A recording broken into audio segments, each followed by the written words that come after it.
I'm so embarrassed to show you guys my background. It's so green. Oh gosh. This is gonna go away soon, okay? So just ignore it for now. And guys, welcome back. It is day 14 of the Lindsay Clancy trial.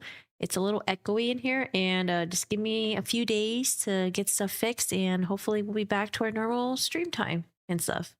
All right, guys. So it has been a very interesting set of witnesses that the Commonwealth has put on, especially yesterday. You know, quite honestly, not yesterday, Friday.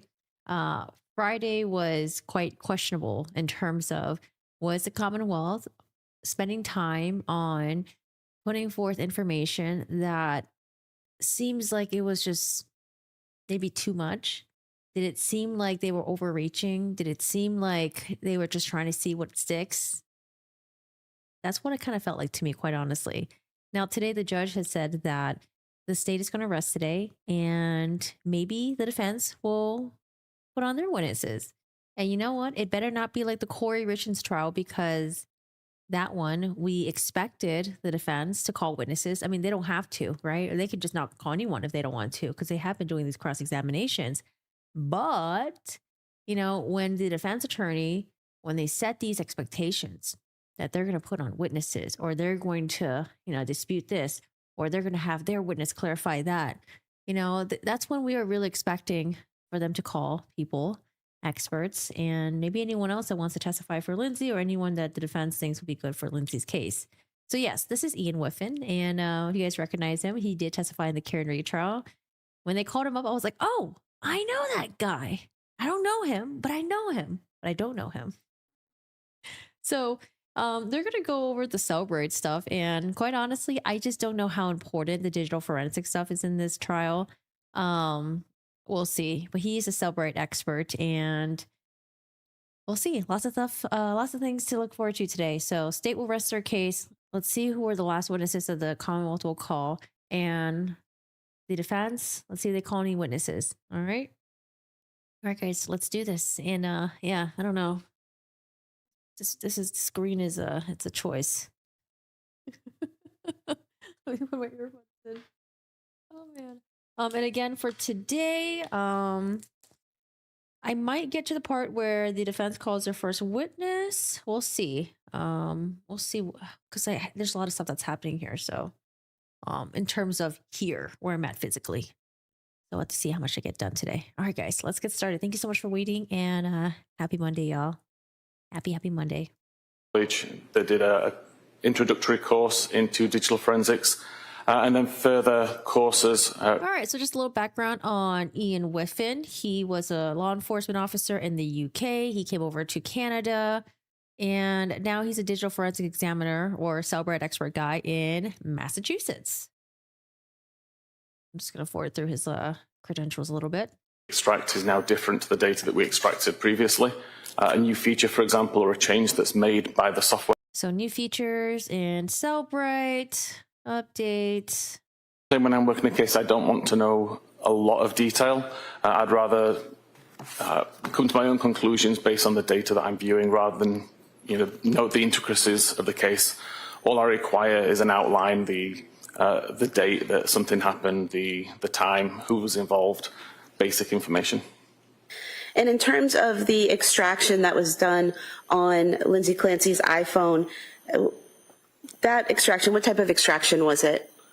That's what's called a full file system extraction. It's essentially all of the data which is being extracted from the device that is still live. And did you use specific tools to conduct your analysis? Yes, there's the Cellebrite physical analyzer tool created by Cellebrite, and also my own tooling. Finally, someone who will speak at normal speed. People in Massachusetts, especially in this courtroom, they speak pretty fast, right? It's not just me. I feel like the Commonwealth, they speak pretty fast. Reddington, I could probably speed it up a little bit, but man, they're like blah, blah, blah, blah. Even the witnesses that were testifying on the stand. Good morning. Hey, everyone. Applications I've been working on for several years. So you've actually made your own tools that allow you to examine phone extractions? Correct. There's some tools that I've been working on since prior to joining Cellebrite. Tools that as an examiner, I decided that I needed to create for myself. And make available to others. And I still use those tools to this day. And these tools that you used, are those the tools that allow you to examine and categorize the information, the data that you find in the extraction? Yes, the primary point of the tool is to go into the data, decode it, provide it in a way which is easy to filter and search, but also additional tools there that allow you to dig into the data and look at the raw information, the databases, the files, all of the raw information, which is what our tools initially decode. And did you focus in on a particular time frame when looking at the data on the defendant's iPhone? Primarily, I knew that the date of the incident was 24th of January 2020. I'm telling you guys, this better be some important testimony, okay? Because there were times where we're getting to a witness and we're like, oh, we're getting to something interesting. And it's like, oh, seriously, that's it, you know? And I think Reddington did a perfect example of saying that to one of the witnesses on Friday. It's like, oh, that's it, really? That's your testimony? 23, so that was the main focus of my analysis. But some of the data I was aware could be from further afield than that. So I took a look of, I think it was around 3 weeks before that. So early January to late January. Were you able to look at the health data on January 24th, 2023 that was in the defendant's phone extraction? I was, yes. And what is health data? And how does it show up on a phone? The user of the phone would be able to. What are we going to look at the health data? Are we going to look at Lindsay's sleep patterns? Are we going to look at how many steps she took? Are we going to look at her heart rate patterns?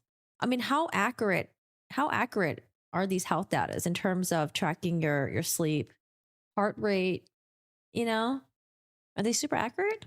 To access the health data via the health application, where the information is broken down to explain how many steps have been taken over a particular he said it, the steps. Period of time, the approximate distance that was travelled, the number of stair flights that were climbed. That data is stored on the device itself in a database. So as a forensic examiner, I can take a look at that database in its raw form and understand exactly where that information is coming from and present it to the user of our forensic tools in a slightly more forensic-friendly method than the user of the application on the phone would see. Showing you on the screen here, page 4 of your report. All right, so early January, late January, health Looking data. Here, we have a section here. Heart rate, last heart rate. Oh, wait a second. Are they going to try to say that Lindsay took off the watch? Heart rate data. Hold on a second. Why, though? Are they going to say she took off the watch after Patrick left? I mean, 5:23. Huh. Is that correct? Correct. And you're able to see here, what can you tell Or are they going to show that Lindsay's heart rate was normal throughout the entire time? I don't know. about the heart rate data from the extraction? So heart rate data comes from wearing an Apple Watch or a similar device, not from the phone itself. In the case of this phone, there was an Apple Watch paired to the device, and all of the heart rate data, which is recorded periodically throughout the day, is stored within the health database. And what was the name associated with the Apple Watch? So as it says in the third paragraph down, the Apple Watch itself was called Lindsay's Apple Watch. And here in the report, you're able to show the recorded heart rates throughout the day. How is the heart rate recorded and sent to the phone? There are sensors on the Apple Watch itself on the rear, which periodically check the heart rate at any given time, and that information is sent to the phone via Bluetooth.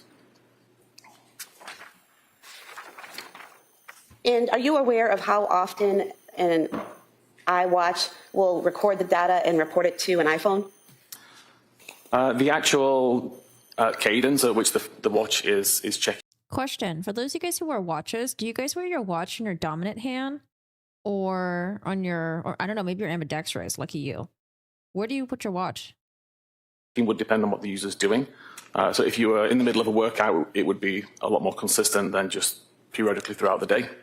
And I actually don't know how often It is throughout the day. If you're not doing any particular workout, there doesn't seem to be a set cadence. Every device I've looked at, it's slightly different. I'm showing you page 5 of your report, this database of the heart rates. For example, in several locations, there'll be a heart rate. Oh, we have a whole chart here. No, I didn't see the indictment hearing, but I listened to the highlights of it, the arguments made by the... Was it the indictment hearing? I don't know if it was the indictment hearing. Basically, she just talked about, she took Lindsay's journal entry and she was just like, see, this person, this defendant had resentment towards her children. But I don't remember any heart rate information being mentioned on there, but it could just be because the video I was watching was just like highlights of it. Your non-dominant hand. Me too. I feel like it's so much easier. Left wrist, non-dominant, non-dominant.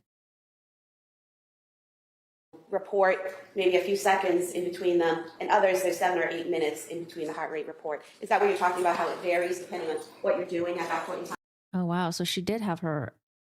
Wait, so do you guys remember where they found her Apple Watch, though? They found her Apple Watch in her drawer. Because Reddington made this whole thing about like, oh, you know, law enforcement forgot to take the drawer. It had Apple Watch in here. Could be important information in medicine. Sorry, he doesn't sound like that, but that's my characterization of him. So she took off her Apple Watch when Patrick left and then put it in the drawer?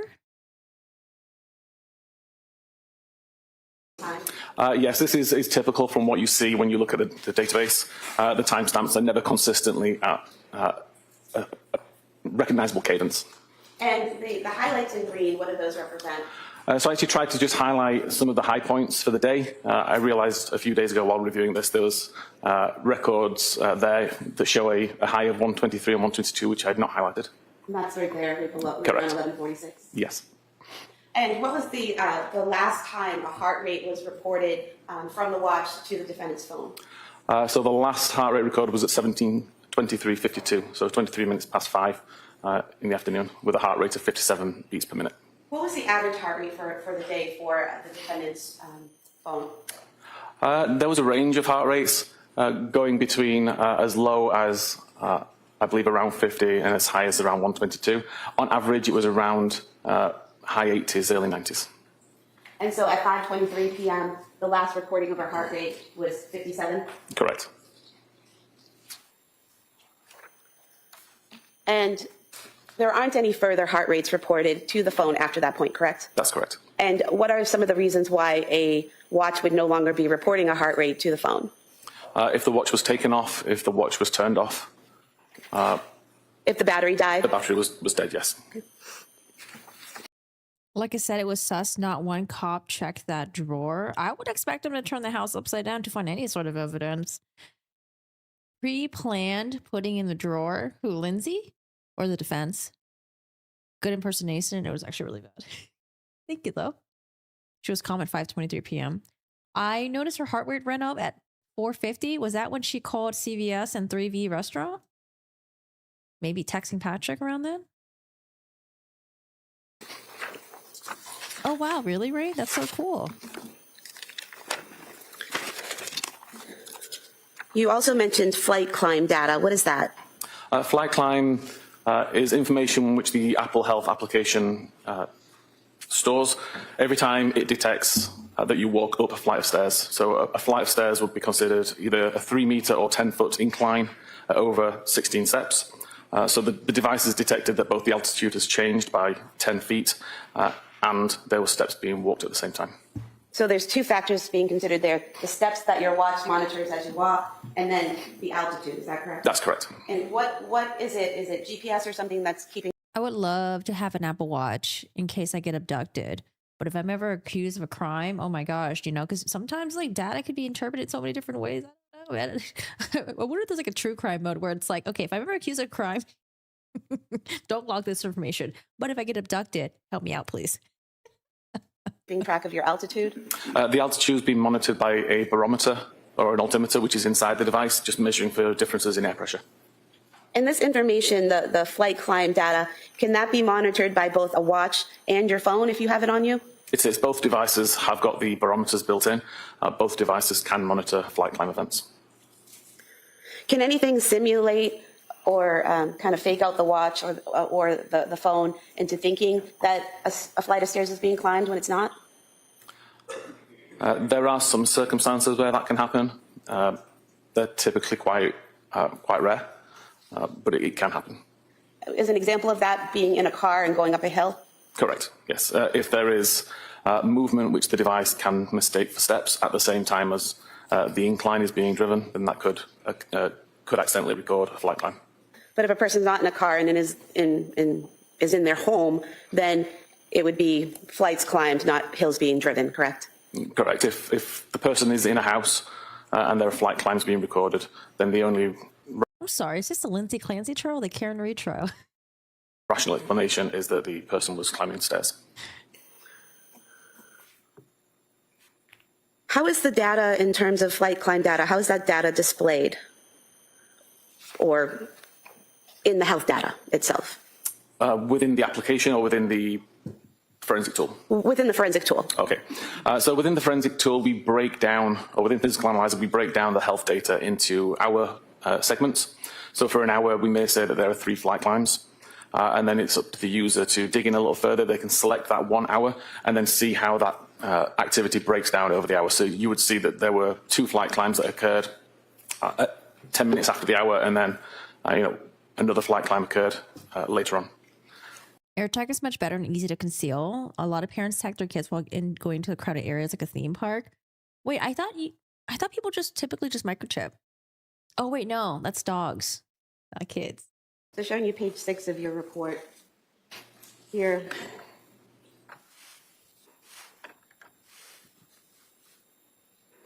The top box here, is that showing the general hour data where 3 flights have been climbed? Correct. So in this case, Okay, I love it how we're just cutting off exhibits again, or whatever this is, reports. Health data in 2 ways. Hour-long chunks, for example. How is that there were 5 flight climb events between 10 a.m. and 11 a.m.? All right, we're just cutting off. users looking at a time period between 10 a.m. and 11 a.m. And the health data that's been pulled from the database has been aggregated. And it tells you that there's 98 samples being considered. The maximum heart rate during that hour-long period was 108. The distance traveled was approximately 759 meters. And there were 5 flights climbed within the hour. And then below that, you break that down a little further, correct? Correct. So this is further down the screen in the interface, where we can see actual time of 10:17:27, where there's 2 flights climbed. And again, another record at 10:17:28, where there were 2 flights climbed, and then a further flight climb at 10:49. And then going down to the bottom here, this table, what are we seeing here in this table? So you may have realized in the slide above where there was 2 flight climbs at 17 seconds past and 2 flight climbs at 18 seconds past. That's oh man, zoom out so I can see more of this. Okay. We got some time, some flights. Makes sense. 2-story. I mean, the house is 2-story. Unrealistic measurement. It's because one of those measurements comes from the phone and one comes from the watch. This table breaks it down to say which of these records came from the watch and which came from the phone, because there are some which overlap. So what you're saying is the prior table, it showed the 4 flights of stairs being climbed at the same time within seconds, which isn't rational. But this breaks it down to show some of that data is coming from the watch and some of it is coming from the phone, correct? Correct. So if we look at records 4 and 5 here, for example, we can see a start time of 10:17:27 and an end time of 10:27:06, where the watch recorded 2 flight climbs. And then 1 second later, a start time, and 2 seconds later for the end time, we see the watch also detected 2 flight climbs. This is just the same 2 flight climb events that happened, but both devices recorded those flight climbs with slightly different timestamps. And that will happen if I'm wearing my watch and I have my phone in my pocket and I go up the stairs? That's correct.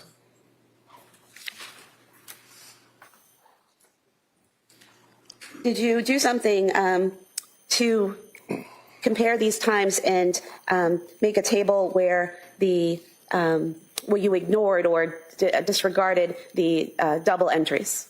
I did. I tried to correlate and discard all of the duplicate information. So where there was an event of a flight climb that was recorded on the watch and the phone, rather than provide information that said there was 2 flight climbs, I would ignore one of them and limit it to Hey Jacob, how are you doing today? Good morning. For those of you guys who are joining us, we have Ian Whiffen on the stand, the Cellebrite Expert, and we are taking a look at Lindsay Clancy's Apple Watch.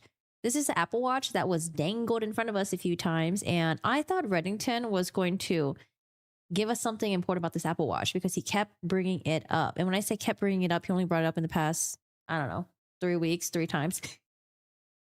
But I wanted to know what was the explanation for that. So now the Commonwealth is getting to it right now, and we are looking at the steps that Lindsay took that day, her heart rate, and I think what's most important is probably the heart rate and when that Apple Watch was taken off.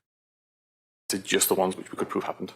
And that's displayed here in this chart at the bottom of page 7 of your report? Correct.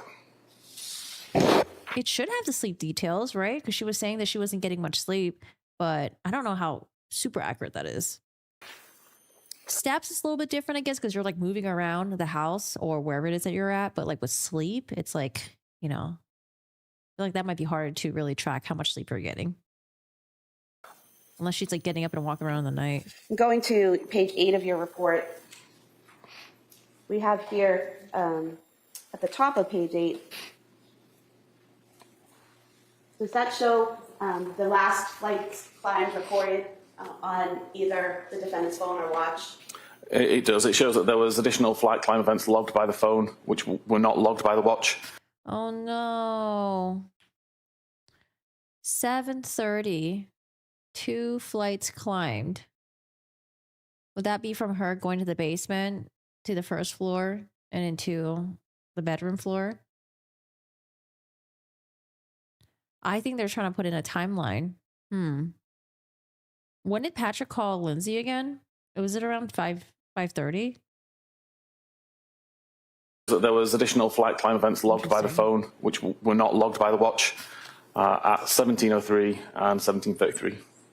So these records indicate that at 5:03 p.m., the defendant's iPhone was with the person as it went up the stairs, and then at 5:33 p.m., the iPhone was with the person as it went up the 2 flights of stairs. Correct.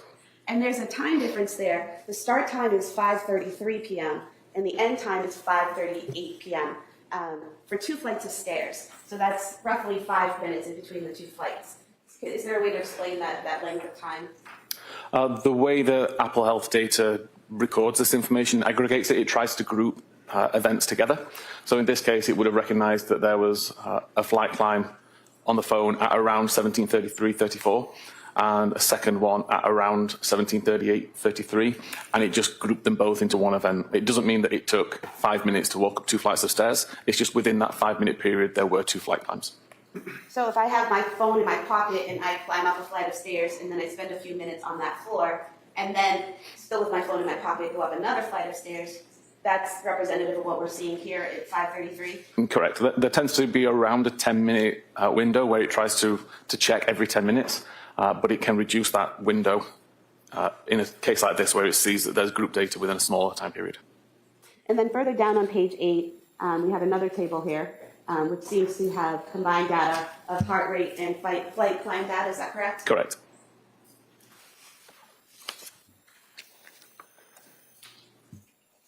Oh my gosh, what an amazing name. Royal Thighness. I love your username. And I love BMO too. Amazing. Great profile picture, great username. All right, so this is some sad testimony. I don't know. When you're starting to get the timeline in your head and how things went down. Very sad. Did you also look at web usage on the extraction of the defendant's phone? I did, yes. And what did you do to look at the web usage on the phone, and what time frame did you look at? For web usage, I expanded the time of interest to early January to the 24th of January, and just took a look at any web history over that time. There was over 1,300 records recovered. I took a cursory look down that list and highlighted some which potentially were relevant to the case, and then provided the 1,300 actual records as a appendix report. And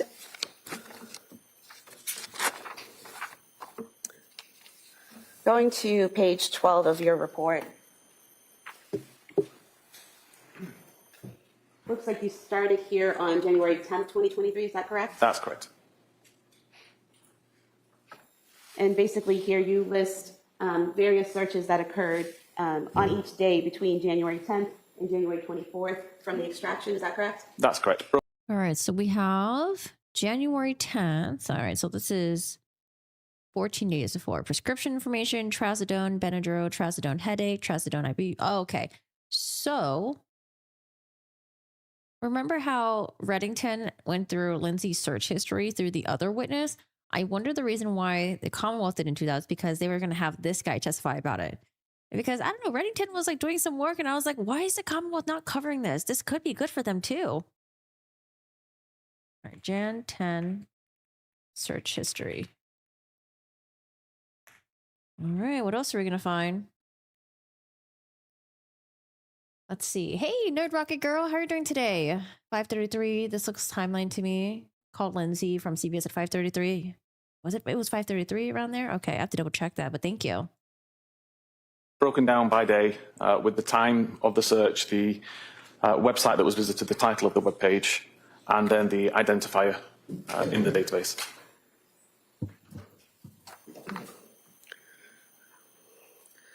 And looking at these searches,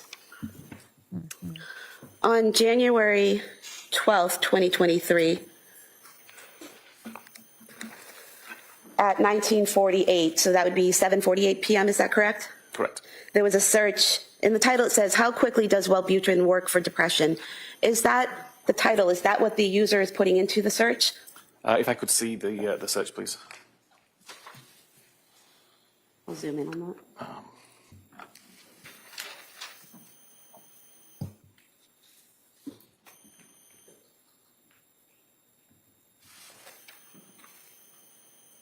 Yeah, so the top entry here we can see starts with https www.google.com/search !Q. The text after the Q, how quickly does Wellbutrin work, is what the user. The text google.com/search !Q. The text after the Q, how quickly does Wellbutrin work, is what the user searched. Typically, that is exactly as the user typed it, assuming that there are no auto-completions in place. In this particular case, it appears it was searched using Safari. So there's no auto-completion. That is essentially what the user types in. And then the title, how quickly does Wellbutrin, I can't say that word, I'm afraid. Wellbutrin, thank you. Work for depression, Google search, is the title of the page which Google assigns.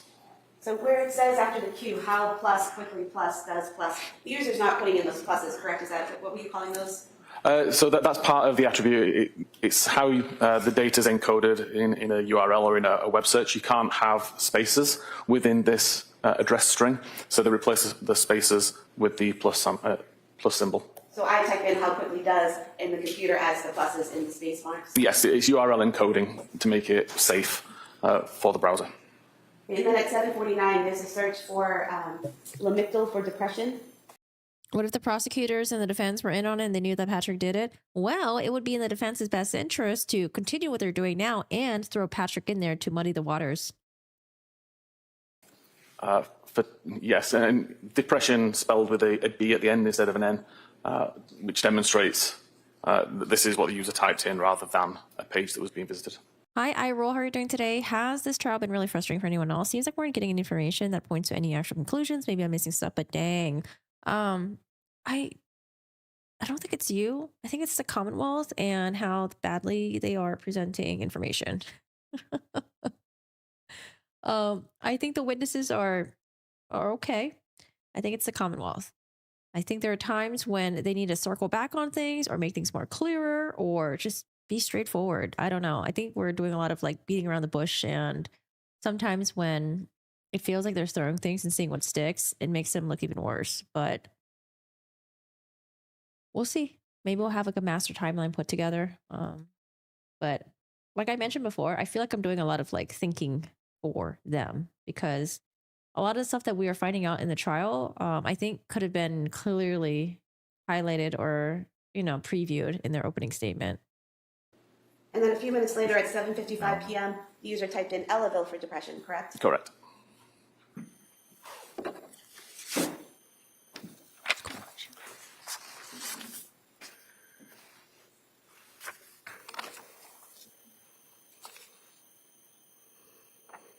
And quite honestly, I think these search histories, I mean, I think they could also benefit Lindsay, though. It could also show that, like, look, she was depressed. She was trying to figure out if she was depressed or sleep deprived. And, you know, maybe that goes into how she has psychosis. We'll see. I think the other narrative is that, oh, Lindsay was so controlling that she was trying to Google her own meds instead of listening to the doctor. I paused there because there are normal people, right? Regular people who do want to find out what's wrong with them, and they do go to Google, and sometimes they'll Google their medications. I don't know. I haven't seen anything too crazy, but if they want to show that like Lindsay was like a super controlling person, like they need to show like a lot more. But right now, these searches, I'm like, okay, well, she's looking up her medication. She's looking up she's depressed. She's looking up to see if she's sleep deprived, and she's just trying to figure out what the hell is wrong with her because she's not feeling better. And then on page 16. That too, as a jury, you'll have to. I know exactly. That's why I'm like, this deliberation is going to take forever, because there are times when they didn't even read what was on the screen or what it is that's, you know, the exhibits in the attorney's hands, and they're like, okay, well, the jury has it, so they can take a look at it there. It's like, what? You're going to make them do their own research when they're back there? What is happening? On January 18th, Hi, 2023. Matt. Welcome back. Hello. At 10:25. Wait, I remember. Mad Mongilo, right? It's like Italian. Or am I completely wrong? I might be wrong.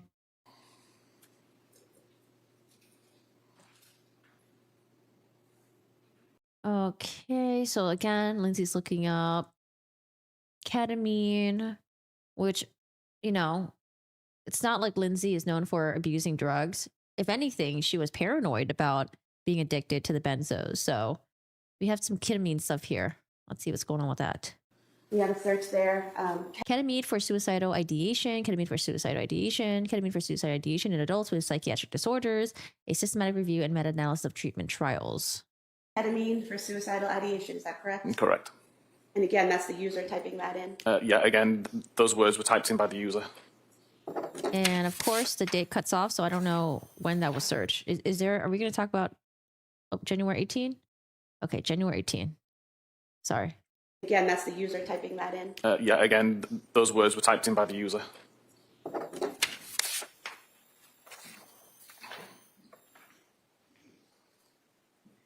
And then on January 19th, 2023, on page 17 of your report.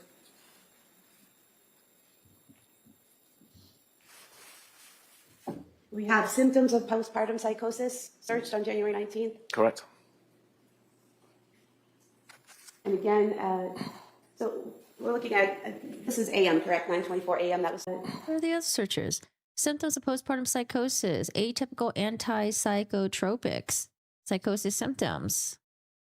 January 19. So we're looking at, this is AM, correct? 9:24 AM, that was searched? Yes, the morning. And then 9:30 AM, there's another search for psychosis symptoms? Yes.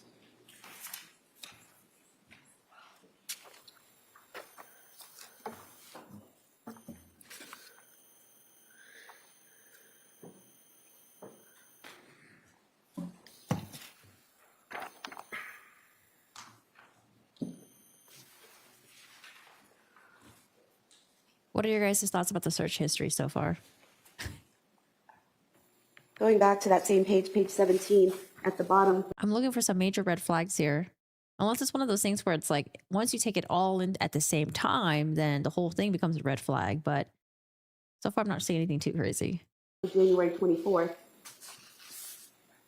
We have here searches for kids Miralax at 4:02 p.m. and Takeout 3V at 4:13 p.m. Is that correct? That's correct. And then CDS Pharmacy at 4:47 p.m. Correct? Correct.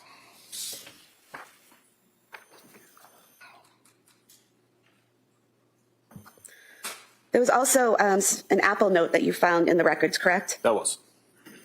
The Apple. Wait, what happened to the search history? Do you guys remember hearing about the search history? It was like, can you treat a sociopath? And then there were some other ones that popped up.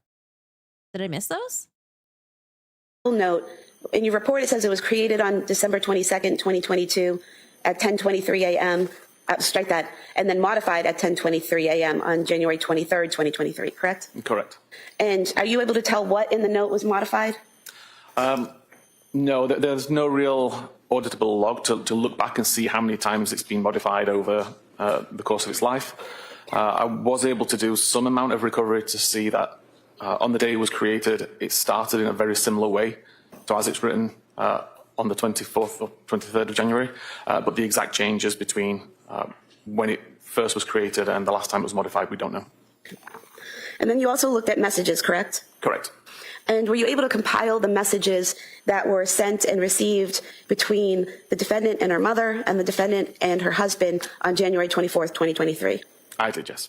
And were you able to arrange it using the tools that you use in a way that I think her searching psychosis can go either way. Hey, Com, how are you doing today? But the weird thing is that the way that, so typically if you want to show someone doing something a little bit, more on the malicious side, you're going to show like the pattern of search history that goes along with your narrative, right? But what the Commonwealth decided to show was Lindsay looking up trazodone, Benadryl, trazodone headache, trazodone ibuprofen, trazodone Tylenol. Okay, that seems not a huge deal. She's looking up her medication and how it mixes with other medication and how trazodone can maybe give her a headache. We don't know. And then she looks up Lamictal for depression, Elavil for depression, how to tell you're sleep deprived. So I was like, okay, Lindsay's suffering. She's trying to figure out if she's suffering from depression or sleep deprivation. And then since we already have those group of searches leading into the ketamine for the suicidal ideation, it just shows that, oh, okay, well, maybe she's thinking about the ketamine research. I mean, she did ask Dr. Tufts, and then maybe when she saw ketamine, like, oh my gosh, what if ketamine, what if people get suicidal like thoughts about this, right? Like maybe I should be a little bit wary about that. So that's like the narrative that's being presented in front of me here. And then when we get to symptoms of postpartum psychosis, atypical antipsychotics, psychosis symptoms, to me, it just seems like she's just looking into, oh my gosh, like, like what are some signs of like, if I have postpartum, is it possible that I can have psychosis? I don't know. To me, it's not showing that, oh, she's looking up psychosis symptoms because she's trying to fake psychosis in order to kill her kids and all that stuff. Right now, the path that they are showing us just seems like this woman is just trying to educate herself. She's trying to figure out, what's wrong with her, the medication and all that stuff. I don't know.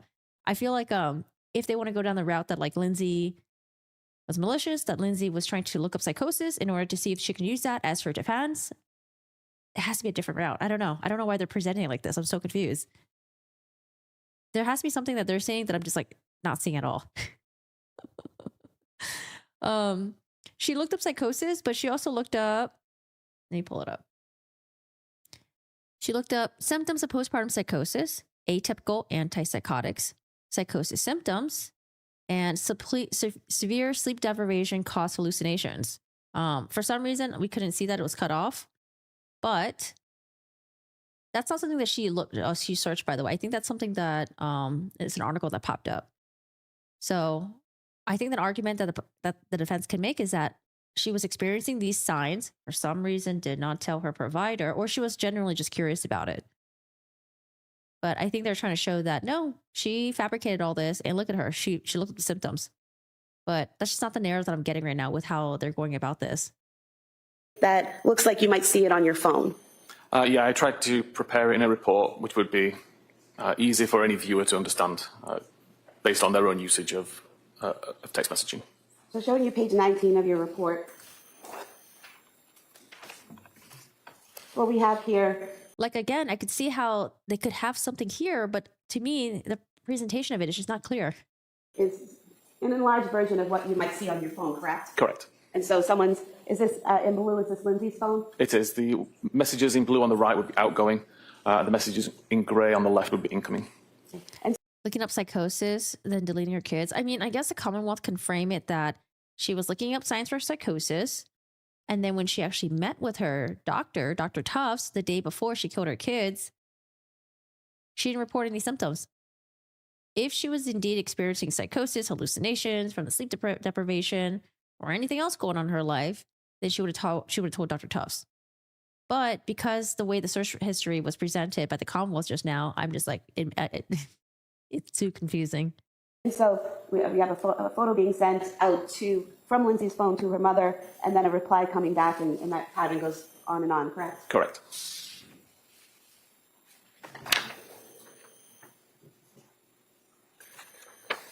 And then looking at page 22, you were able to do the same in terms of her contact with Patrick Clancy that day, correct? I did, yes. And so in gray, we have Patrick Clancy sending a message to Lindsay Clancy, and in blue is the response, correct? Correct.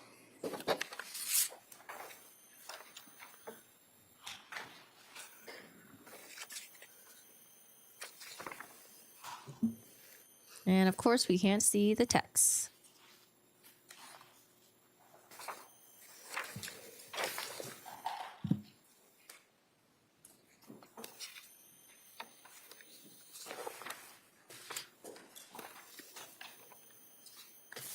Yeah, I think the Apple Watch portion of it is probably the most interesting. Were you, excuse me, were you also able to look at the phone calls that occurred either incoming or outgoing to the defendant's phone on January 24th, 2023? I did, yes.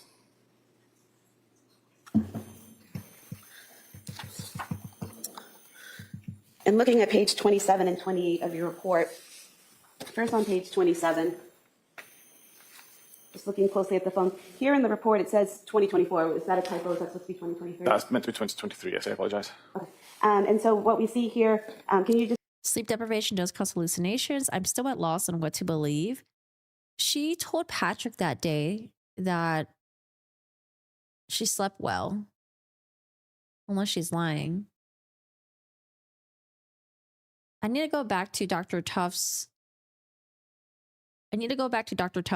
testimony, because she met with Lindsay, virtually on the television, met with Lindsay the day before. And yeah, let me go back to it. Let me see what Tufts said. Just tell us what these columns are. Yeah, the start time of the call, typically when it is answered by the recipient. The end time, when the call's ended. The metadata is information including who the call was to or from, how long the call lasted, and then the reason that the call disconnected. And then a record ID. So if you had the database, you could go in and find this record based on the ID number. And looking at page 28, this is the continuation of that table regarding the phone calls, is that correct? Correct. And so what we're seeing here is at 17:33, which would be 5:33 p.m., there's an incoming call from Patrick to Lindsay's phone, is that correct? Correct. Oh, 5:33. That's around the time that she takes off the Apple Watch. Huh. It says duration 8 seconds. Does that, 0 seconds. Does that mean it was not answered? In this case, it was an unanswered call. And then at 5:34 p.m., roughly a minute later, there's an outgoing call from Lindsay's phone to Patrick's, correct? Correct. And that call was approximately 14 seconds? Correct. And then at 6:09 p.m., another incoming call from Patrick to Lindsay that went unanswered? That's correct.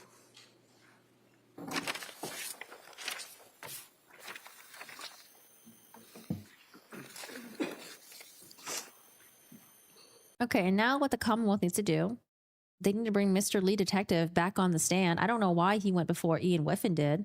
Lead Detective needs to come back and then give us like a full master timeline of everything. Now, you also, in a section you call media, you have some photographs that were taken from the phone with some metadata included, correct? Correct. What is metadata?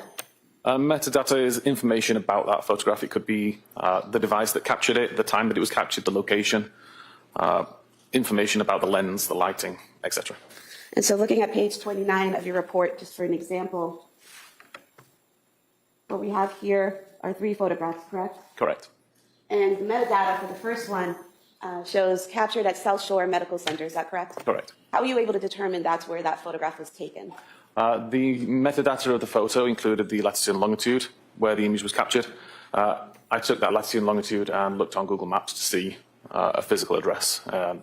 In this case, it came down to the South Shore Medical Center.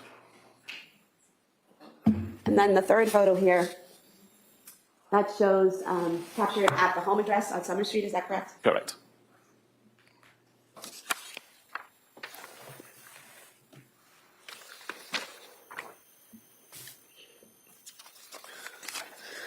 So Lindsay presumably takes off the watch at 5:23, which is around the time that Patrick leaves. I need to figure out when he enters. Oh, but you know what? The CVS parking lot does not have cameras, right? I think they only had cameras in the store, if I remember correctly. So Lindsay takes off the watch around the time that Patrick leaves at 5:23. However, she still had her phone with her. At 5:33, Patrick calls her. She gets a missed call. From 5:33 to 5:38, she climbs 2 flights of stairs. She calls Patrick back at 5:34. Yikes. Okay. And then you look at device usage. What is device usage? Device usage would relate to how the user is operating the device. So when they have it unlocked, locked, what applications being used at any particular time. Essentially anything which is not a message or a phone call or results in additional data like that. I'm looking at page 32 of your report.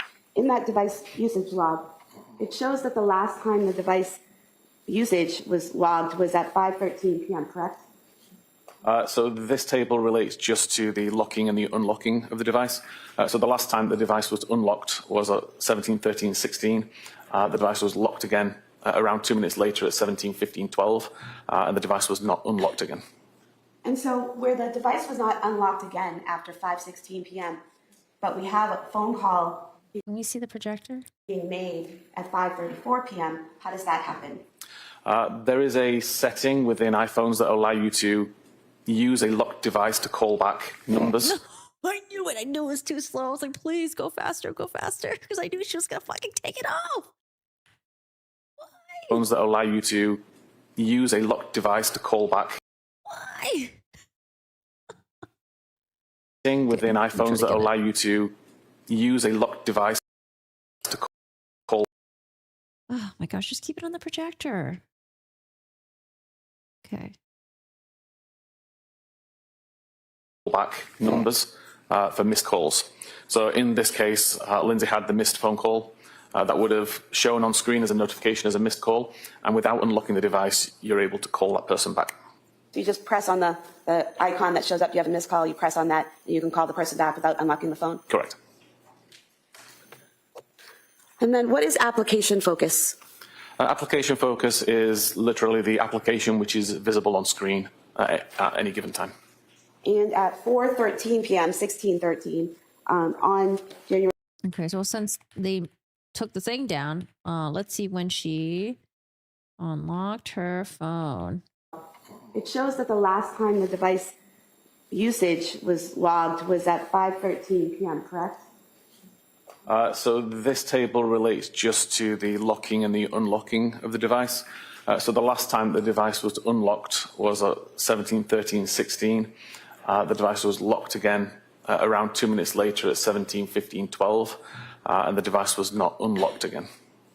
And so where the device was not unlocked again after 5:16 p.m., but we have a phone call being made at 5:34 p.m., how does that happen? There is a setting within iPhones that allow you to use a locked device to call back numbers for missed calls.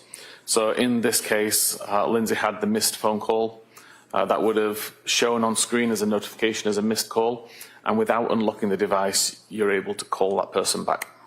So you just press on the icon that shows up, you have a missed call, you press on that, and you can call the person back without unlocking the phone? Correct. And then what is application focus? Application focus is literally the application which is visible on screen at any given time. And at 4:13 p.m., 16:13, on January 24th, you've highlighted it in green here. What are we seeing there? At 16:13:23 until 16:14:50, the Apple Maps application was being used, visible on screen. Okay, we have Facebook, mail, Facebook. I wonder what she was doing on Facebook. Can we see what her Facebook activity was?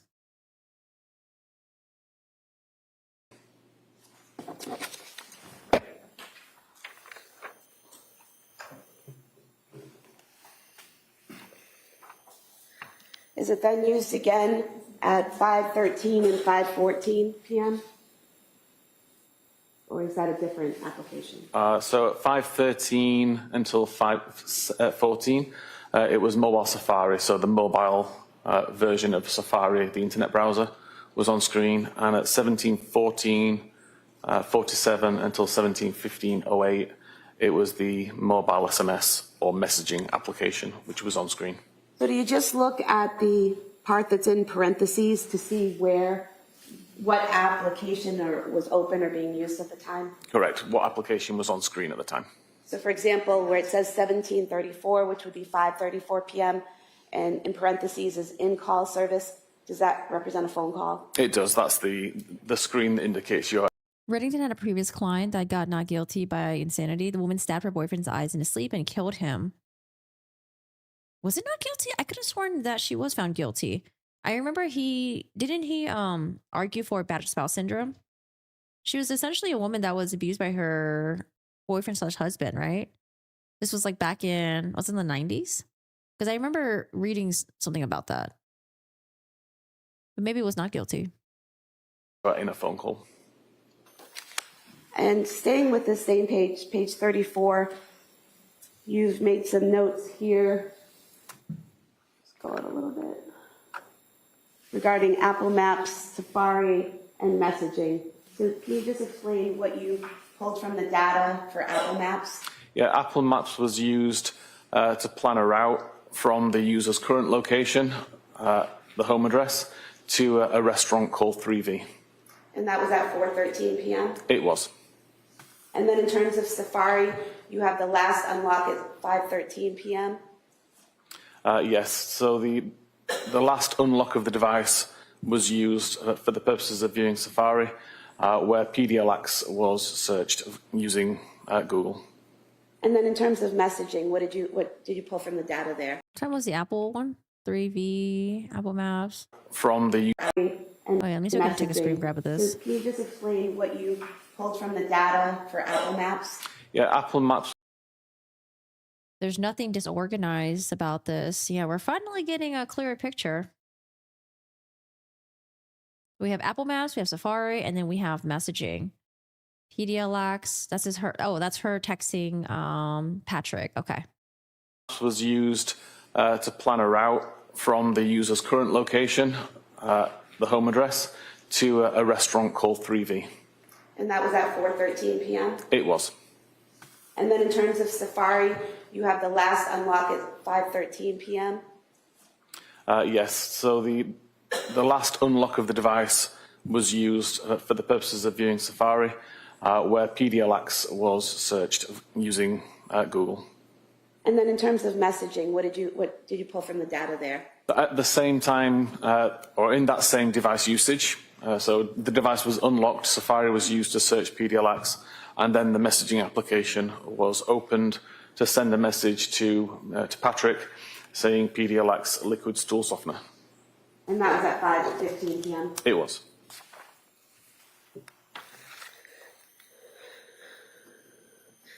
And then did you create a timeline combining all the data that we've talked about into one timeline? I did, yes. Thank you. That's what we're looking for.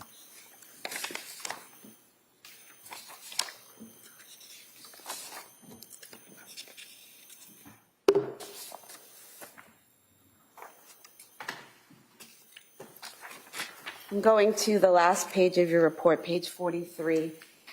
Is this the last page of the timeline? It is, yes.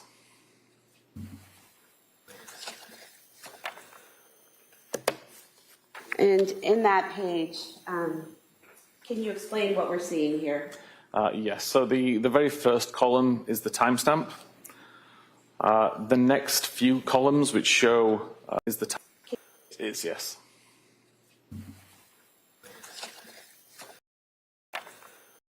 That's it? We're not going to get the full timeline? I don't know. And in that page, can you explain what we're seeing here? Yes, so the very first column is the timestamp. The next few columns, which show typically colored, is related to the activity. which will become a little bit clearer in a moment. The row or the column in the center explains what the record is. So if, for example, we look at the... Why are we not looking at what he's looking at? Why are we looking at him? I don't want to look at him. I want to look at the full timeline. 17, 13, 16 record, we can see a U, which means the device was unlocked in pink. That unlock event lasted until 17, 15, 12. So hence that entire column is in pink and shows the relevant lock event. So here we have 513 device unlock. Yes. 515 device lock, and there's this column connecting them, correct? Correct. And then any activity that happened during that unlock time is then shown within the rows between. So again, we see Safari open at 17, 13, 16. Safari was closed at 17, 14, 47. Messaging was opened at 17, 14, 47. While messages were open, there was an outgoing message sent for PDLX. Then messaging was closed. Messaging was opened again, and messaging was closed prior to the device locking. So everything in the colored columns tries to show all of the events that happened at the same time or during that parent event. And what we have here at 5:33 p.m., we have the flight climb started, is that correct? Correct. And flight climb ended at 5:38, so Yes. that line again connecting them? Correct. So 2 flight climbs occurred during that time period. And in between when the flight climb started and the flight climb ended, you have the 2 calls, the incoming call that was missed from Patrick and then the outgoing call to Patrick, correct? Correct. So the first flight climbed had already been started. Someone had already started climbing up a flight of stairs when that first unanswered call happened, correct? So flight climb started is how it's listed within the database and within the software. But it actually, the flight climb time is when the flight climb has been recognized by the device as the device has already climbed up those stairs. So even though it says flight climb started, that's technically the time that the flight climb or the first flight climb had ended. So where it says 5:33,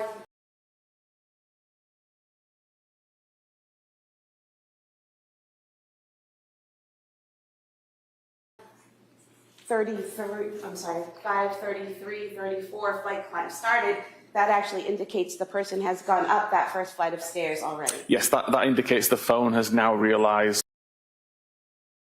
I'm Maybe we'll see it. 3 meters higher than I zoom was out. the last time I checked. Therefore, a flight climb has already been completed at that point. And then the calls happen, and then the phone realizes at 5:38 that another flight has been climbed. Correct. Wonderful. That was great. Beautiful report, sir. Color coded and everything. I would move to submit the report as the next exhibit. Okay. All right, that report may be admitted. Report. Admit. Admit the report. Show it again. I have nothing further. I have to go back and listen. Okay, we need this. Ay, ay, ay, ay, ay. Terrible. Look, we sort of got the edge of the report.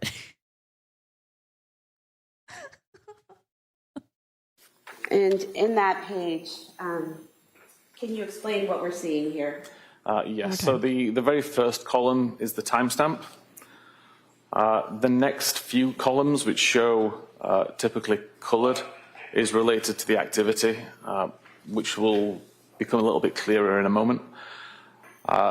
The row or the column in the center explains what the record is. 1316 record, we can see a U, which means the device was unlocked in pink. That unlock event lasted until 17, 15, 12. So hence that entire column is in pink and shows the relevant lock event. So here we have 513 device unlock, Yes. 515 device lock, and there's this column connecting them, correct? Correct. And then any activity that happened during that unlock time is then shown within the rows between. So again, we see Safari open at 17:13:16. Safari was closed at 17:14:47. Messaging was opened at 17:14:47. Okay. While messages were open, there was an outgoing message sent for PDLX. Then messaging was closed. Messaging was opened again, and messaging was closed prior to the device locking. So everything in the colored columns tries to show all of the events that happened at the same time or during that parent event. And what we have here at 5:33 p.m., we have the flight climb started, is that correct? Correct. Okay. 5:33. Flight plan started. That's true. Use your imagination. And flight climb ended at 5:38, so Yes. that line again connecting them? Correct. So 2 flight climbs occurred during that time period. And in between when the flight climb started and the flight climb ended, you have the 2 calls, the incoming call that was missed from Patrick and then the outgoing call to Patrick, correct? Correct. So the first flight climbed had already been started. Someone had already started climbing up a flight of stairs when that first unanswered call happened, correct? So flight climb started is how it's listed within the database and within the software. But it actually, the flight climb time is when the flight climb has been recognized by the device as the device has already climbed up those stairs. So even though it says flight climb started, that's technically the time that the flight climb or the first flight climb had ended. So where it says 5:33:34 flight climb started, that actually indicates the person has gone up that first flight of stairs already. Yes, that indicates the phone has now realized I'm 3 meters higher than I was the last time I checked. Therefore, a flight climb has already been completed at that point. And then the calls happen, and then the phone realizes at 5:38 that another flight has been climbed. Correct. Wow. So they're trying to say that Lindsay killed the kids before. She missed a call from Patrick and then called him back. And she sounded fine. Jeez. Because he called her to check if the generic run would be okay.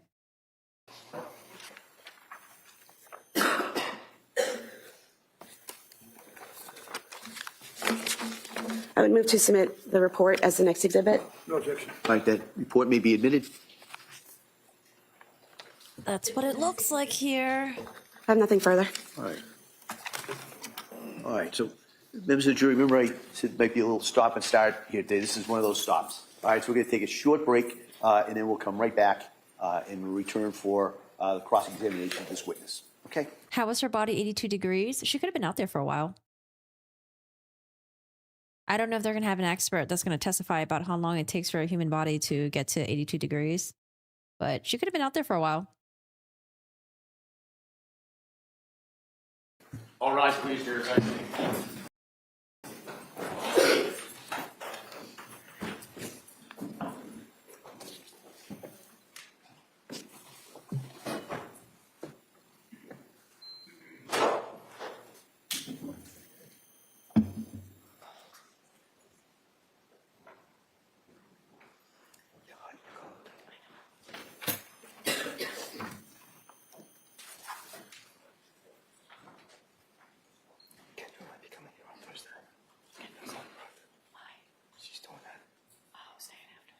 Jurors, back to the floor. Close the session.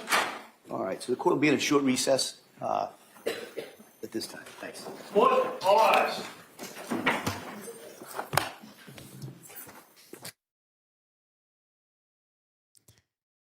Okay, let me see. Rocket Girl. Okay, Rocket Girl says EMTs were able to revive the baby, meaning the baby couldn't be dead longer than 30 minutes, typically 20-30 minutes deceased. CPR efforts are stopped. I think it's possible the reason why the baby was able to revive is because she thought she killed the baby, when in fact the baby had not died yet. So maybe, it sounds really grim, but maybe, you know, when the strangulation happened, the baby was still kind of like fighting for his life. He was still alive by the time that she, you know, left the basement, went into the kitchen, went upstairs, and the rest of the events happened. And then at some point, maybe, you know, the baby was under so much stress. The baby could have lost a heartbeat maybe right before the EMTs got there. think that's a possibility. I don't know. Maybe they'll have someone to testify about that.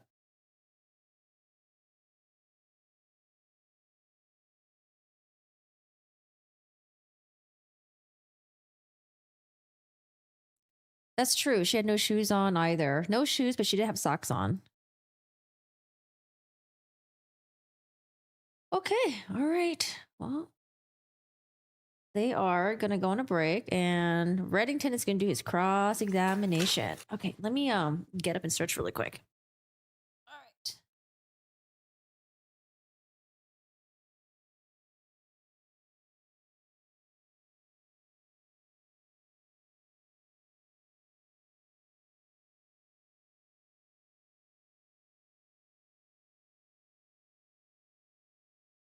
Well, let's see. Let's see if there's an expert that testifies about how long you would have to be out there in the cold. She had on what, like a shirt, jeans, socks? How long you have to be out there for in order to get your body temperature to be that low and losing blood. All right. Alrighty, guys. This might be the Commonwealth's last witness. I was like, oh, maybe they're going to have the detective come in here and testify and give us a full timeline, but no. I'll be right back and use the restroom real quick.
Alrighty, are you guys ready? Ready for cross-examination? Are we keeping it cool here? Rain, no. Do not egg on any fights, guys. Disagreements are great. Just be chill about it, that's all. I mean, order in the chat. Yes, order in the chat, Rain. Alrighty. Not looking good today, but we will see. Let's see what Reddington has in cross-examination. Oh, you see the raptor? Yeah, the raptor's here. Court is back in session. You may be seated.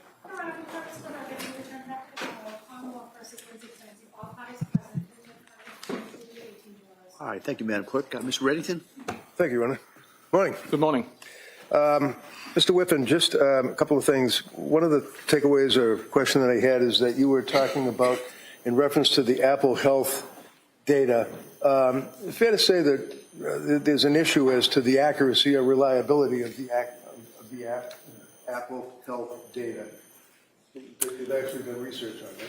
I've done research on it, yes. Okay, and one of the things that you did is back about a year ago, June 28th of 2025, you did a blog article on Apple Health accuracy and reliability, and it talked about using a pitch, which I think is, you guys refer to like a football field? It was a rugby field, but yes. And then you had somebody put the watch in their right pocket, somebody with the left pocket, and then someone else held it in their hand, you measured it, and things of that nature, right? Correct, it was 3 phones.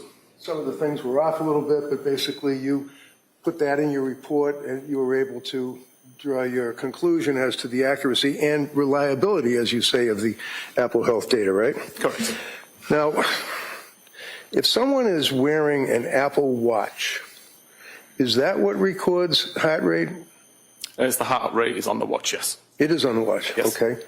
And the steps that the person takes, things of that nature, the movement, is that on the phone or would that be on the watch? That's on both the watch and the phone. Okay. Now, if you have an Apple Watch and you test it or you examine it, would you be able to determine what information was actually recorded by the watch while the person was wearing it? Yes, the information that's recorded within the Apple Health database does specify whether the information comes from the watch, the phone, or from a different device. Okay.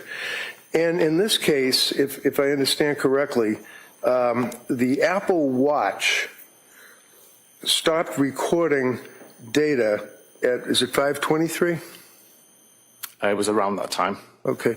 You know what? I'm going to give you your report. And feel free to just refresh your memory or look at it or whatever helps you out. Thank you. Yep, no problem. Or maybe Reddington will display it on the projector for us. I just want to get the times down. I think you indicated that the watch stopped recording information at 5:23 p.m. Yes, the last heart rate was 5:23:52. 52, okay. 5:23 and 52 seconds. And then I believe the phone and watch stopped recording at 5:38, was it? The last usage of the, let me double check this, I believe the last usage of the phone to record flight climb data was at 5:38, yes. All right, and after 5:38, it's pretty much blackout. There's no further information or recording, right? Yes, not until like the phone was seized by police, I believe. By the But police. there's other activity, but appeared to be after the incident. So the further activity would have been the following morning on the 25th of January, say around 5:30, 6 o'clock in the morning? I ended my analysis on the 24th. Okay. Well, so 5:23 p.m., the watch stops recording information. 5:38 p.m., both the watch and the phone stopped recording any information until the police picked up the phone apparently the following day, right? Again, there would have been activity later on, but it wasn't usage, it wasn't health data. It would have been things like incoming calls, if Okay, there so were any. when you went through the stair climbing and talked about the steps that were taken, the distance that was taken, that stopped at 5:38 p.m., right? Correct. Now, you don't know, when I say you, I mean as a witness, but also the police, whoever was wearing the watch, for example, if Lindsay's wearing the watch or carrying the phone after 5:38, you don't know what was happening at 5:39. Correct. You don't know what was happening at 5:40, 5:45, right? Correct. Right up till 5:58, 6 o'clock p.m., right? Yeah, purely the data on the device. So it could have been, the phone could have been put down, the watch could have been put down, battery died, whatever those issues could be, and the person would still be going down the stairs, going up the stairs, going in the backyard, doing push-ups, whatever. Correct. You just don't know, right? Yes. Okay. One of the things, you're familiar with the concept of location data, right? Correct. Interesting. So he's saying that, the last data was at 5:38. We don't know if Lindsay killed the kids afterwards. It could have been after 5:39, 5:45, 5:50, or she was doing push-ups. And location data, one of the things you looked at or you're aware of would be from Lindsay's phone on August 23rd of 2022. Is that correct? Apologies. August 23rd, 2022? Yeah. I didn't go back Okay.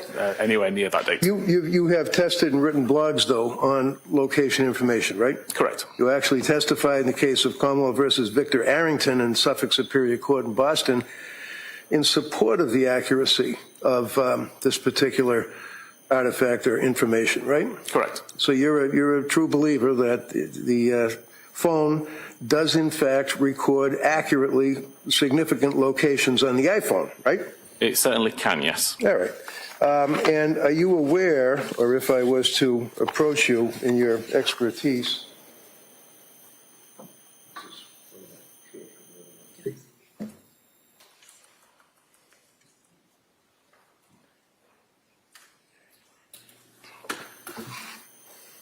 it's just a doctor's. That's all. You were talking earlier about latitude, longitude, things of that nature, right? Yes. Okay. So just to, you're familiar with, for example, significant location visits on Lindsay's phone, August 23rd, 2022 at 9:34. Do you know what that says or what that means? The created time Yeah. of 9:34. That'd be when the device decided that the device had visited this location enough to consider it a visit. Okay. Do you know what that location is? If I suggest to you it's a doctor's office, would you be aware of that? I don't recognize it from the coordinates. Okay. Thank you.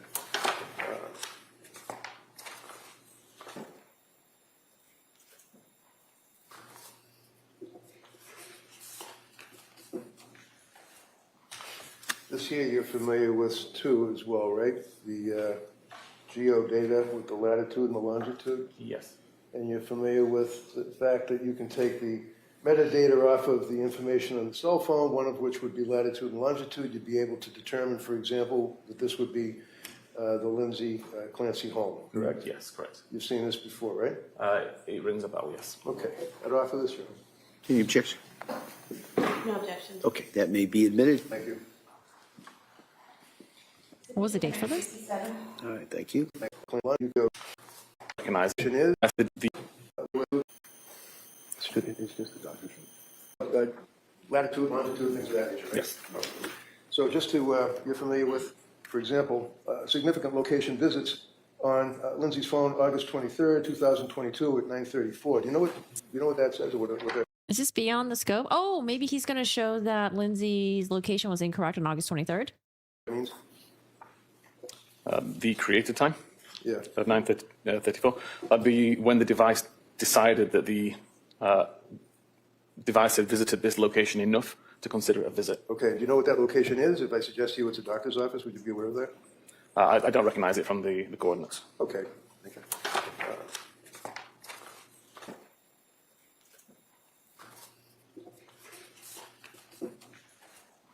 This here you're familiar with too as well, right? The geo data with the latitude and the longitude? Yes. and you're familiar with the fact that you can take the metadata off of the information on the cell phone, one of which would be latitude and longitude, you'd be able to determine, for example, that this would be the Lindsay Clancy home, correct? Yes, correct. You've seen this before, right? It rings a bell, yes. Okay, I'd offer this room.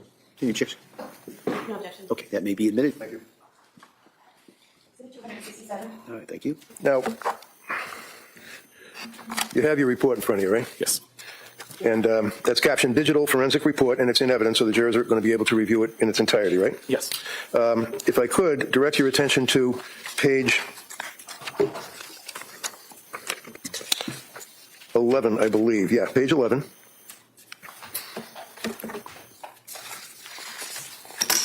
Okay? Yes. And just so the jurors are able to acclimate themselves to it, that would be this item here that you went through with the district attorney, right? As far as the searches, Google searches? I have a different page 11. Different page? That looks like this page 12. Oh, okay. Well, let me approach you with what is your digital forensic report, report number 1? Yes. Yeah, okay. Is this the same? So this is a revision. A revision? The revision submitted in February that just had a different record highlighted. Yeah, okay, so basically there's no big deal difference, right? Correct. Okay, so we can go by, you have the revised and I have the old. Can you look at January 10th on the Google search, for example? I can. You have it? Yes, sir. So looking at January 10th of 2023, just read along with me, and the jurors again would be able to look at this in the jury room. Prescription information at, it says 14:55. What does that mean? 12:14 in the morning? 14 a.m., yes. All right. And then 19:11, which would be at 7:11 in the morning? 7:11 p.m. Oh, PM, okay. Trazodone and Benadryl goes on about an hour later. Trazodone headache, Google search, goes on. Trazodone and ibuprofen goes on. Trazodone and Tylenol goes on to 2032, which would be 8:32 p.m. Trazodone and Tylenol interactions, right? Correct. Fair to say that these are things that Lindsay Googled on her cell phone. That's what this document refers to, right? Somebody used the cell phone to Google, yes. Oh, you don't know who was actually using it, but this is Lindsay's cell phone. Yes. You're aware of that. Just if we jump ahead, looking at all of these various Google searches, follow with me on, let's say, randomly, let's say, page 13, 1948, which would be 17:48 p.m., I guess. Trying to follow along to see where Reddington is going with this. Anyone else know where he's going with this? You with me on that? Yes, 1948? Yeah. Yes. How quickly does Wellbutrin work for depression? That's what was Googled, right? Correct. Followed by Lamictal for depression, Elavil for depression, how to tell if you're sleep deprived, ketamine for suicidal ideation, right? Correct. These are all searches that were done on Lindsay's cell phone. On that particular date, chronologically, would have been the 12th of January, right? Correct. Now, without boring everybody, it goes on and on and on with searches along those lines. Suicidal ideation, drugs, trazodone, mixtures, things of that nature, right? It does. Page 17, if you have it, would be the Apple Note counsel asked you about. Yes. Okay. Now, if I suggest to you, sir, that this is the Apple Note, I believe a previous witness may have read this to the jury, so they will have this in the room to read. But basically, this is the note that says, I was the healthiest, happiest mom. I worked out every morning, meditated, took care of myself, and basically my life has turned to crap, right? Correct. So what was modified in this? If you know, because counsel asked you if there were modifications and things of that nature, and I'm just asking if you know, what was modified in it? Exactly at the moment, I don't have all of that in front of me. It's possible to see snippets going back over time. I do recall on the 22nd of December when this was created, it started with the same sentence. Yep. And there was a few essentially spelling differences as time went on. So I think he's trying to show that Lindsay Googled all these information about the medications and on and on and on these searches. That was his phrasing. And that when she wrote the note, she said that, when she wrote the note, she talked about how she was the happiest, healthiest mom, and then medication like fucked up her life. So I think that's where he's going with that segment. But going back to the August 23rd, 2022 search and Lindsay going to the doctor's office, is he trying to say that his scope was not wide enough to look at all the other information that was going on in Lindsay's life, maybe? But as much as you can recover from the earlier versions of the note, it's a snippet. It's essentially two sentences, and the rest of it is it's essentially the same note. Okay, thank you, sir. Going forward onto page 18, page 19, and 20, would you agree with me that, well, actually, in 21, they basically contain photographs that were sent from Lindsay's phone to, it looks like Patrick's phone. Would you agree with that? I believe the first few pages are sent to Mommy. Okay. And this basically is the, there we go. This is the snowman in the backyard being made, right? Correct. And then Lindsay's phone is sending the blue. Yes, the blue gray messages would are be outgoing. what? The response? Yes. And can you tell me what the response is? The one on screen at the moment is the response sent from mommy to Lindsay's phone saying that's a big roll of snow. I was wondering if you got enough of the kids to play in, and it's pretty nice day too, gives them something to do on a day without school. I'm sorry, I had it accidentally sped up. My bad. Okay. And then your report then goes Too on. fast. Responses. Phone is sending the blue. Yes, the And blue gray messages would are be outgoing. what? A response? Yes. And can you tell me what the response is? The one on screen at the moment is the response sent from mommy to Lindsay's phone saying that's a big roll of snow. I was wondering if you got enough for the kids to play in, and it's pretty nice day too, gives them something to do on a day without school. Okay. And then your report then goes on with additional photographs of the snowmen. There's a box of Cheerios apparently.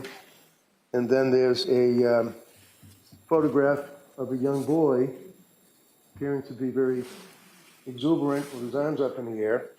And then there's the Lindsay phone responds with a picture of a little girl with a mask on, right? Correct. And this is a conversation with Patrick. Patrick, okay. So are you able to tell what Patrick said, if anything, when he sent the picture of the little boy with his arms up in the air? So at the very top of that message above the photograph, it says, got himself dressed. And that would be the message that was sent alongside the photograph. Okay. And then what was her response? Initially, it was just the photograph. Did she respond any further in your report or your research? Sorry? Did you see any response in your research of the phone? I don't remember seeing any response. All right. Can you look at page 22? Yes. Okay. And this would be on January 24th, 2023. And it looks, what time is that? 8:19 in the morning? Yes. Okay. So if I suggest to you, sir, you can even look in your report. This is in the same thread with the little girl making the snowman and the text about it looks like a nice day, hoping you got snow, things of that nature. And there was a reference by the mother or mommy to get the hot chocolate ready, things of that nature, right?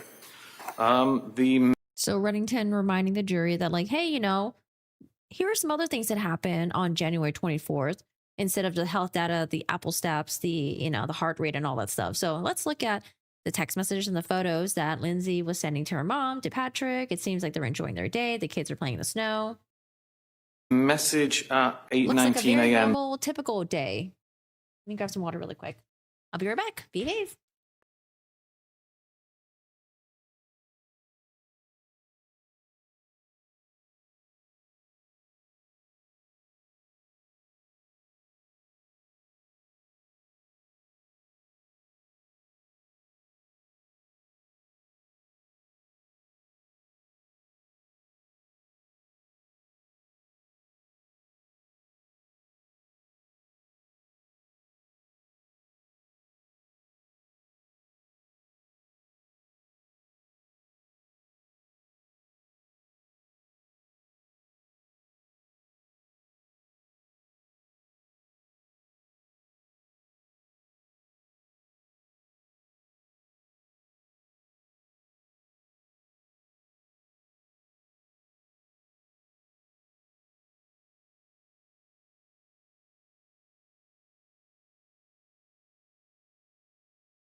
Because he's from the UK, I wanted to do the Austin Powers impression of "Oh, behave." When I was telling you guys to behave. Okay. I'm glad I didn't. We're back. Hello. That says cutie was sent by Patrick in Okay. a different thread to the snowman photographs. Okay, but I'm asking you about the one that's underneath the snowman and the mummy text. The last commentary is get the hot chocolate ready. Oh, yes, that's the one from... And that's from the mother, apparently, right? Correct. Or someone that is in the phone as mummy, right? And that was at 11:33 a.m. Now, if you look on page 22, we can get to what you were talking about. It looks like January 24th at 8:19 in the morning, cell phone number 781-375-8564. And what does that say? Cutie. And that, so just tell us, so is that Patrick's phone? Yes, that would be the phone stored as Patrick sending a message to Lindsay's phone. And how did Lindsay respond, or how did her phone respond? It appears that Lindsay reacted to an image with the love emoji. Like a little heart thing? Yes. And then what did Patrick say? Patrick asked, how's it going? What did she say? Good. And then did she say anything further? Yeah, she also responded, okay, her urine looked good, so nothing going wrong with her kidneys. A few. So that she indicates that her urine looked good, nothing going on with her kidneys, and then phew, like whew, something like that, right? That's how I read this. PHEW? Yeah. Yes. And then he said good, right? Yes. And then as you go forward, there's more pictures of the kids with the snowman, making the snowman. Patrick then says to her at 11, looks like 11:29, am I reading that right, in the morning? 11:29, 12. What does he say to her? You're a good mama. And does she respond? She responds with an emoji, which is the face covered in hearts. The face with the hearts? And then they go back and forth with each other up until getting the menu and asking what you want for takeout and things of that nature, right? Correct. Page 25, just in case you were looking. All right. Can you look at page 28 for me? And page 29, I can hold them up. They basically are just a continuation of photographs, little thumbnails of the kids doing snowman and sitting in the doctor's office, right? Correct. Okay.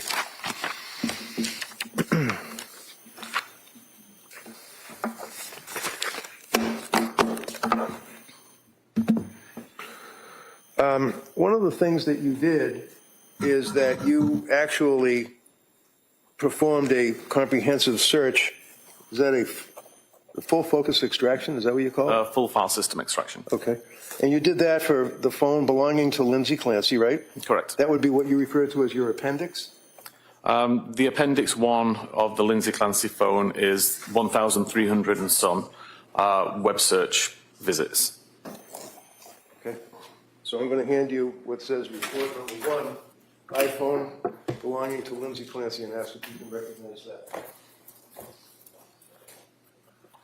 Yes, this appears to be the just the web history from Lindsay's phone. Okay, so that's pretty much if anybody cares to look at it, that's the entire web history, right? Correct. All right, I'd offer this, Your Honor. Any objection?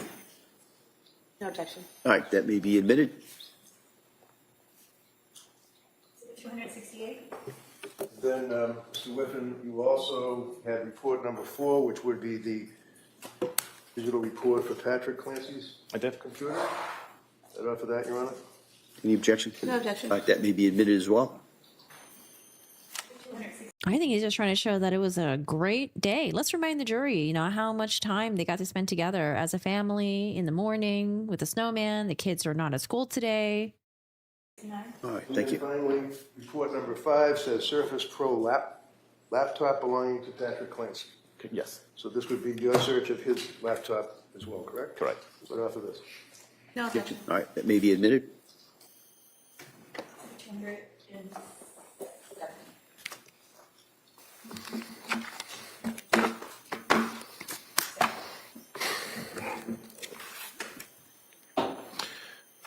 Approaching you with an item, sir, I'm just going to...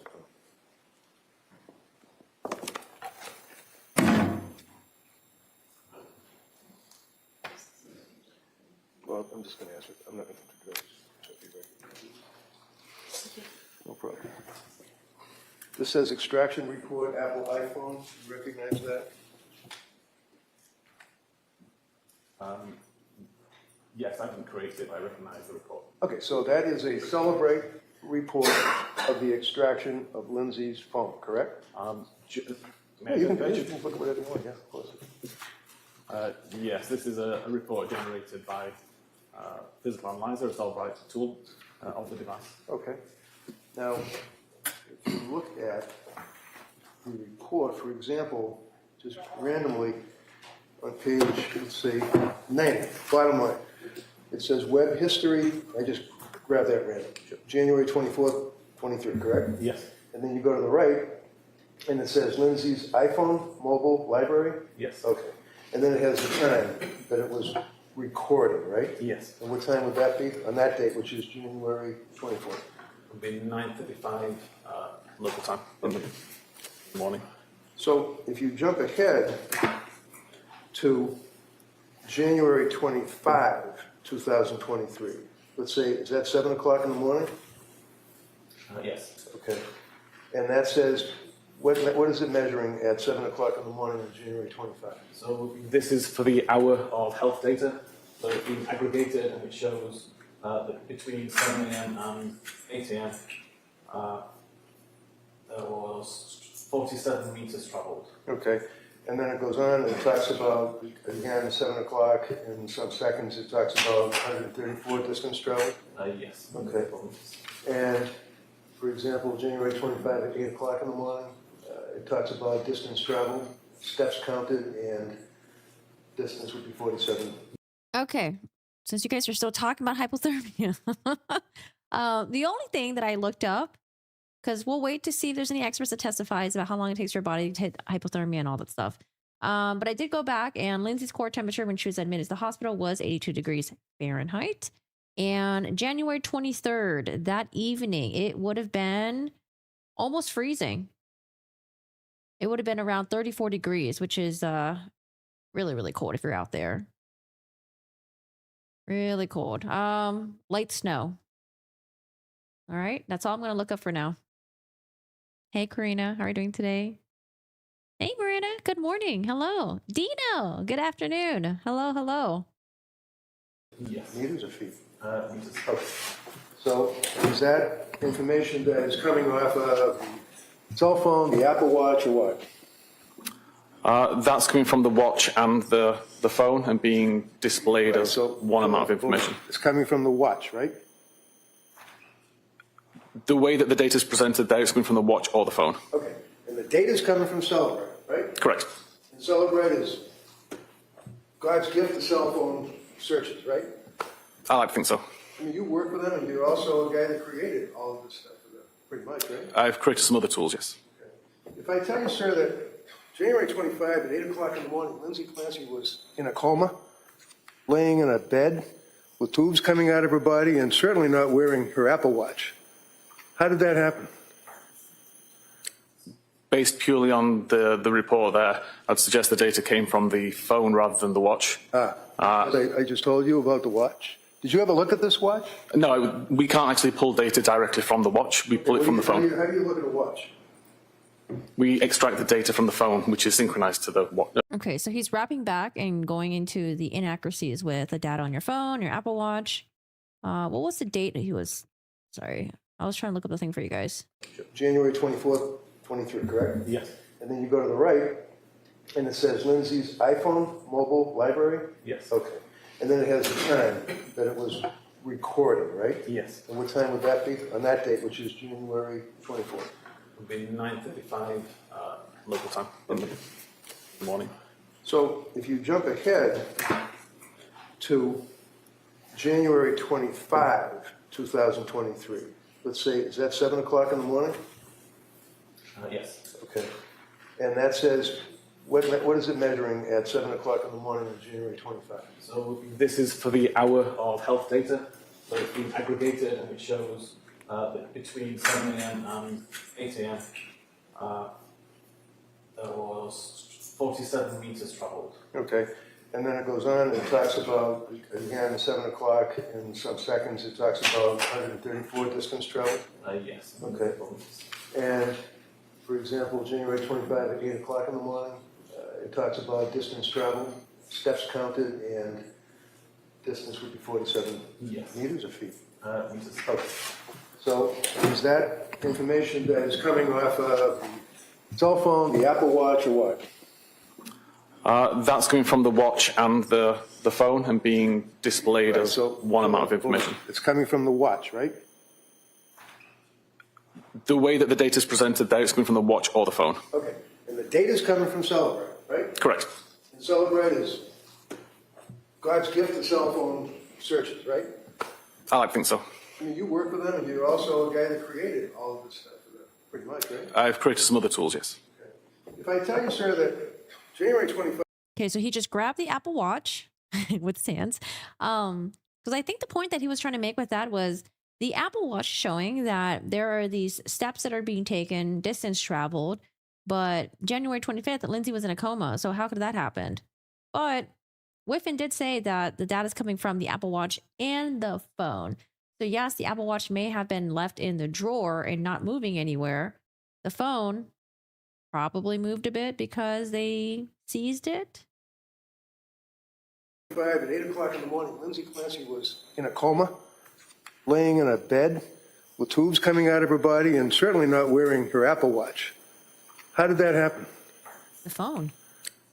Based purely on the report there, I'd suggest the data came from the phone rather than the watch. I just told you about the watch. Did you have a look at? But he did say that the data came from the watch and the phone. Maybe he wasn't expecting for Whiffen to say that it was going to come from the phone.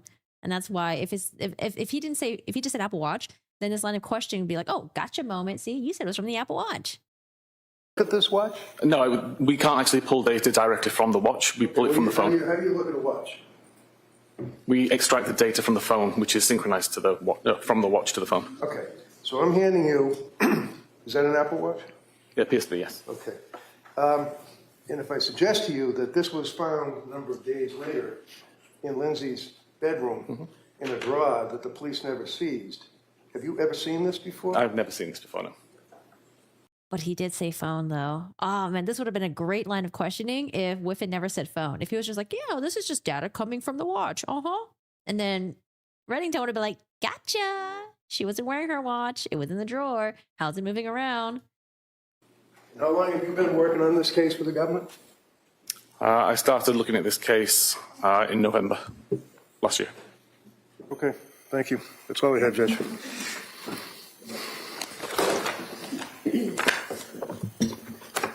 All right, redirect. Thank you.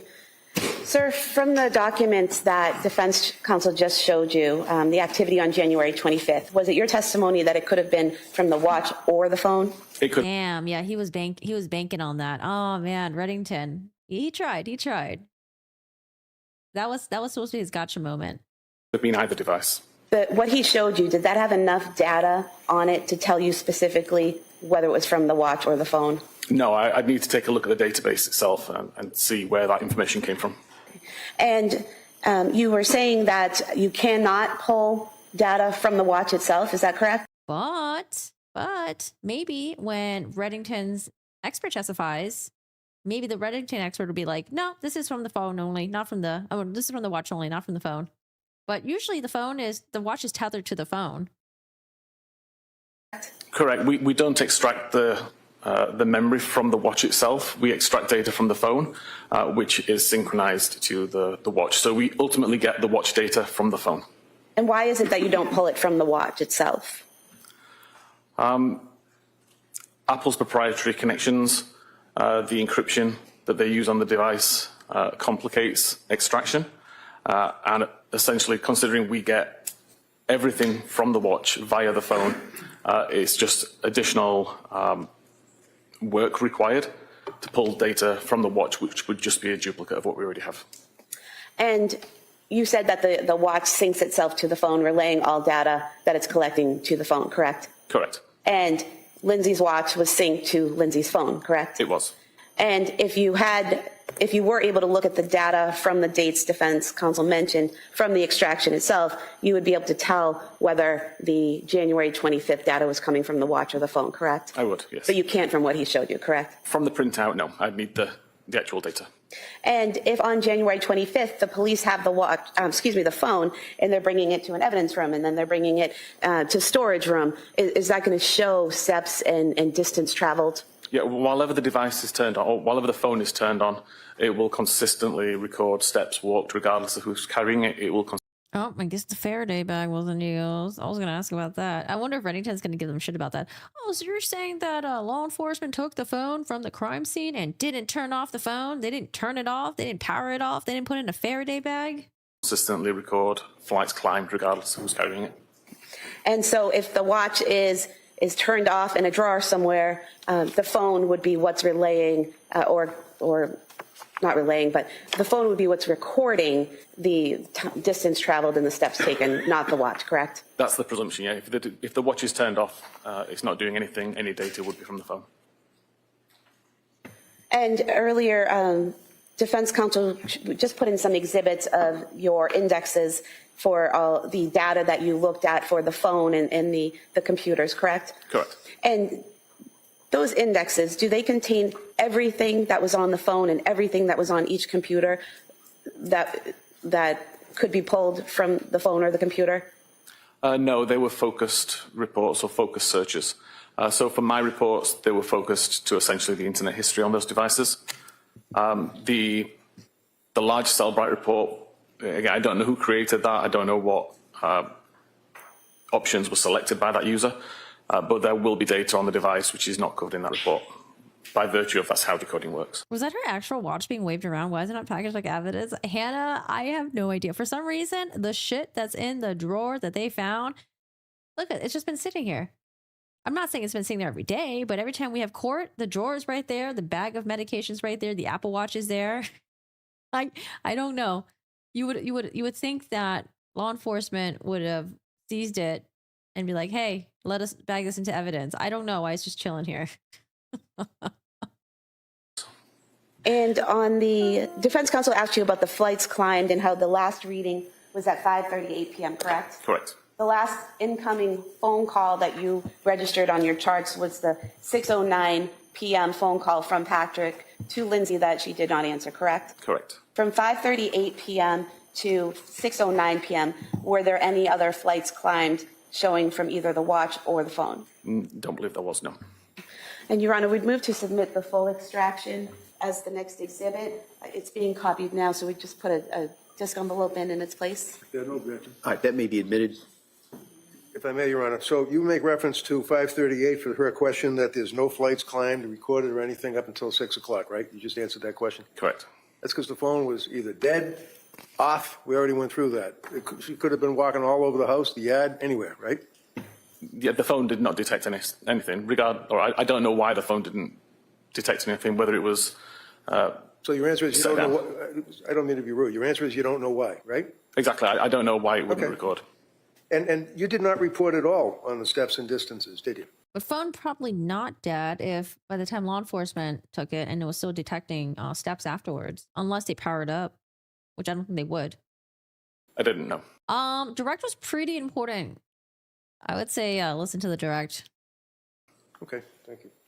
Anything on that, Como? No. All right, thank you, sir. You may sit down. Your conspiracy theories that the drawer was empty. I don't know, man. If you're defending a client, the less information you have, the better. You don't want that Apple Watch in there. You'll probably take the Apple Watch and hide it, toss it into the river. Thank you.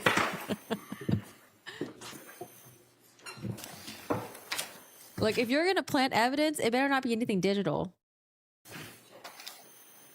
Better be something good. Okay, so you know what, Reddington, I think even though it was the cross-examination, especially towards the end when he was talking about whether the January 25th records were from Lindsay and why would there be records if Lindsay was in a coma, and he's trying to show the inaccuracies of the records, I guess he was laying the foundation or the base for his expert witness, because maybe the expert witness is going to say that no, this information was extracted from the watch and the watch shows this, not the phone. So maybe, you know, he's like, hey, you know what? I'm going to take this little loss now, but I'm going to come back strong with my expert. We'll see. Come on, Fress. We'll see. Oh, I'm sorry, Your Honor. There are some exhibits. I'm sick. I believe they're by agreement, Yeah, they were by agreement. All right, and then we would rest. all right. It's like, go. We have the two Sperry Hospital records, 2 discs. 272A, B. Mass General Institute Health Professions transcript. 273. Quinnipiac transcript. What was that? Quinnipiac transcript. 74.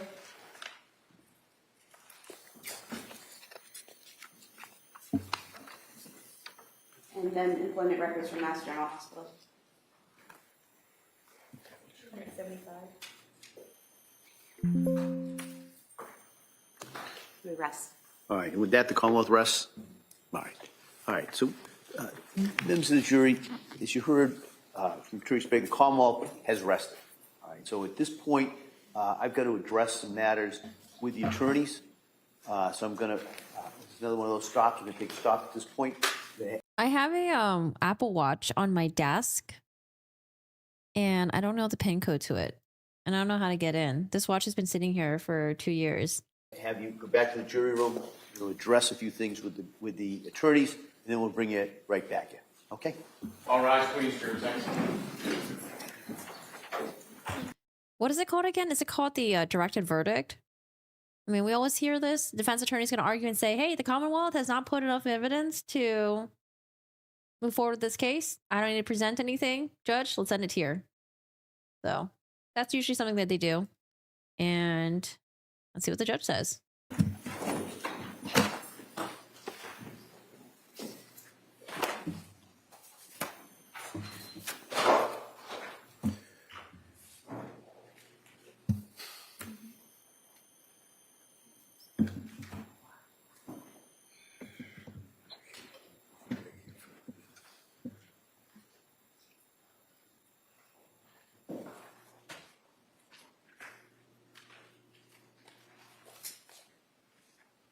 Oh, all right. I'm going to get up and stretch, and we will get to... Oh, my God. Why does my forehead look so shiny?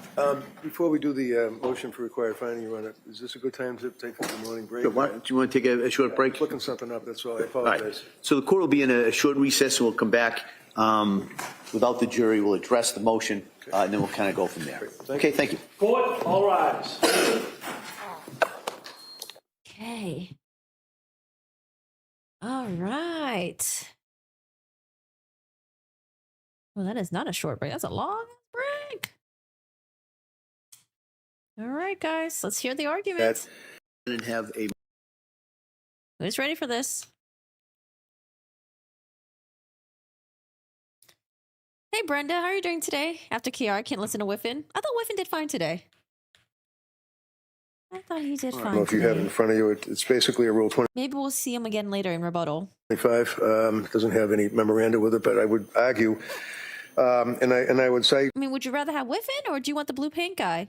to the court the case that was decided of Commonwealth versus Brunette Silvera. It's BRUNETTE-SELVEIRA.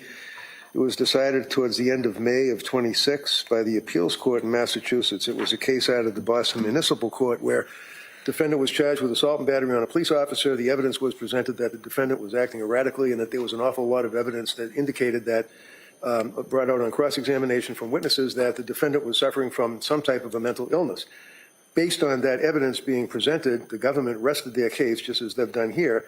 My suggestion to the court is that the evidence that's been presented on this case against Ms. Clancy I would suggest does not rise to the level under Rule 25 of where even if you take the Lattimore standard and determine that the evidence would be decided in the light most favorable to the government at this stage of the case, I think the Brunette-Silvera case places, as they describe it, a negative obligation to prove a negative as part of their case in chief on the government. I suggest to Your Honor that the evidence that has been presented in this case is overwhelming, that this young woman was clearly and unequivocally suffering from a mental disease or defect, that it was occupying her waking hours, her life, that she considered all of her avenues. She attempted to go to these healthcare providers, using the term loosely, that she went to these people. She had medication after medication after medication.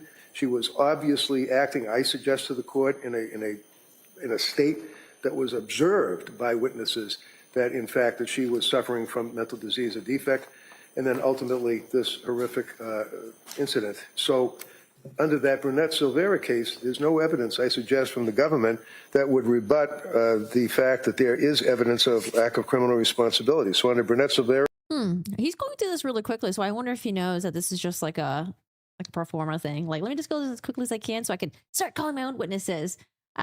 He said that she was acting in a state observed by witnesses, that she was suffering from a mental disease / defect by witnesses. Pretty much everyone said that Lindsay was speaking coherently. They were able to understand her.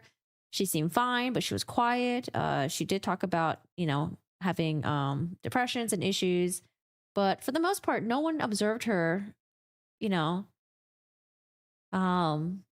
of the ordinary, I guess, other than being quiet.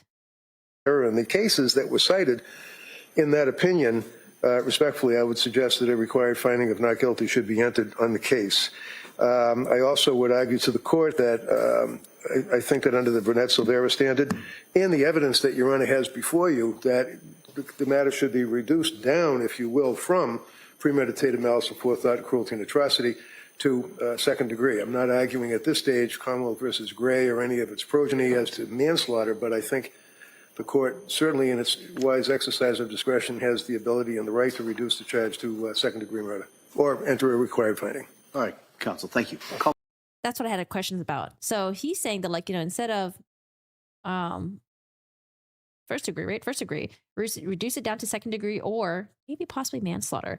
Now, what I'm wondering about the jury instruction is, are they going to have options? Probably. We've seen in other Massachusetts courts that, you know, there are the lesser charges. So we'll see. Come on. Thank you, Your Honor. The case that defense counsel cited, there was a presentation of the Commonwealth's evidence. Commonwealth rested. Defense called an expert who said that the defendant was not criminally responsible, and the Commonwealth relied on a cross-examination of that witness and did not call any further witnesses. So the motion was filed for a required finding at the close of all of the evidence, which is what's required under Commonwealth versus Lawson, which Brunette Silva cites and is still good law.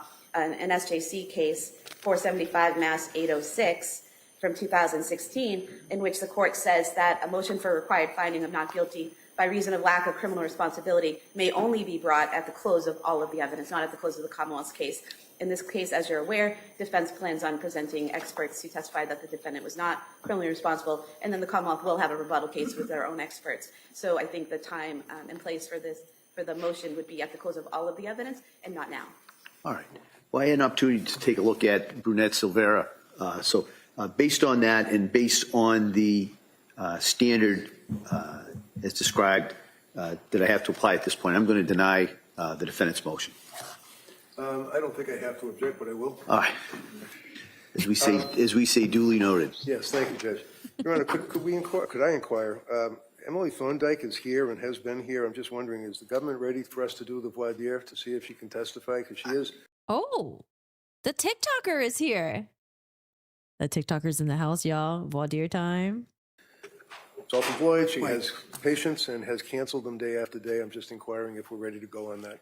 All right, so the question I think that we had put this over was in large part because of the records from McLean's. We know if those are in. So again, the TikToker has entered into the chat because she did a TikTok video about how she used to work at McLean. McLean is not a 5-star place. McLean would understaff, and she had a lot of complaints about McLean. She worked at McLean for about, I think, 5 years.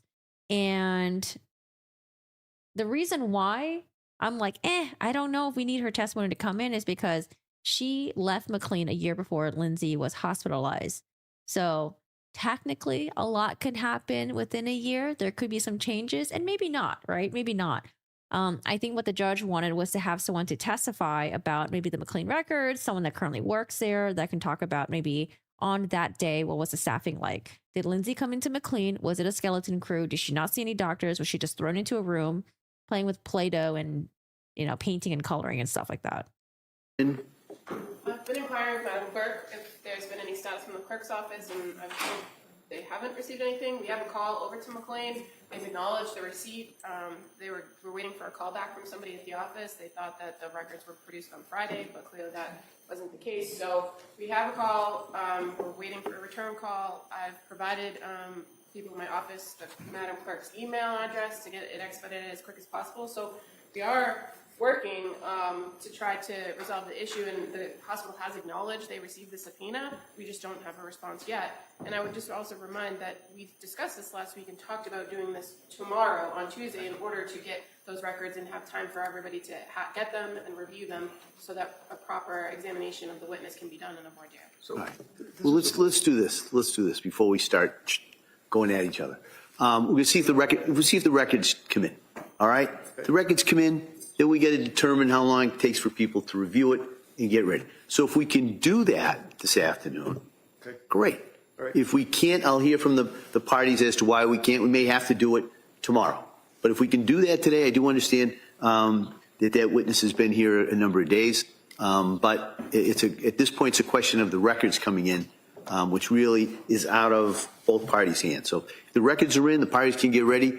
We'll do that voir dire. If not, we may have to do that tomorrow. Okay. All right. Ms. Reddington? Ready. Ready for the jury, Judge? Yeah. Ready for the jury. All right.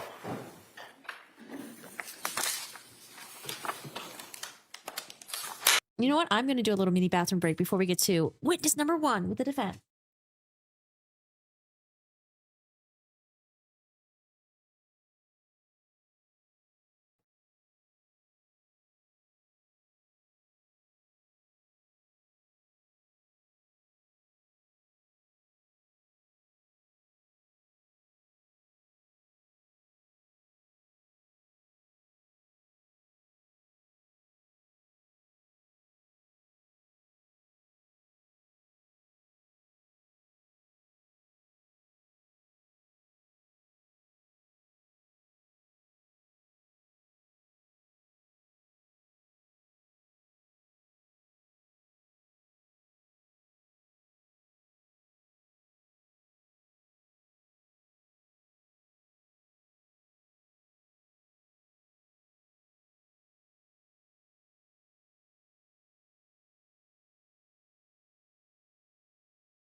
Alrighty, who's ready for the defense? Witnesses.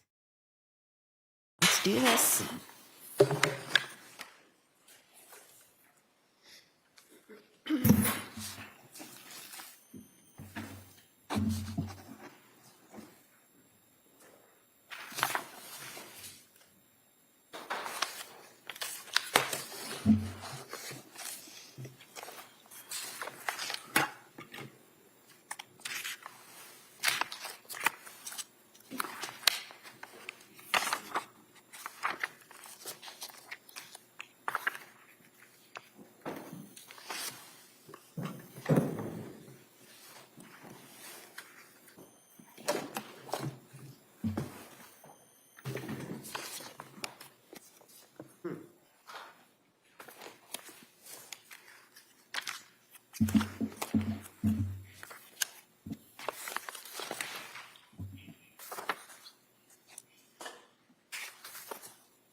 Court, all rise, please. Jurors entering.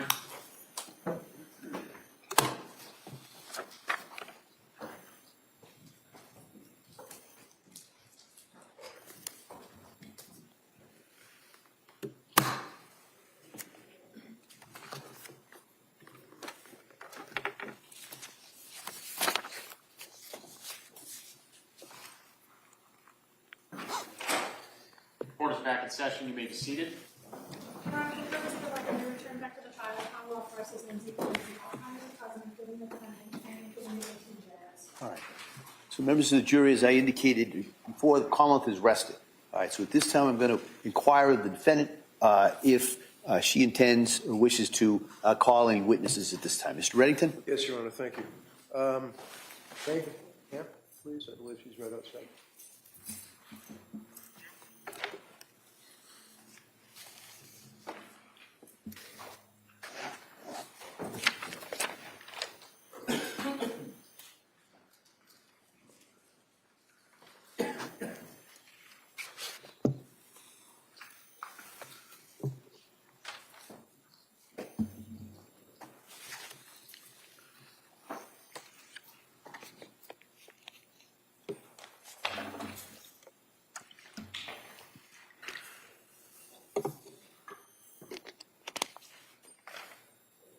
Please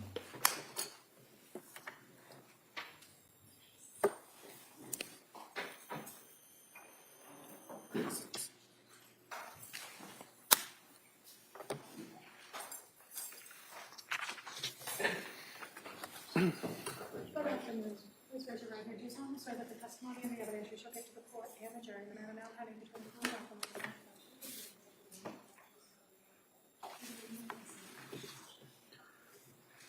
Hi, good afternoon. I'm going to ask you if you could keep your voice up and speak into that microphone. Okay? Thank you. Say the same thing, so make sure that all the jurors way down here even can hear you, okay? Okay. Tell us your name It's Margaret Hamp, and what town do you live in? Stoneham.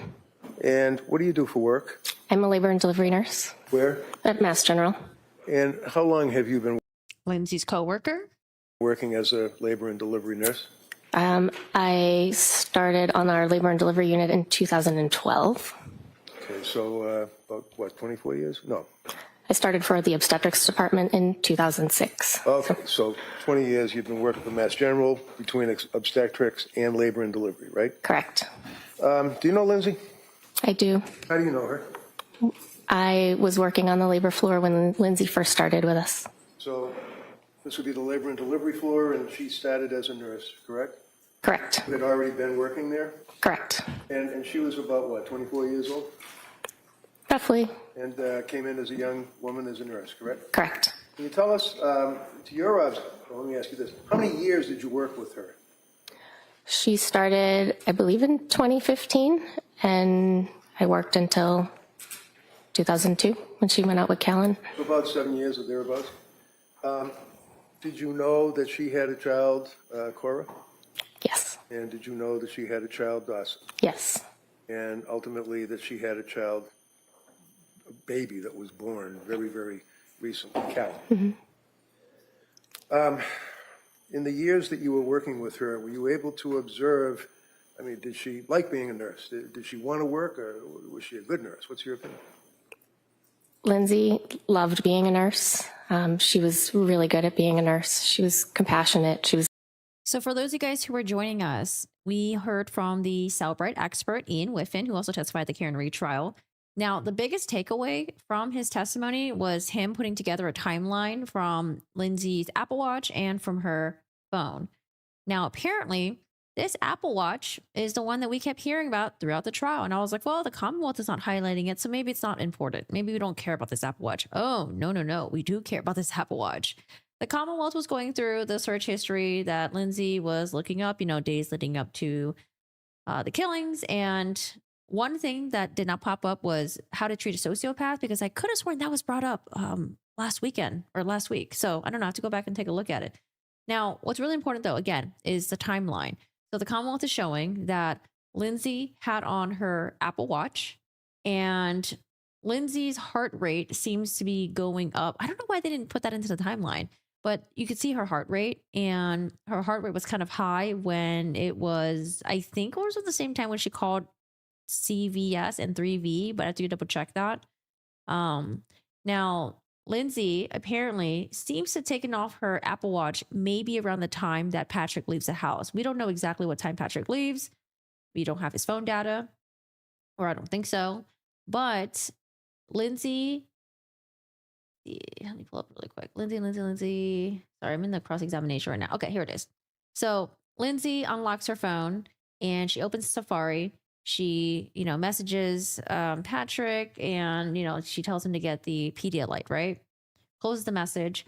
Patrick leaves the house at some point, and Lindsay seems to have climbed up a flight of stairs at 5:33 and ends at 5:38. So another flight of stairs being climbed.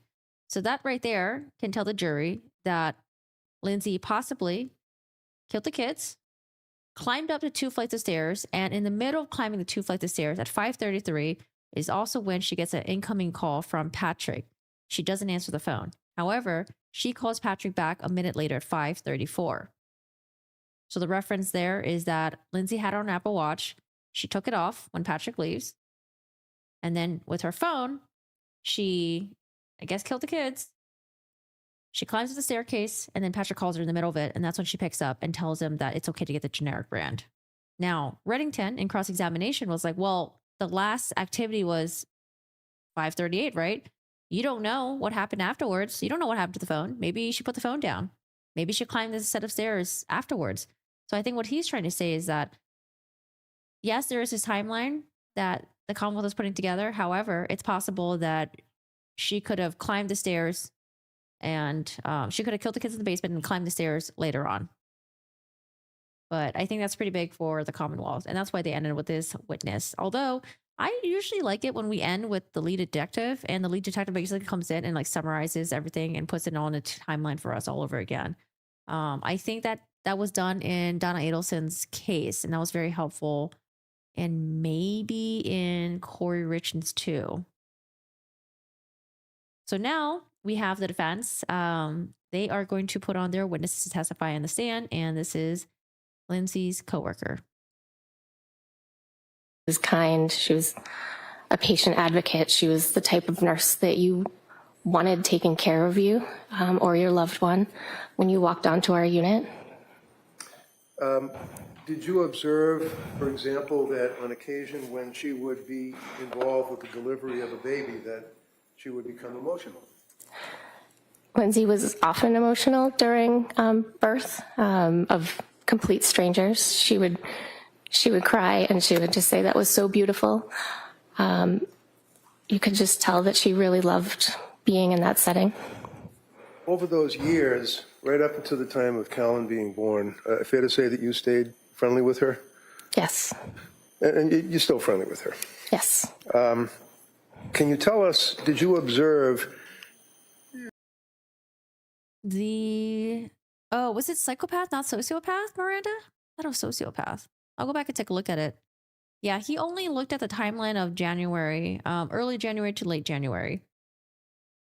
during the time you worked with her, how she emoted or felt about her children, all three of them? Yes. Tell us anything that you recall. Yeah, I have it in my notes that Timothy Chapini, Massachusetts State Police Digital Forensics, there was one search, can you treat a sociopath? And that was done on January 20th, 2023. So I guess the reason why, like, I don't know, this is why we need a huge recap of everything, right? Whiffen only looked at the phone and only looked at, Whiffen looked at the health data and the Apple Watch, steps taken, and some search history came in actually through the Safari. Chapini looked at Lindsay's phone and saw this, can you treat a sociopath search? I don't know. So Lindsay and I worked the Commonwealth is interesting. night shift together. And often on the night shift, you get to have an opportunity to really get to know your coworkers and celebrate things that are happening in their lives or support them with things that are not going so well. Lindsay asked a lot of questions of her coworkers about parenting. Simple things as she would poll the nursing staff about monogrammed lunch boxes, right down to sleeping habits. What questions do you ask a daycare provider to make sure that you're in the right place? She was often asking her coworkers childcare, parenting tips. When she had Callan, after Callan was born in the late spring of 22, did you see her after the birth of Callan? I did not see her after the birth of Callan. Were you aware that she had taken a leave of absence from Mass General? Yes. Did you stay in touch with her by phone or text? I briefly kept in touch through text. After Callan was born, I reached out to her and I asked her for her address and how she was doing so I could send her a gift. And then a few months later, she circled back to me to thank me for the gift that I had sent her. I wonder if Lindsay reached out to her and tell her about the things that she was going through. Do you recall an incident on one occasion? Could the search be on the Surface Pro? I have it in my notes as Lindsay's iPhone, and they talked about the iTunes stuff in the backup. Where she was looking or monitoring one of the children, and the child was crying. And Dawn. Hey, Dawn, how are you doing today? I want to know why Lindsay has not shown any emotion in any of the hearings. I don't know if she has or not. I didn't follow this case in the pretrial, so I don't know if there were other hearings where they talked about the autopsy and all that stuff. If Lindsay was also emotional, I think if she wasn't emotional, I think the defense could say that maybe she was on heavy medications that made her not emotional. But yeah, that's a good point, Don. Does she think that she's a sociopath? I don't know. I have no idea. We only had that one search. We didn't have like a rabbit hole search where one search leads to another, to another, to another, to another. It was just that one search. And the Commonwealth didn't bring up any other related searches about sociopath. You observed what happened after that? Yes. Tell us about that. Lindsay often checked in on her kids while they were sleeping at night. Again, we worked the night shift, and she had the ability to look at her phone and see what Cora or Callan were doing in their cribs. And she shared that with a lot of us. There was one particular night that Cora was crying. No, she's not denying that she did it. Hey, Storm, how are you doing today? The defense has not denied that she killed the kids.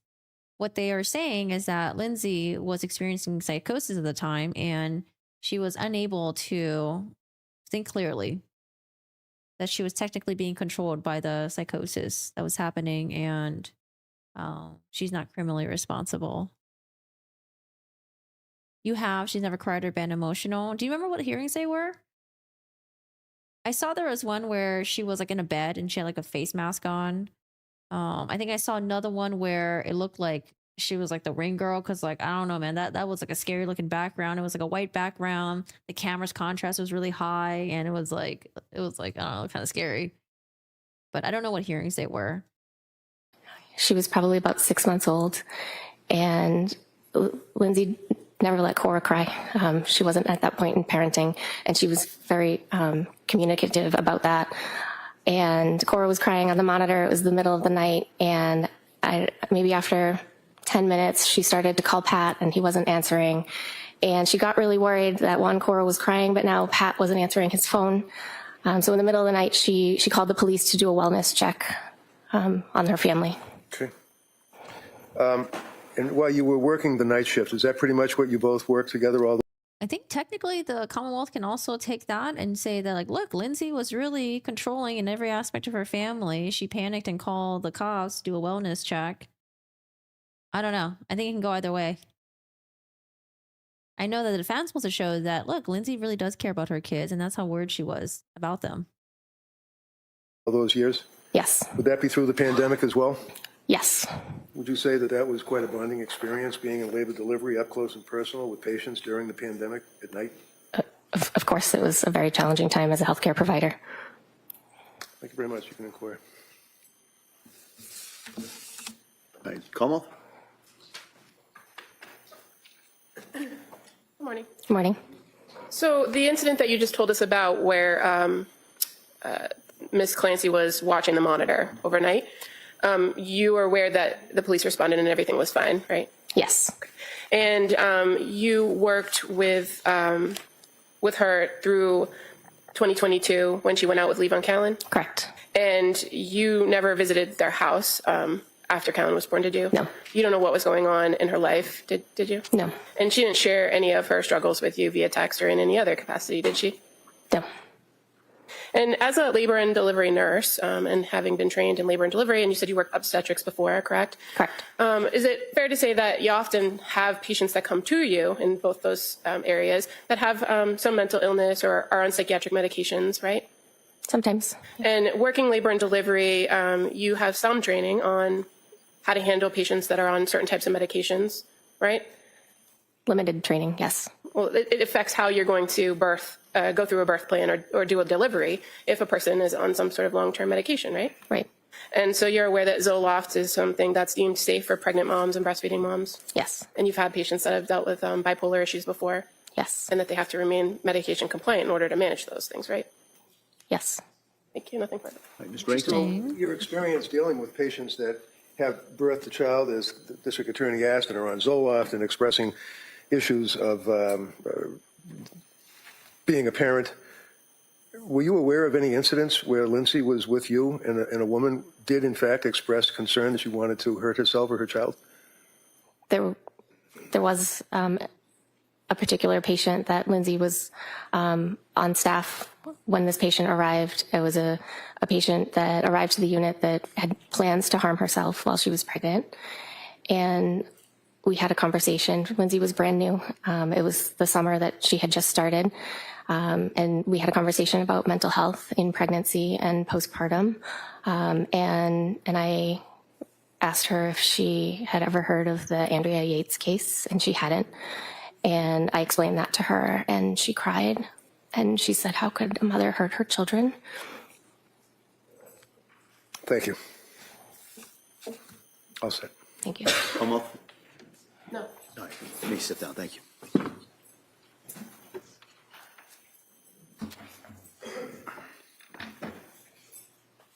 Okay. I mean, I think the Commonwealth is really going to focus on the people that weren't close to Lindsay. So again, you know, if they were around Lindsay when she was suffering, if they saw Lindsay after Callan was born, and then if they happen to be nurses or in other professions, then you would ask about, oh, okay, well, it seems like, you know, typically nurses know this, nurses have access to this.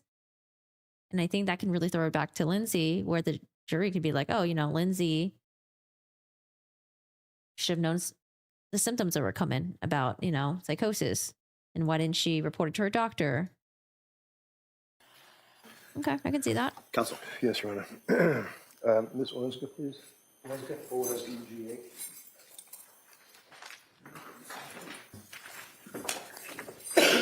I can't with this box. I just imagine Reddington just walking around the courtroom with the live with passion, laugh, sing. I mean, it's really cute though. I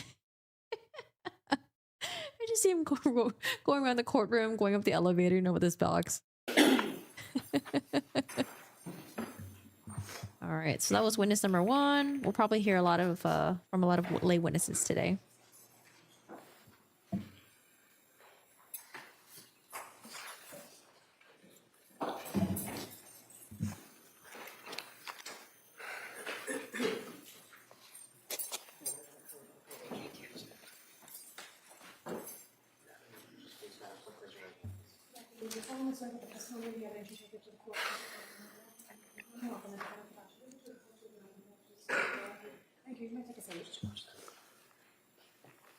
Hey, good afternoon.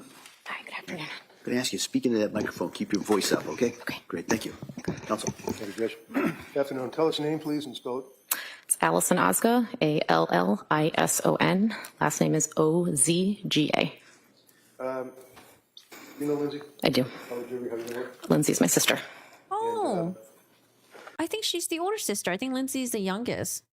Can you tell us, are you close to Lindsay? Do you live near each other? Do you socialize? What type of relationship have you had with her? I think from what we heard from the sister was that she lived like 2.5 hours away from Lindsay at the time.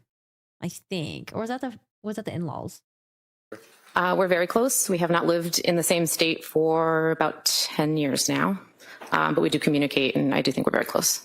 And do you text with her on a regular basis? Yes, And you talk on the phone, do you? occasionally. Directing your attention to the fall of, well, actually heading into like Thanksgiving and Christmas of 2022. Do you remember that time frame? Yes, And did you have occasion to see your sister during that period of time? yes. And let's direct our attention to, let's say, Thanksgiving 2022. Had you noticed any change in Lindsay's personality or any observation of how she appeared to you?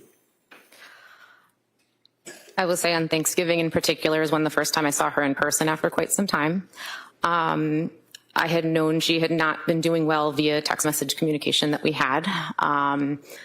I think on Thanksgiving, she, her mood did not look good, or energy, she didn't seem very energized. It definitely seemed off from how I've seen her in the past. And were you aware that that carried through from November into December, around the holiday season, if you had stayed in touch with her? Yes. And can you tell us what you observed about her around the holiday season as it related to her, from your observations and your texting and your communications with Lindsay? How did she appear to you at that point?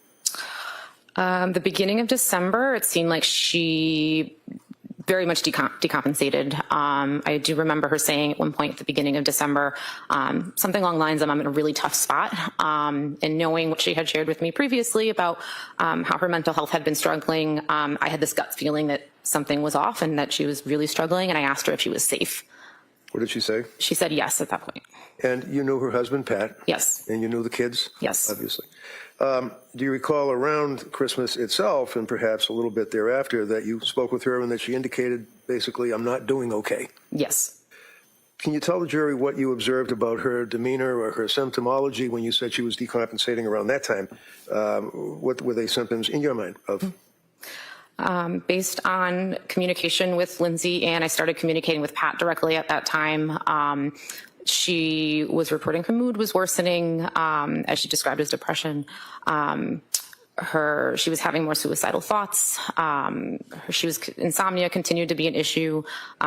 She was really not feeling like herself. And did you know that during that period of time where she was telling you about the suicidal thoughts and the issue of depression, that she was seeing doctors? Yes. And what did she tell you about seeing the doctors, and if she was on any medication, and if so, what effect did they have on her? So the first thing she said about the doctors was back in October when she said that she saw a doctor for Zoloft and had a very awful reaction to that Zoloft. Would that be Dr. Tufts? I don't believe she shared that specific with me. Share the name? Okay. No. And then I think throughout our communication over the couple months of October to December, she did share with me that she was going to doctors, she was getting different prescriptions, kind of all the things that they were trying and different treatments that we're looking at. And do you recall when you were talking with her about her symptoms towards the end of December that she had, in your words, decompensated significantly and stated to you that she felt nothing and that she was scared, things of that nature? Yes. What else did she tell you, if you recall? At the end of December, so I think it was more along the same of, that she is really not feeling well. Her mood is down. She's feeling numb. She's feeling hopeless. I believe at the very end of the month, she told me she had suicidal ideation every day for a month. Do you recall towards the end of the month around New Year's that she voluntarily admitted herself somewhere? Yes. Do you know where she admitted herself? McLean Hospital. And while she was at McLean Hospital, ultimately, do you know how she got out of McLean Hospital? It was my understanding that she was weaning off of some medication that she was on, and then was eventually discharged 5 days later. Now, did you see her or talk to her after she left McLean Hospital trying to wean herself off of whatever medication it was? Because you don't know what the medication was, right? I believe it was Seroquel. Seroquel. Yep. Did she tell you anything to the effect that when she got out of the hospital that she felt as though this was a step in the right direction? Did she seem as though she was trying to be positive about her life? Yes. And tell us about that, because up until this point, you had observed her decompensating and having these symptoms and suicidal ideation and depression and feeling nothing and scary. When she got out of McLean, what did she appear to you and what did she say to you? I believe she said she felt that was a good plan and that she was starting to feel better. So was your sister, in your opinion, granted she's your sister and you're biased, obviously, but was she a complainer? No. And obviously, she didn't share with. But I thought the argument was that they were unhappy with what happened at McLean. If they were unhappy at what happened at McLean, McLean didn't treat her, then Lindsay would have left McLean feeling satisfied, right? Not that she was feeling hopeful and that it was a good plan. Okay, so Lindsay's not a complainer. With you in detail, her doctors and medicines and things of that nature. Is that fair? No. But you were aware of the struggles and the hurt that she was going through. Yes. And then through the month of January, did you have occasion to see her, or were you, because you still live in different states? Yes. Yes, I did have an occasion to see her in January. When? We went to Cora's birthday party. Oh. And that was at the trampoline park? Yes. How did she appear at that? I think she looked like she was going through the motions of putting together a birthday party for her daughter, but she looked tired. She looked like she was still struggling. So there was a difference in your observation of what you had known your sister to have as a personality? Yes. And then, of course, the horrible day, were you aware, or did somebody call you and tell you that the children had been killed? Yes. One of them still survived and ultimately passed? Yes. And do you recall who told you that? Yes. Who was that? My mother. And as a result of getting the call from your mother, what did you do? I jumped in the car, packed a bag, and I sped up to South Shore Hospital, which is where I was told she was. Did you see her in South Shore Hospital? No. Did you know that she was then transferred to another hospital after South Shore? Yes. And what hospital was that? I believe it was Brigham and Women's. And were you able to visit her in Brigham and Women's? Yes. And did it take some time before they would allow you to visit with her? Yes. How long, if you know? I think it was approximately 2 weeks. Okay. And then you were able to see her pretty much on a regular basis? Yes, And where does your mother and father live? in Connecticut. And are you close to them? Yes. Can you tell the jury, from the time of this incident in January 24th of 2023 up until now, 2026, where has your mother and father been living? My parents have been spending the majority of their time up here in Massachusetts Why? so that they could visit Lindsay as much as possible. Almost on a daily basis? Yes. Was that in a bed and breakfast or a bed and bath, or was it a hotel, or where were they staying? They've been living out of hotels. Thank you, that's all. You can inquire. Como. Thank you. Reddington did do an interview with the news about 3 months ago, and Lindsay's parents were there, and they reluctantly talked to the news reporters. But yeah, that was mentioned that they are here trying to visit Lindsay every day, and they're living in hotels. Good afternoon. Now, when Lindsay was at McLean Hospital and she was discharged, did she tell you that she asked to be discharged early to go to Cora's birthday party? I can't recall. And do you recall speaking to the police on January 25th, just a day after this all happened back in 2023? Yes. And do you recall telling them that you saw Lindsay 2 weeks prior to the 24th, roughly around the birthday party time, and that she seemed okay? Yes. Do you recall telling the police that you spoke to her in phone calls many times after she was discharged to McLean, and that her tone of voice in those calls seemed better? I did not speak to her on the phone. Most of our communication was via text. Okay, so you don't recall saying that to the police, that the tone of Lindsay's voice in our phone conversations was better the last couple weeks since she had been released from the hospital? I believe when I said that, I meant her tone via her text messages. And so her tone in her text messages was better? A bit. And do you recall telling police that you spoke to Lindsay on Thursday, January 19th, 2023, and she seemed okay? Yes. And that was a phone call, correct? That was text message. Text message, okay. Yes. So when you were saying spoke to the police, you were referring to text messages? Correct. And so in that text message, she seemed fine? She seemed okay. So she had just been released from McLean Hospital at the beginning of January, and all of your communications after the birthday party were text messages, is that correct? Yeah, that's what I'm wondering. No phone calls? Well, maybe she didn't think that anything was. Maybe she thought Lindsay was fine and that it didn't really warrant a phone call. The date's wrong. I believe so, yes. Just so we make sure we have the date correct, after she was discharged from McLean in January of 2023 up until January 20. Right. Her tone of text seemed better. Yeah, if you say tone, if the word tone was thrown in there, then that sounds like phone. 4th, 2023, all of your communications were via text. Yes. Did you visit her at her home that month? No. You didn't reach out or call her at all, correct? I reached out and called, yes. I did not visit her at her home, no. When you called, did she respond? Did she answer the phone? I'm sorry, let me backtrack. I can't recall whether I made a phone call. I can recall the majority of our communication between January 1st and January 24th was via text message. Okay, so there could have been some phone calls. I cannot recall any phone calls. Okay, good clarification. You are a licensed social worker, correct? Correct. And you're a mandated reporter, correct? Yes. And at any point in time between January 1st, 2023 and January 24th, 2023, did you have enough concern about the safety of the kids or the safety of your sister to file a report as a mandated reporter? No. Thank you. Mr. Ray? Go ahead, Judge, thank you. Okay, thank you. Let me step down. Okay, it's pretty good cross. No, we don't need to get her phone records. The sisters? I would call Paula Musgrove, please. All right, witness number 3. Paula Musgrove. Wait. Oh, Lindsay's mom.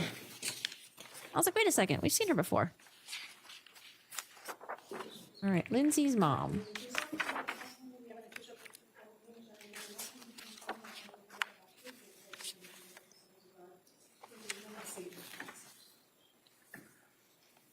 All right, good afternoon. Good afternoon. I'm going to remind everybody else, just speak into the microphone if you could keep your voice up, please. Okay. Thank you. Afternoon, tell us your name and spell your name, please. My name is Paula Musgrove. Does mandated reporter extend to personal life? I would assume so, right? It's kind of like, what if an ER doctor sees someone choking, right? Do you just keep on walking and say they're like, oh, I'm off the clock, or do you want to help, right? You feel for Lindsay's mom? I feel bad for her parents. Yeah, you have your daughter that's being institutionalized, which I think she is right now. And then your 3 grandchildren gone. Paulamusgrove. And Mrs. Musgrove, fair to say that you are Lindsay's mother? Yes, I am Lindsay's mother. And your husband is here as well in the blue shirt, correct? Yes. You've been here for every day for the trial, is that correct? Yes. I just have a few questions for you. Obviously, you tell us about Lindsay when she was a kid. Was she a good kid, good student, that type of thing? She was a very good kid and an excellent student. Very excellent student all through school, through high school, college. Yes, excellent. Ever been in trouble, law enforcement or schools or discipline or anything? No. There's been some rumblings that Lindsay's mom has said that she has not forgiven her, which I didn't find anything about that. Then I was like, well, maybe it meant mother-in-law, maybe Patrick's parents. I don't know, but let's see if that comes in cross-examination. Were you aware of her husband, Pat? Yes. And obviously, you knew when they got married, when they were dating and things of that nature, right? Went to the wedding, obviously. Yes. Fair to say that you were close to your daughter and Pat? Yes. And you knew, obviously, the grandchildren? Yes. Tell the jury how you interacted and felt about your grandchildren. I loved my grandchildren with all my heart. And you never know what it's like to love a grandchild until you become a grandmother. And it was the most beautiful thing. I love them with all my heart. Now, did you have occasion to see how Lindsay reacted and treated her kids as a mother? Yes. And granted that you're her mother, so you're obviously biased. Tell the jury what observations you made of Lindsay as a mother through the years after Cora was born, and then Dawson, and then, of course, baby Calvin. Lindsay was a very loving mother. She was dedicated to her children. She was a fun mother. She was always doing things for her kids. She always wanted to be a mother, have many children, and I felt it was the best thing that ever happened to her, and she would do anything for her children. She was just a loving mother. Now, in 2022, Calvin was born, is that correct? Yes.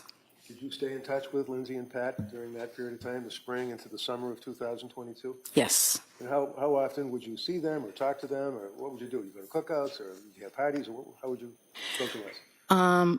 Myself and my husband would travel from Connecticut to Duxbury at least 2 or 3 times a month, as well as them coming to Connecticut to visit us. And would you agree that in the summer, for example, of 2022, that Lindsay and Pat were active with the kids and we're pretty happy? Very happy, yes. Did you observe in the summer? Oh, it was Patrick's mom. Okay. Patrick's mom. Where did she make that statement? Was she interviewed somewhere? That's right. Lindsay was supposed to go back in January, but I could have sworn the plan was for her to just not go back at all after November, because I know she had to keep extending her maternity leave. And then, beginning of December, something got denied. I think it was like a paid, I think she had to use her PTO. Yeah. So I don't know if the plan was for her to ever go back in December. Or sorry, in January. Summer of 22, any changes at that point in her personality and the way she was acting with her friends in society? In the summer, no. And they were having a fairly good summer. Yes. Did you notice at some point a change in Lindsay's demeanor? Yes. Tell the jury when that was. It was sometime probably around the 2nd week of October. What happened that you noticed? I noticed that she had become very anxious. She told me she was anxious about going back to work because Callan was having trouble taking a bottle and she didn't feel right about leaving him. And as a result of that, did she tell you that she was going to put off going back to work?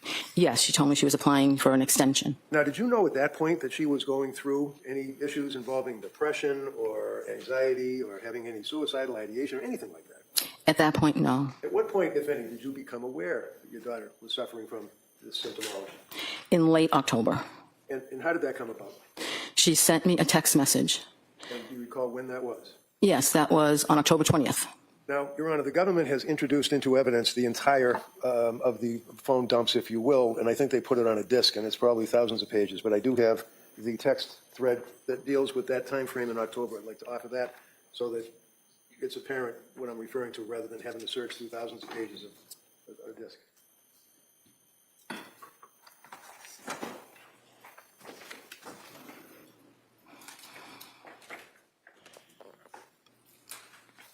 No objection. Okay. They may be admitted. So approaching, let me offer this.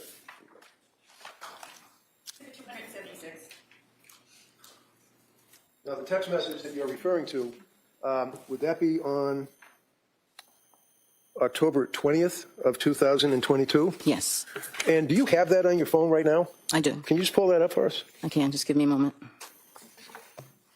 Okay, I have it. Kelsey, do you have a copy maybe that you could look at? Oh, I have a copy. Yeah, that might. What? Is she pulling up her phone to look at it? That might be easier for the witness. Give her a copy, please. Is read that for the jury. Mom, will you Okay. please come up and stay with me for a bit? I'm really sick. Something is wrong. I had horrible insomnia all night, and I just don't know how I'm going to get through the day. I started taking the medicine my doctor prescribed for anxiety, and I think it's made things worse. It's just really scary, and I don't want to be alone. You want to write off this? Objection. Sorry, in evidence. What do we mark it for identification? Yay. Is that text within the? First, well, I know you would, but we already have the. Do you want a little thing? Can I just He probably wants the board because the jury can read it a lot easier if there's a giant ass board there. No, we're going to mark that for identification. The text that is been referred and read to is within Exhibit 276, which was just offered. I'm sorry, which is what? I think it was within Exhibit 276, which was within that thread that you just offered. Okay, so I will then, that would be 276, so that will be over here. As a result of receiving that text, did you then come up to? Hold on a second. Exhibit W for identification. Yeah, okay. Oh, thank you. All right, thank you. So as a result of that, did you come up to Duxbury? Yes, same day. And tell us about that. What happened that day at the end of October? Lindsay had been, I believe she went to the emergency room that day and she had come home. She was feeling a bit better. She told me that she couldn't sleep. She was very anxious and she was afraid. And how long did you stay with her? At that point? Yes. I believe at that point I stayed for about a week. And was your husband with you? He came later. He didn't come directly with me then because he was still working, so he came later. I never asked. What did you do for work? I worked for Weight Watchers. And you're retired? Yes. How about your husband? Is he working now? He recently retired. And what was the nature of his work? He was in photography, What kind of photography? school picture photography. For yearbooks and things like that? Yeah, and school pictures, and you had your kids' pictures taken. And he just recently retired? Yes. Is it fair to say that during the month of October into November, into the holidays in December, that you and your husband would stay with Lindsay and the kids? Yes, I stayed more than my husband because he needed to go back home to work. Sure. While you were staying with Lindsay, can you tell us your opinion as to her condition? Was it decompensating? Was she getting better as time went on through November and December into the holidays? Through November into December, it was not getting better, and into the holidays. And you knew she was on medication at that point? Yes. You knew she was seeing doctors at that point? Yes. So tell us, is there an incident that came to your mind that you recall that occurred on one evening that indicated to you how seriously she was suffering? There were many. One particular evening that was disturbing to me was that, she was afraid to be alone, and she actually asked if she could sleep with me. When was that? That was late November, early December. And did she indeed sleep with you on that occasion? She did. Continuing on through the holidays, did you guys get together for the holidays, Christmas or Thanksgiving, if you recall? Yes, I was down there probably most of December through Christmas Eve, and then I left on Christmas Eve. Wait, but why would she be sleeping alone? Where was Patrick? Was he traveling? to come home to see my other daughter and her family. And then Lindsay actually came to my house later the day on Christmas Day. Was she with Pat? Yes. Okay, and the kids? Yes. During that period of time, did you make further observation as time went into January? Oh, back it up. At some point, she voluntarily went into McLean Hospital? Yes. You knew that? Yes. How did you know that? What I was there. do you mean you were there? I was at Lindsay's house staying with them. You take care of the kids? Yes. And it's fair to say that Pat's parents, mom and dad, also stepped up, taking care of the kids, helping out during this period of time? They were there, I guess, when we weren't there. I didn't really see them, but. Right, because you guys would be different time frames. Right. But you all were pulling together as a family, is that Right. correct? January, leading up to January 24th, do you recall, and can you tell the jurors what, if any, observations you made of Lindsay and her condition? Lindsay had lost a lot of weight. She had become, during this whole time, paranoid about different things that really she shouldn't have, really weren't logical to become paranoid about. She would mention that this wasn't her mind. She would say to me, really, she had become, during this whole time, paranoid about different things that really she shouldn't have, really weren't logical to become paranoid about. She would mention that this wasn't her mind. She would say to me, this isn't me. I've never been like this before. And I would agree because she wasn't. She was attempting to go through the motions of her day, take care of the kids as best she could. She didn't want to drive. So at times when Pat didn't go pick the kids up at school, I would drive Lindsay to pick the kids up at school because she was afraid to drive. Did she express to you concern that in this time frame that people at the school, teachers and other people would be able to know what she was thinking and would think that she wasn't a good mother because she was sick? Yes. She said, the school knows something's going on because I'm not driving my car. They see that I'm not driving my car to pick the kids up. I think she stopped driving in, was it end of November or before that? Do you recall the end of January that she made a statement to you about the medication, in her opinion, what it was doing to her mind? Yes. What did she say? She said that she couldn't remember anything. The medication was pretty much just destroying her mind, and it wasn't her. She said, this isn't me. I just want to feel better and enjoy my kids again. Now, I know that this is difficult. In December of 2000. The doctors did testify and say that Lindsay was able to recall from her memory about the different medications that she was taking and the dosages and the effects. So I wonder specifically what kind of things could Lindsay not remember? Maybe it was like her day-to-day stuff? 22. Do you recall the time that you were in the kitchen with Lindsay and Patrick and she made a statement about her state of mind to her husband, Pat, and you were there? Yes. I know it's difficult. Just tell us what you remember. I remember her being very nervous. I remember her saying, I just have to tell you guys something. And then she told us. What did she tell you? She told us that she had thoughts of harming the children. Thank you very much. Why don't we take the afternoon recess at this time? We'll come back for cross-examination. Patrick did mention that Lindsay said she did say she had thoughts of harming the children, but he never gave us a setting of that. Like where they were, how it was being told, who was there. Not that I recall. Do we think that Patrick had an affair? No opinion on that. I think she kicked Patrick to the basement. Then Lindsay ended up down there at some point. Patrick did mention that, but it seemed like it was like something that was very rare. It didn't really happen often.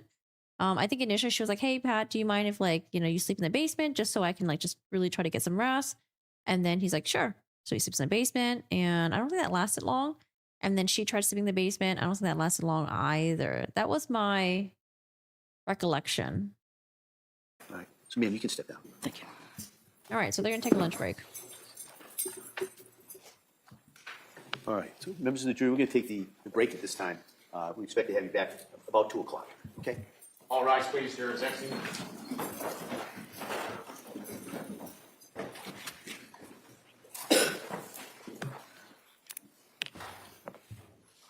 All right. That's her husband. Oh, I love the mascara. She's got blue mascara on or purple mascara.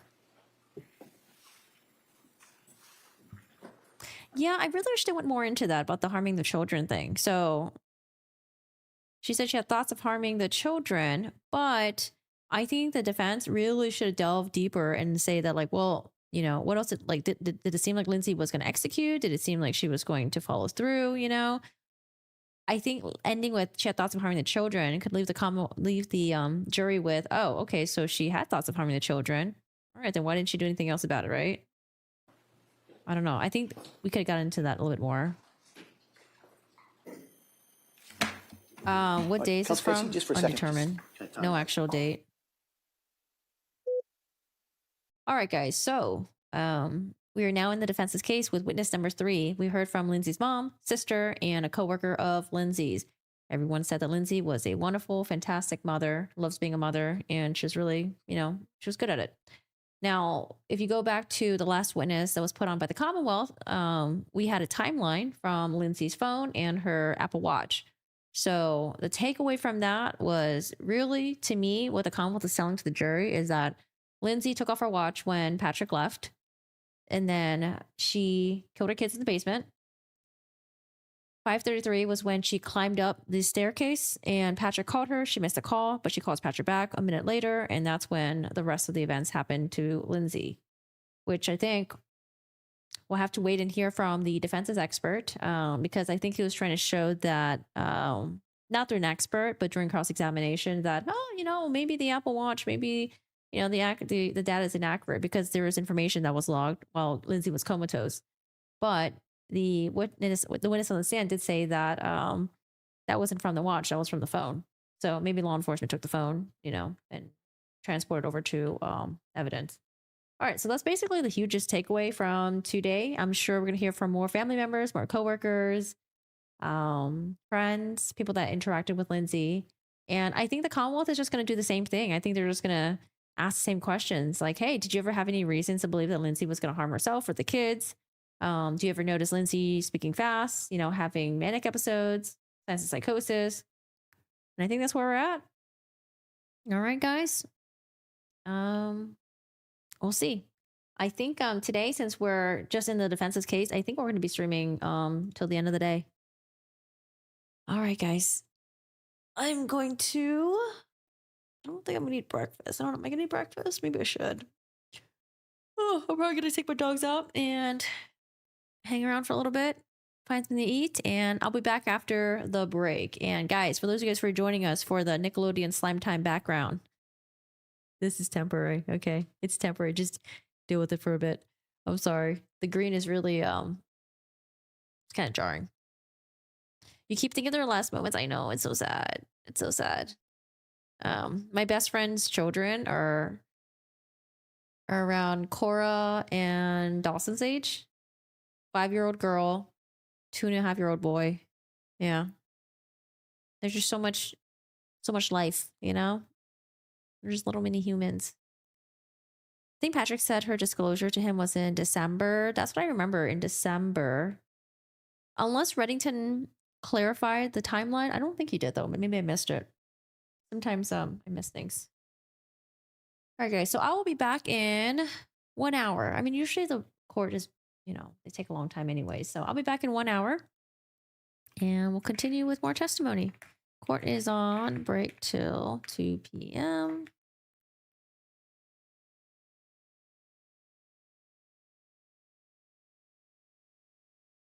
Let's call it 2:20.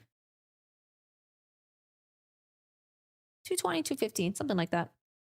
Alrighty, y'all. Actually, before we go to the big screen, I'm covering this because my background is so ugly. I don't want you guys to see it. There's the chrome. There's the sigil.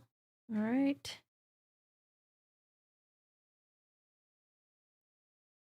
I think we've seen this room before. No, you have not seen this terrible green before. Have I been in a room that's this green? I could have chosen the white wall as my background, but I want to be on this wall because I don't want the door to be behind me, because what if someone tries to ninja assassinate me from behind? I got to see them coming. All right, guys. Yeah, I'll see you guys after the lunch break. If you guys have any questions or anything like that, anything to clarify, just throw it in the chat, and I'll try to cover when I come back. Alrighty.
Hello, guys. Hello, hello. How's it going? You guys enjoy your break? Alrighty, we are continuing with the testimony of Lindsay's mother. We are in cross-examination now. Did I drop my other eyebrow? I did, right? Okay. All right, guys, give me a second.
All right, let's get started.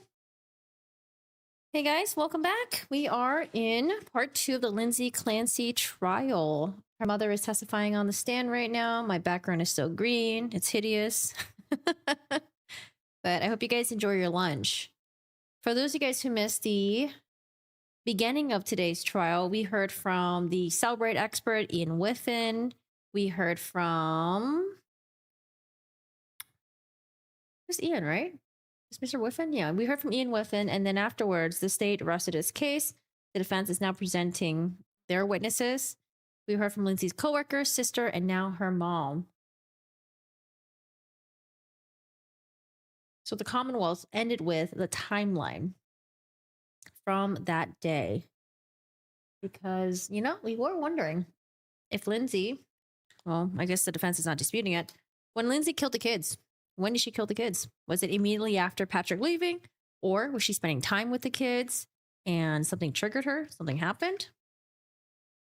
Did she kill the kids closer to when Patrick arrived? Alrighty, guys. Yeah, we're at a new place. I know, the wall is green. The wall is green. We are, I'm going to have to paint it, but I just, you know, I don't know what color yet. We'll see. Probably just do like a regular creamy white or something like that.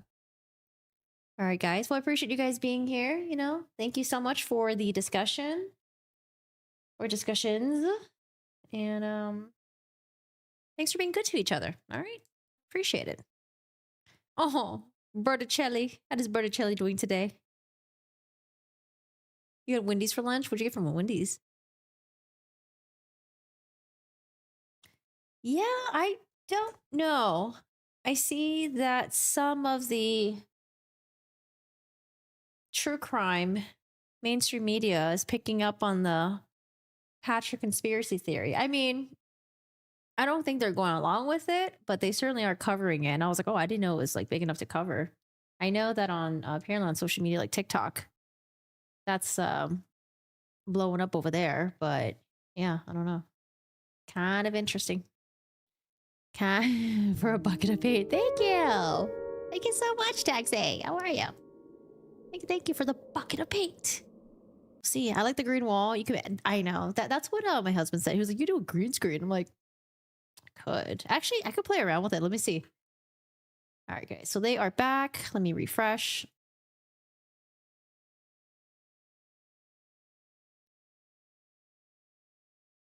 We're going to hear from Lindsay's father. So Lindsay's mom is testifying, and we heard from a different witness. I think during the cross-examination, that Lindsay's parents, no, maybe it wasn't direct examination, one of the witnesses today, but Lindsay's parents are not in Connecticut. They are here in Massachusetts with Lindsay, and they've been living from hotel to hotel. So they can see Lindsay almost every day. So they are very, very supportive of Lindsay.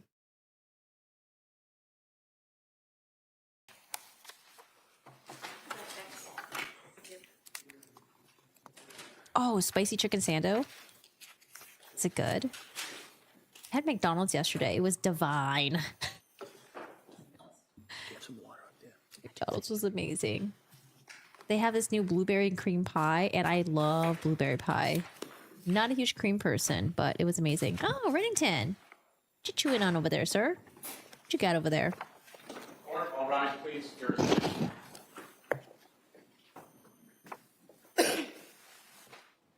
All right, did I remember to record? We did. Okay, cool. Witness number 3.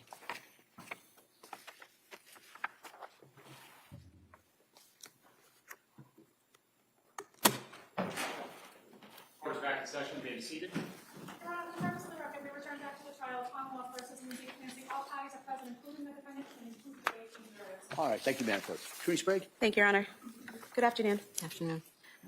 Now, you testified in direct examination about the statements that Lindsay made in December about having thoughts about harming the children. When in December was that? Oh, did she clarify that was in December? Or maybe Reddington did. I missed it. Sorry about that. I don't exactly remember. I would say early to mid December, probably maybe earlier rather than mid-December, but I don't exactly remember when. Okay. And when she made the statement that she had thoughts of harming the children, did either you or Patrick ask her what she meant by that? I believe I remember Pat asking her if she felt like she couldn't be alone with the children, and she said no. And after she made those statements, did you have any thoughts about committing her? No. Did you have any thoughts about having her come stay with you in Connecticut away from the children? No. Were you concerned for the children's safety at that point in time? No, because I was there. And you were asked about some text messages in October, and those are now an exhibit, I believe. Exhibit 276. And so you talked about the text on the 20th when she asked you to come and she was having a hard time, right? Yes. A day before, on October 19th, she had sent you a different text message stating, "Hi, Mom, would you ever consider coming to stay with us for a couple days at a time to help with childcare so I can work?" And talking to a therapist and doing a lot of thinking, I actually think going to work will help me, but it's really hard with nurses' hours to get childcare that we need. I'm thinking if you could come like Sunday to mid-Tuesday, it'd be really helpful. Just a thought. Do you remember that text the day before? Yes. And did you agree in a text message that you said I can come and help out? Yes. And then after that next day is when she said she was having trouble and wanted you there then, and you went that day, correct? But you said you were there for about a week, but there's a text on October 20th that's not included in this exhibit, where on October 24th at 2:36 p.m., you send a text to her saying, "How are things today?" And she responds, "Good." You remember that? Yes. So were you already home at that point when you were asking her how she was doing on the 24th? I must have been home at that point. I honestly don't remember. I was back and forth so many times. So the time frames are really jumbled in my head as far as how long I stayed any particular time. And so you would go and help out when they asked you to, and then you would go home when things were calmed down a little bit. Is that right? Not exactly right. No? And she did say on the 24th that she was doing good that day, correct? I don't recall, but if that's what the text says, then. I thought initially the Commonwealth was trying to say that Lindsay wanted her mom to come to take care of the kids. The mom said no. So the next day, Lindsay was like, "Okay, well, I'm having a hard time. So can you come now?" But that's not the narrative right there. Okay. So I was like, okay, scrap that. So a weaker narrative, I guess, would be Lindsay's mom was only there for 3 to 4 days. And that maybe things weren't that bad. And that's why she left. Okay. I mean, maybe things got better because the mom was there to help, right? Here you go, you can look at it. I think that could be okay for a normal person too. Okay. told you at that point, on the 24th, she was doing good, right? Correct. You could have this page marked as the next exhibit. Any objection? No. That may be marked. 277.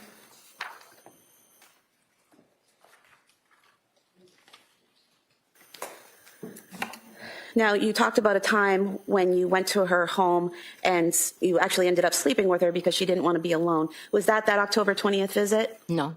When was that? That was, I can't exactly remember when. I'm going to say probably sometime in November, the latter part of November, or maybe the early part of December. Did she tell you why she was afraid to be alone? She said she just said she was afraid to be alone. And one reason I believe she said she didn't know if she was going to be able to sleep, but mainly she was afraid to be alone. And at that point in time, did you consider having her committed to a psychiatric facility? No. And did you feel the need to call 911 that day or get her immediate assistance? No. You mentioned that in January, you saw her and she lost weight. She seemed paranoid about things, seemed to be going through the motions of each day. How often did you see her in January of 2023? In January, I can't exactly remember how many times I saw her. We were, again, back and forth. So we have Exhibit 238, which have all of your text messages with Lindsay in January of 2023. And I just want to go through some of them with you. But now show it to us. Look, it's all printed right there. Give it to us. I see it.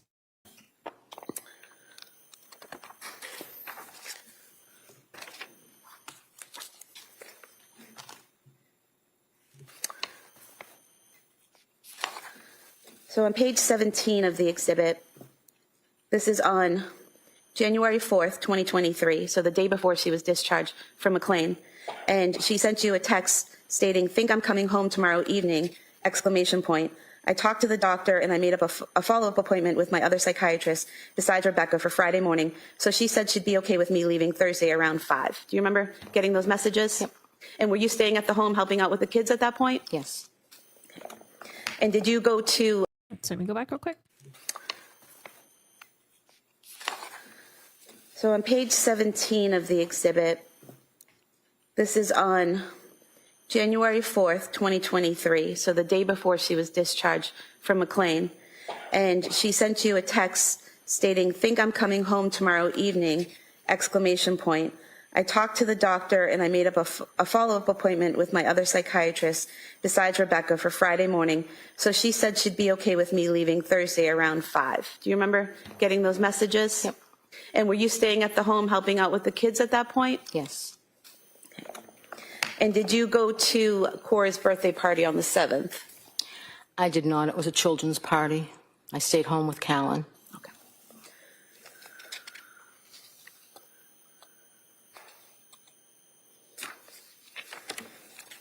And do you recall when you went home?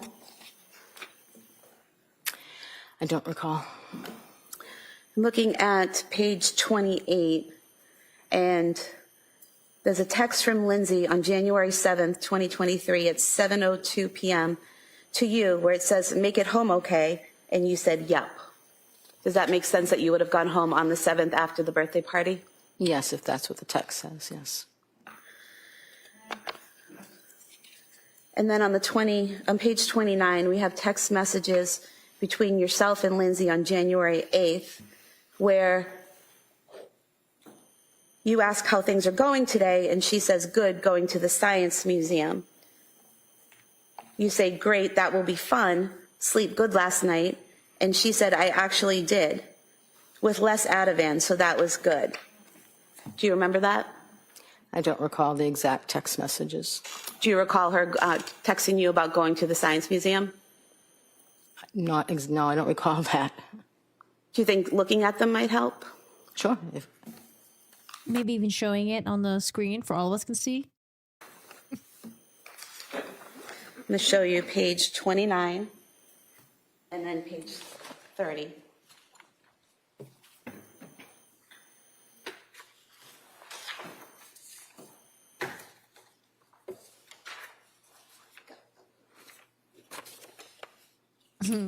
Tact is American now.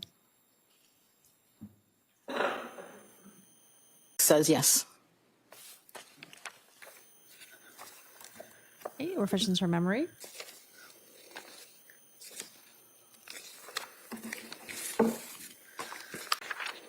Lindsay sent you some photographs. And page 34, you asked how the museum was today, and Lindsay sent you some photographs and said it was fun. The kids really liked it. Do you remember that?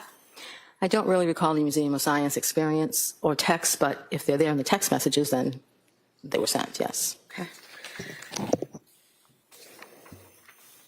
Then on page 39, this is January 10th. You say at 9:48 a.m., "Good morning, how are you doing today?" And Lindsay responded, "Good, at the gym with the kids." You said, "Nice, still sleeping good?" And she responded, "Pretty good, yeah, not perfect, but enough." And you said, "Are you feeling any better during the day?" And she said, "So far, a little bit." They said a week off the Seroquel should make more of a difference, so a couple more days till that, but I do think it's helping being off. And you responded, "Okay, a little at a time." Do you remember that conversation? So I don't recall the exact conversation. I think I probably texted back and forth to Lindsay almost daily during that time. So I don't remember the specific text messages, but I would say if they're there, then that's what we sent back to each other. Okay.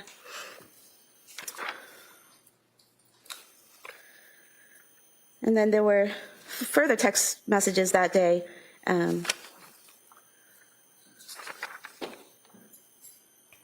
Where you say, "How was your day?" later on in the day. And she said it was good, played with the kids a lot, were able to go outside, Kingsbury Club and gymnastics, kept them busy, and me too.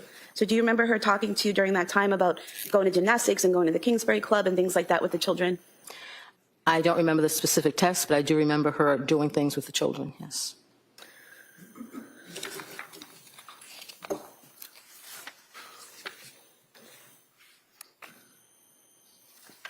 Then on January 11th, the following day, you sent a text, excuse me, "How are you feeling today?" And she responded with a photo of Callan drinking out of a Mary Lou's cup, saying, "We have another Mary Lou's fan." And you said, "Decaf looks like he's enjoying it." And then later on, you asked again, "How are you doing today?" And she said, "Hi, Mom, doing all right. Nothing new, really, just taking it day by day." You said, "Still feeling a little better." And she said, "A little bit." You said, "Sleeping okay." She said, "Not great last night because Cora was up with a bellyache." Do you remember that?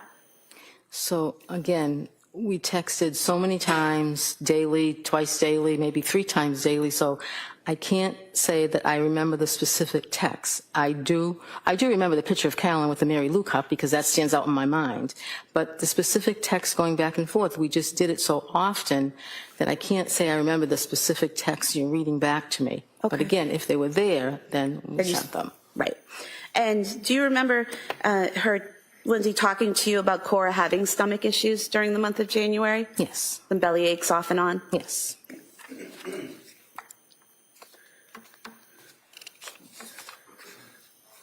And then January 13th, again, you're checking in with her. "Hi, Lindsay, how are you today?" She said, "Hi, Mom, pretty good today. How about you?" And you asked about the little ones, and she said, "All good, went to the gym this morning, just hanging out, and now they have no school today." And then the following day, again, you're checking in. "Hi, Lindsay, how's your Saturday going?" She said, "Hi, Mom, it's going well, just hanging out. It's yucky here." So these are like daily check-ins that you're doing, checking in on her, seeing if she's okay, seeing if she's feeling better, seeing if she's sleeping well, things like that, right? Yes. You also asked her that day on the 14th, "Do you feel any different since being off the Seroquel?" She says, "Not as much as I was hoping, going to talk to my psychiatrist about it on Monday." You say, "But some." She says, "A little, but I still don't feel like you," but then she corrects it to me. And you ask her if she's going to be able to get outside with the kids today, and she said she's going to try. So similar conversations to that where you're talking about medication and how she's doing on the medication? Yes, I get. Then the following day, on the 15th of January, you say, "Good morning. Is it a good morning for you today?" She says, "Good morning. It's pretty good going to an indoor water park." And she tells you that it's at the Cape Codder. Do you remember them going to the Cape Codder water park? I do remember them going there, yes. And then Oh man, so they have to do it through Lindsay's mom because Lindsay didn't really have, I guess, like friends that she was really texting much. Her mom had the most insight into Lindsay, and the Commonwealth just wants to show that Lindsay was doing fine. She was doing better. She was off the meds. There's a little bit of a struggle, but she's not reporting any psychosis or hallucinations. The following day, on the I see. 16th, you actually texted her, how was the water park yesterday? She said it was fun. Cora and Dawson enjoyed. Callan didn't know what to think of it. Couldn't get any pics because it was too hectic, keeping track of them in the water and stuff. And it was busy, but it was a good time. Does that sound familiar, that they had a good time that day? And you asked her that day if she had anything planned, and she said Pat took Cora skiing, so she was hanging with the boys. Do you remember that? Not specifically, I don't remember that text. She, that same day, sent you some photographs of Dawson doing a drawing of a firefighter and Callan. Do you remember those, receiving those? I do remember the pictures, yes.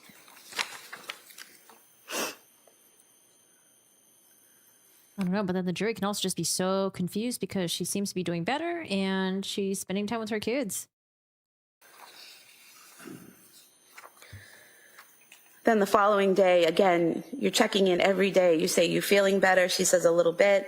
You said, still taking the same medication. She said, yes, about to have an appointment with her psychiatrist. You said, let me know how it goes. And she said, okay. And then she responds back after her appointment. She recommended another antidepressant since my mood is still very low off the Seroquel. You asked her how she felt about it. And she told you she just wants to feel like herself again, but she's up for trying it. And she just wants to get back to who she was, right? Correct. And she told you it was amitriptyline. Is that right? Do you remember that? I don't remember the medication. Okay.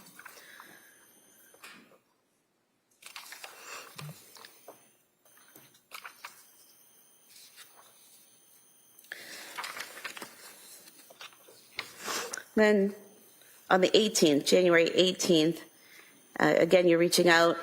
And she says, hi, Mom, I'm doing all right. How about you? And you say, you're good. You're thinking about visiting that weekend. And she says, that sounds good. And you ask her about being able to get out and exercise. And she said she's been walking on the treadmill at the gym for exercise. And you asked her if she started a new medication and if she's feeling better. And she says, feel okay, just not great. I did start it 2 nights ago. You said, is that the one that takes a while to feel the effects? She said, yep, weeks. And you said, is the okay that you're feeling now better than what you were feeling a few weeks ago? And she said, yes. Do you remember that?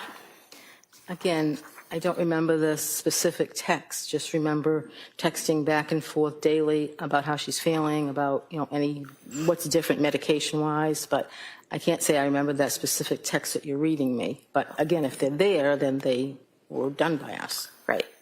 And so on the 19th of January, again, you're checking in and say, how are you feeling today? Can you tell if anything's different with the new medication? She says, I'm feeling all right. Nothing new really yet because it takes weeks to really work, but I'm okay. You asked if she's still sleeping well, and she says decently. And the kids get up a lot. So again, more of the same check-ins daily, seeing how she's doing, seeing how she's sleeping, right? Correct.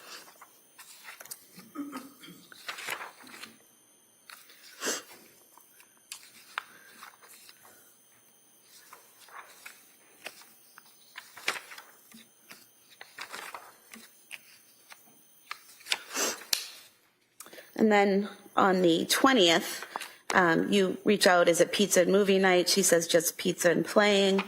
And you tell her you're leaving at 9, bringing dessert for the kids. And she says, sounds great. So you're talking about your visit that weekend. Is that right? Yes.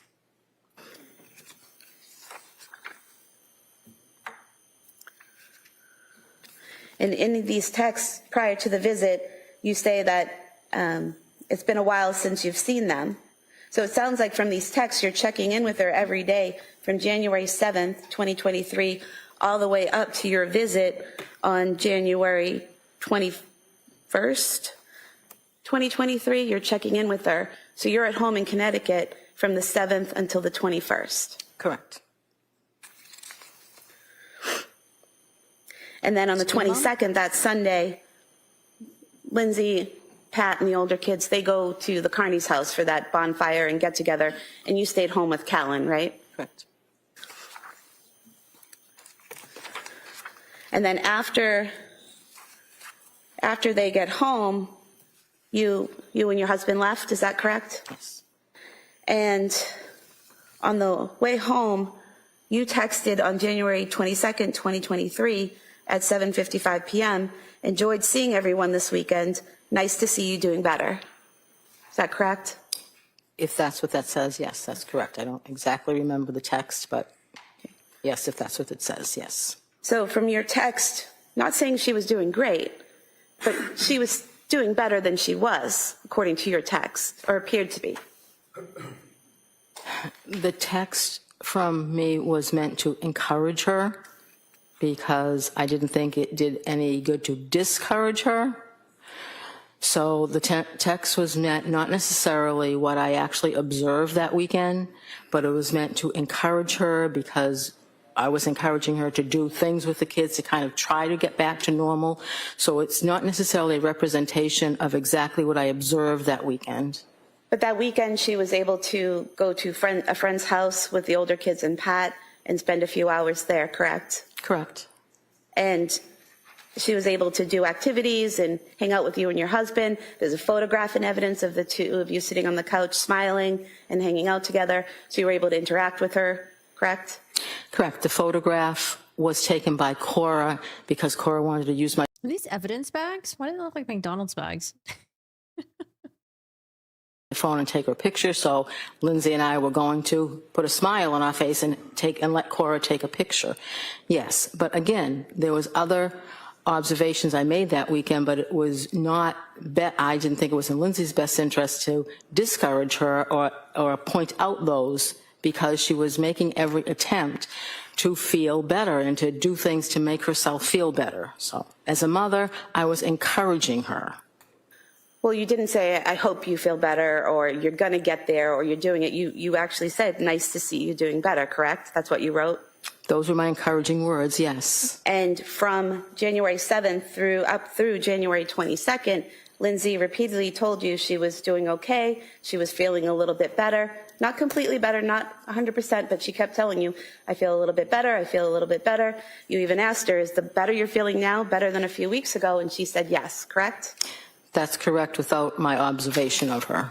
And what she was responding to you in text, correct? Correct.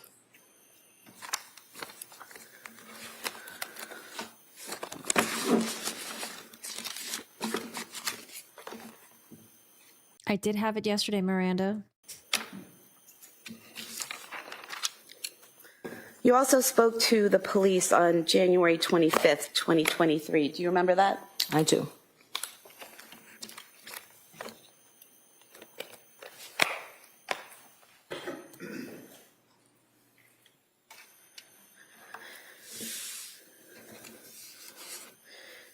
Do you remember telling the police that Lindsay seemed to be improving since leaving McLean? I do not recall. I remember speaking to the police. I had just found out what had happened, and I was pretty much in shock. So anything I remember, honestly, I remember two things I told the police. Anything else that you have there, I must have said, but I don't recall them. I've been going through my mind. I can honestly recall two things I told the police during that interview. I was pretty much in shock. Okay, so do you remember telling them that she seemed brighter lately? I don't recall. Okay. Thank you. All right, Mr. Reddington? All right, not bad. All right, Reddington. Cross redirect. There are some points that they're trying to make. Like, oh, you said that Lindsay was doing better. You're not pointing out that Lindsay was doing horrible. You didn't say that you're hoping that Lindsay would get better. Decent stuff to point out, but I think could be easily reestablished by Reddington. Like, yeah, you guys took nice pictures. You guys are taking photos with the kids, with each other.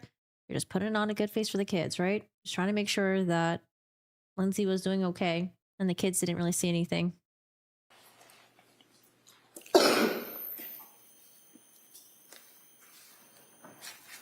All right, Reddington, what do we have here? Are those text messages that are not in color?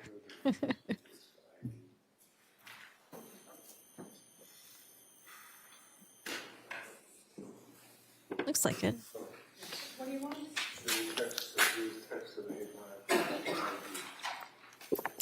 Oh, you mean the ones that you didn't mark? Yes. Oh, This was one.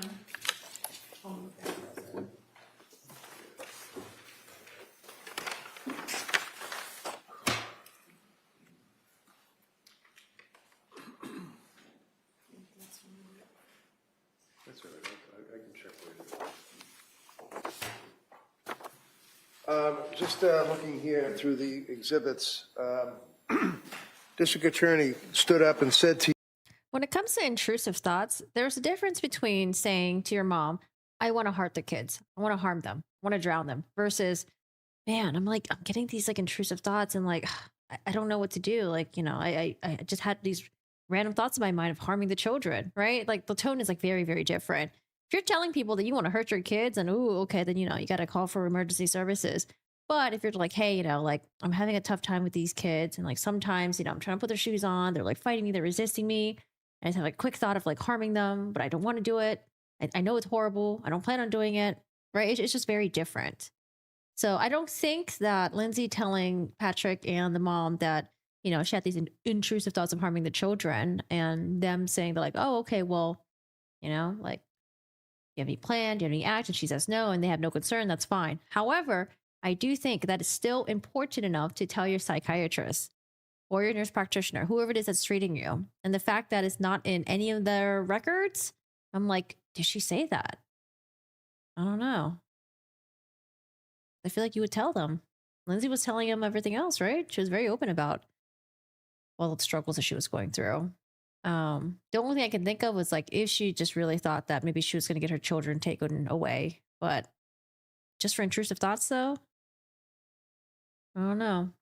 to you that I had introduced into evidence and showed you Exhibit 276, which would be a list of text dated on October 19th. Do you remember that? It was the black one. It was the copies. It wasn't green and blue. Do you recall that this was introduced into evidence? Do you recall her questioning you from this? On October 19th? Yeah, this is the one that I had introduced, was Exhibit 276, and the date would be October 19th, your text thread. Oh, yes, I'm sorry. And then she said, well, there's something missing, and went up and said to you, this text, which would be 277. You recall that? I'm going to show it to you.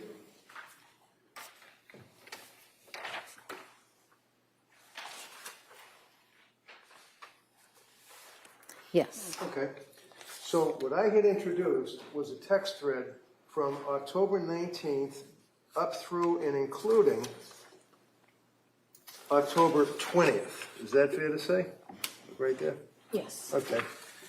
And the reason I introduced this is because we had introduced earlier, like a whole lot of pages text. And I wanted to focus on the text thread where she said, Mommy, can you stay? Objection. Sustained. So when the district attorney suggested that there's something missing, like I left it out or something, is it fair to say that Exhibit 277 is a totally different date? Look at the date. What is the date that the DA is talking about? You see it on there? 10/23. 10/23. It has nothing to do with the text thread that I introduced, right? It's a day or two after that, right? Right. If you know. Yes.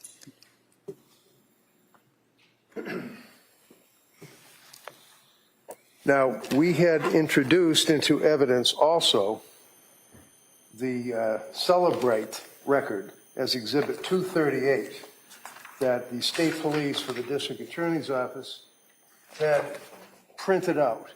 That is only the month of January. Do you recall that testimony? Yes. And then I introduced into evidence, or tried to introduce into evidence, all of the texts between you and your daughter, right? Yes. I think, Your Honor, that's what's, thank you. Okay. This was, I attempted to introduce it, it was objected to, I believe, and it was marked for identification. I would now like to re-offer this in its entirety. Let's see counsel sidebar, please. Man, I wish we could see those text messages.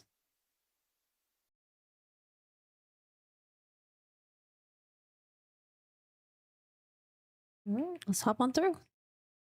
Hopping on through. One of the text messages on October 23rd and October 24th, that was to establish when you left the home that week of the 20th, correct? Wait, did it cut off?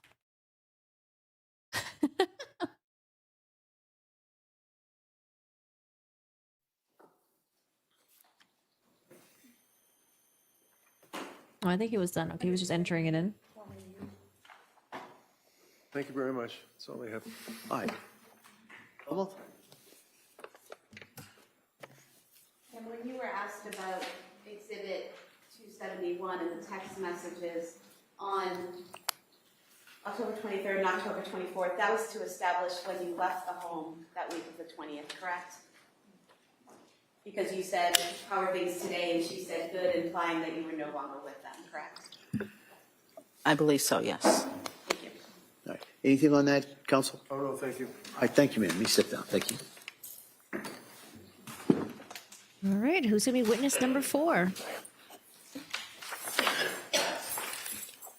Man, to have to sit there Right, for defendant. 3 weeks Yes. and wait until the anticipation of your testimony. Dr. Welcome. I'd be so nervous. All right, who do we have? Any more family members, friends? Oh, the doctor is testifying right now. Okay. Let's see who this doctor is.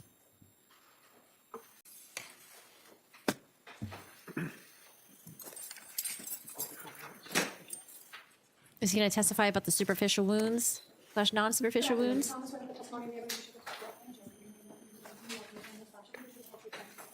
Thank you, sir. You can have a seat. All right, good afternoon. All right, Mr. Rankin, why don't you hold off? I'm going to give an instruction. Oh, sure. At this point. Yep. So, members of the jury, I just want to give you an instruction. It's one I probably should have given a little bit earlier in the trial as well. It's going to apply to this witness. It applies to a number of witnesses who testified earlier, and it's going to apply to a number of witnesses who testify after. And it's in regards to expert witnesses. All right. So, generally, in cases that are tried in our courts, witnesses may testify only to facts that are within their own personal knowledge. Right? That's things that they've personally seen, heard, or felt. However, in a variety of cases, issues arise that are beyond the experiences of laypersons. And in those type of cases, we allow a person with specialized training or experience called an expert witness to testify, and to testify not only to facts, but also to opinions and the reasons for their opinions on issues that are within that witness's field. So he didn't treat Lindsay, but because he's an expert, he's about to testify about, I guess, Lindsay's injuries. Field of expertise and a relevant material to the case. And that's Because a allowed. particular witness has specialized training and experience in their field, does not put that witness on a higher level than any other witness, and you are to treat the so-called expert witness just like you would treat any other witness. In other words, as with any other witness, it's completely up to you to decide whether you accept the testimony of any expert witness, including the opinions that they give. It's also entirely up to you to decide whether you accept the facts that are relied on by the expert, and to decide what conclusions, if any, you draw from the witness's testimony. You're free to reject the testimony and opinion of such a witness in whole or in part if you determine that the opinion is not based on sufficient education or experience, that the testimony of the witness is motivated by some bias or interest in the case. You must keep firmly in mind that you alone decide what the facts are. So if you conclude that an expert's opinion is not based on the facts as you find those facts to be, then you may reject the testimony and the opinion of the expert in whole or in part. You must remember that expert witnesses do not decide cases. Juries do. So in the last analysis, an expert witness is like any other witness in the sense that you alone make the judgment about how much credibility and weight you give to that expert's testimony and what conclusions you draw from the testimony. All right? And I'll go into that a little bit more at the end when I go into the more extensive instructions that I'll give you at the end of the trial. All right. Hi, Mr. Rankin. Afternoon. Afternoon. Can you tell us your name and spell your name? It's Michael Wolfovich. It's V as in Victor, U-L, F as in Frank, O, V as in Victor, I-C-H. And what do you do for work, sir? I'm an emergency medicine doctor. I work full-time at Newton Wellesley Hospital. Newton Wellesley? Yes. And can you tell us are you board certified, sir? I am. I'm board certified in emergency medicine. And that would be by the American Board of Emergency Medicine? Correct. And how long have you been practicing emergency medicine? I did 3 years of residency, and this is my 13th year as a full-time attending. And you're presently employed, where is it? Newton Wellesley Hospital primarily, and then I do some additional shifts at Emerson Hospital in Concord. Do you think we're going to hear about the superficial wounds today? About medical school. Where'd you go to med school? St. Louis University School of Medicine. And what year did you graduate? 2011. Obviously licensed in the Commonwealth. Yes, sir. In the course of your training and experience, sir, Do you work full-time in a particular field of medicine? Just emergency medicine. So basically, we see any and all comers, anything from ankle sprains to traumas. Okay. Did I ask you to review some documents regarding this particular case involving Lindsay Clancy? You did. You asked me to review the. Very what you reviewed. Oh, sorry. You asked me to review the photos from the crime scene, and then the emergency medical records from South Shore Hospital, Brigham and Women's Hospital, and then the records from her hospital stay at Brigham and Women's Hospital. So in reviewing all of those various hospital records, sir, you're aware that on January 24th of 2023, she initially was transported to South Shore Hospital. Is that correct? Yes, sir. And can you tell the jurors what's treatment she received at the South Shore Hospital briefly?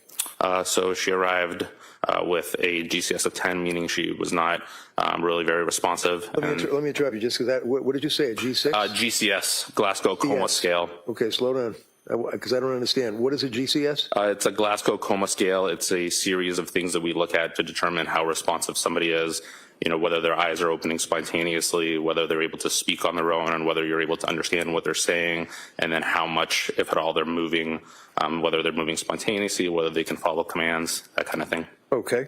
So the Glasgow Coma Scale, GCS of 10, what does that tell you as an emergency room doctor? Tells us that she was not very responsive on arrival. It sounds like she was not speaking intelligibly, and the doctors at South Shore Hospital were concerned about her ability to maintain her own airway, and made the decision to intubate her, which means putting a breathing tube down her throat into her lungs and placing her on a ventilator and sedating her.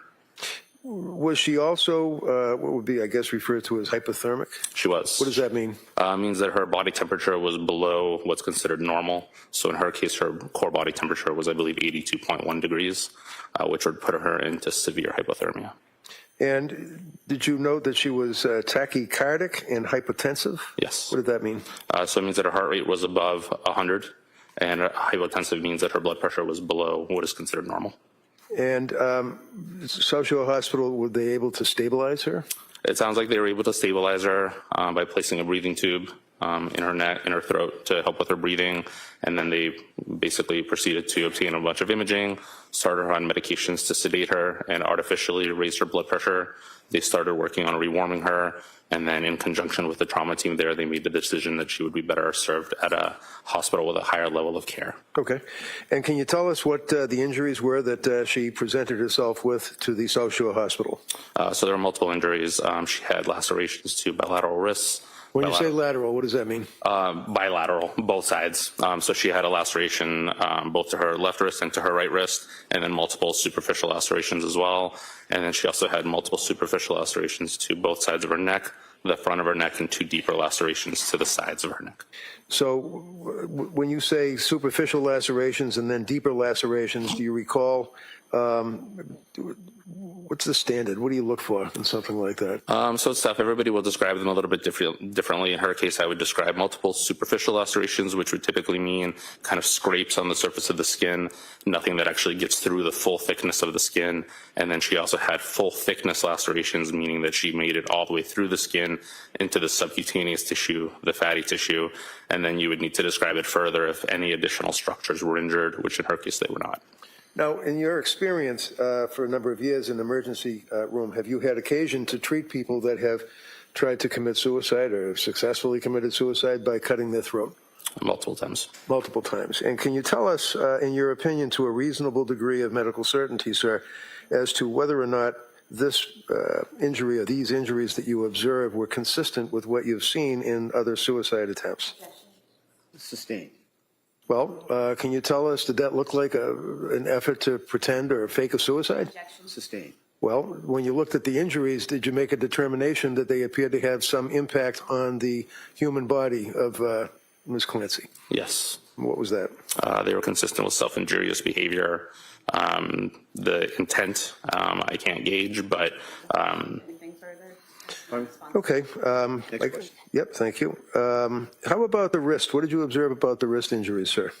So she had 2 full thickness lacerations, one on the left, one on the right. What does that mean? It means that she made it all the way through the epidermis and the dermis, which is what makes up the skin in the wrist, and into the fatty tissue, which is the next layer. Okay. Are you familiar in your experience, sir, with hesitation wounds in a suicide attempt. Yes, to some extent. What does that mean?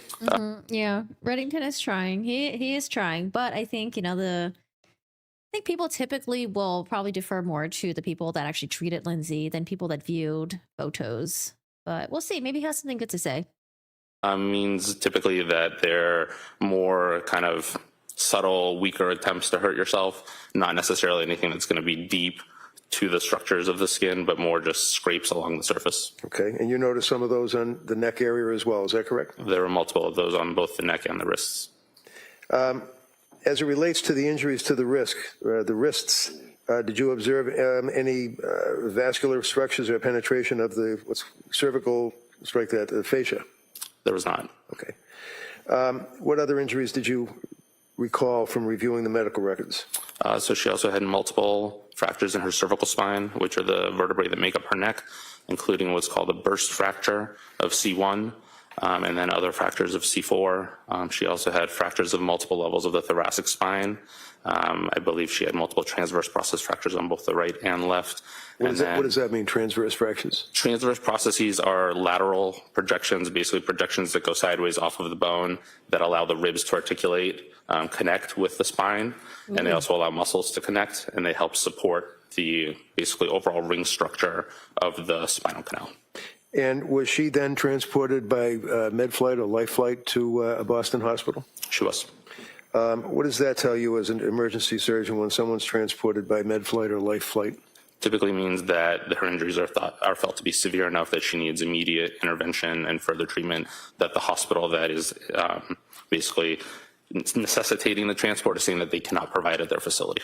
She was then transported to what hospital? Brigham and Women's Hospital in Boston. She was admitted to what unit? Surgical ICU. And you had a chance to review all those medical records as well? I did. Did she suffer a particular event that night that you recall from looking at the records? She did shortly after arriving in the surgical ICU. It sounds like they were moving her, and when they moved her, they noticed that her blood pressure dropped, her pulse became faint, and subsequently she actually suffered a complete cardiac arrest and required 2 rounds of cardiopulmonary resuscitation with compressions and medications before she was able to be revived. And she also, to your knowledge, had suffered significant hemorrhage and had to have a fairly massive blood transfusion? Yes, they placed chest tubes, which are basically plastic tubes that go into the chest cavity on both sides, and had about 300 cc's of blood come out from each side. And there was also... It was mentioned by Reddington, actually, that the reason why she had the hemorrhage is because, like, maybe there was, like, the bleeding that happened in the... in this area. What do you call that again? The thoracic area, I think. And I was like, oh, wouldn't that have been important for the Commonwealth to bring that up? Because they're trying to say that Lindsay didn't bleed a lot at the crime scene because the cuts weren't that deep. And if she went into cardiac arrest, it wasn't because she lost a lot of blood. The crime scene was because of this hemorrhaging that happened. And they had to, like, drain her blood and stuff, right? I don't know. That was, like, so interesting. I was like, why did Commonwealth not bring that up? Why not? Noted to be significant hemorrhage around the spine and into the mediastinum, which is the portion of the chest that houses a lot of the organs like your esophagus, your trachea, blood hemorrhage around the spine, vessels, that kind of thing. Now, if there's a fracture or a serious fracture to, I believe it's C1, does that interfere possibly with a person's ability to breathe? It does. And how does that work? So if you have... So Reddington wants this to come in because it shows that she had a lot of hemorrhaging because the spine damage was so significant. Because again, Reddington is saying that she really did try to go through with it. But at the same time, it doesn't help him because of the blood loss was not due to the blood loss of the crime scene, but the blood loss that happened subsequently afterwards when she suffered this severe spinal injury. But again, I think the Commonwealth should have brought it up.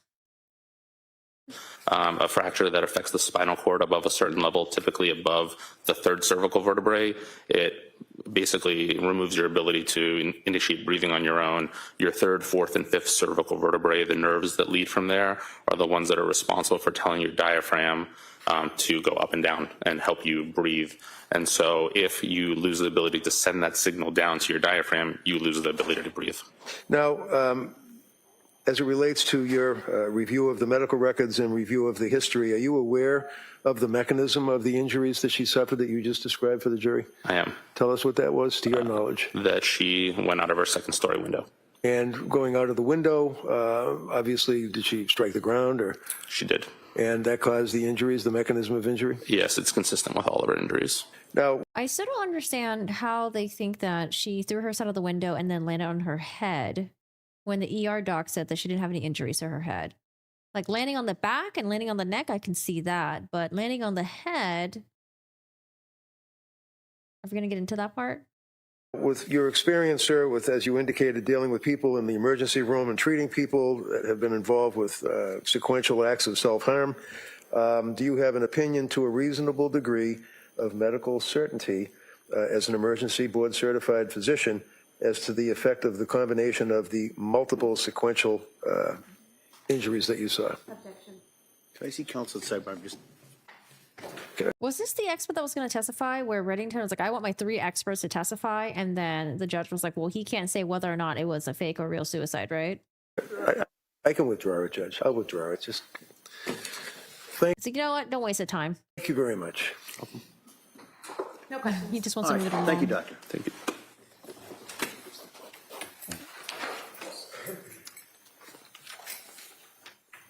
Are they on break? All right. Counsel, could I see it sidebar? Oh, now what? Okay. Well, again, I think this is just a way for the Commonwealth, or not the Commonwealth, sorry, Mr. Reddington to reiterate how severe Lindsay's injuries were, and this was not something that she was trying to fake. And I think they're still on sidebar. Oh, gosh.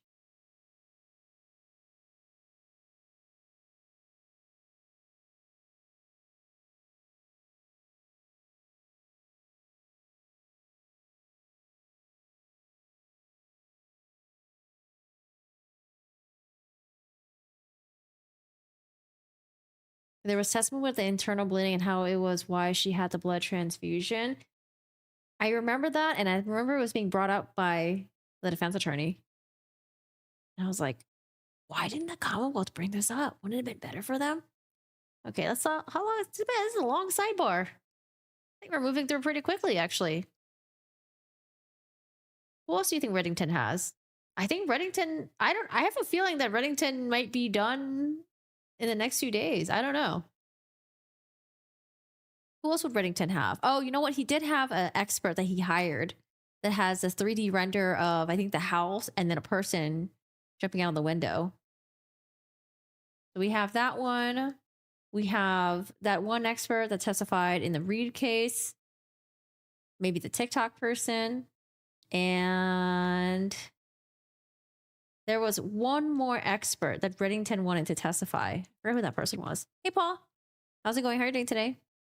How much did Red pay for this expert to tell us everything we already know? You know, sometimes when the Commonwealth does their cross-examination, or even the defense, when they do the cross-examination of the experts, they're like, how much are you being paid? What's your hourly rate? How much do you get for flying here? This trial is too long. It is quite long. I'm thinking, could the Commonwealth have trimmed the witness list or maybe some of the testimonies down? I mean, honestly, I think the first few days we went by really quickly. So that was good. And we skipped through a lot of the background, the credentials of some of the people that saw Lindsay, treated Lindsay. Like, you know how sometimes when they get into the background of like some of the law enforcement officers and then we spend like 10 minutes there, I'm like, why? We don't need this. We don't need it. Hey, chat, it's been that long. I had to Google who Lindsay is. Wow, good to see you again. Hello, hello. Jalotta told her the thoughts were common with postpartum depression and things would improve in time. I like to see the mental gymnastics of Reddington's 3D image. I don't know why YouTube held that comment. What's red flags in there? All right, guys, I only have one eyeliner on. Don't look at me face. Don't look at me. Oh, she was sleeping right now. All right, guys. You know what? I know that they said this trial might be 4 to 6 weeks. I don't think so. I don't think so. I have a feeling it's going to end a lot sooner than we think. I don't know. Just talking out of my ass here, but maybe closing end of this week, next week. You're going back quickly. All right. So what do you think? Let's see. Let's take a look back at this testimony. Let's see if there's anything that really stands out to us. Let's go back to Lindsay's mom. Lindsay's mom. Lindsay's mom. All right. So Lindsay's very close to her daughter, very close to Pat too. Same narrative that Lindsay was very anxious in the fall time because she was going back to work. Kellen was having trouble with a bottle. Lindsay did not feel right leaving him, I guess with a sitter at that point. And she had to apply for the maternity leave extension. Now, October 20th, that follows the timeline when Lindsay was doing really bad. That was when she reached out to Dr. Tufts, and Tufts put her on Prozac, but then she didn't take the Prozac yet until maybe like a month later, I think. November, December, sufferings. I do want to hear more about the sleeping alone thing, though. Why was Lindsay scared to sleep alone? Was Patrick not there? I feel like we didn't really clarify that. Or was Patrick there and Lindsay was sleeping alone, but she still wanted her mom to stay there with her? I don't know. I have questions. It's not super important, but, you know, I like to know everything. McLean. During the time of McLean, Lindsay's mom was there. Now, the observations that her mom did make, she did say that Lindsay was paranoid and that she would have like illogical thoughts. However, she didn't really expand on that. I feel like we need to really get some expanders here. So what are these paranoid thoughts? What were some things that she was thinking that's inconsistent with, you know, for example, maybe reality, right? Lindsay complained that she was, this was not her mind, that this is not her. She's never been like this before. They brought up how Lindsay did not want to drive. The medication was messing her up, and that the mom would have to drive Lindsay to go pick up the kids. But again, you know, the mom lived in Connecticut. Actually, you know what? I wonder where in Connecticut the mom was in. Because how far of a drive is that from Connecticut to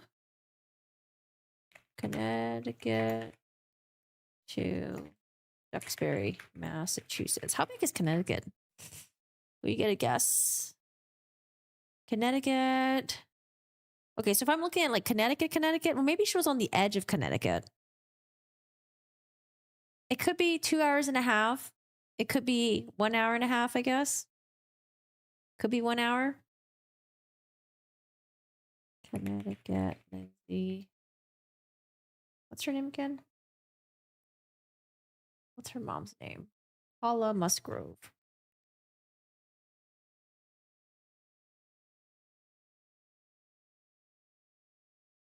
Paula Musgrove.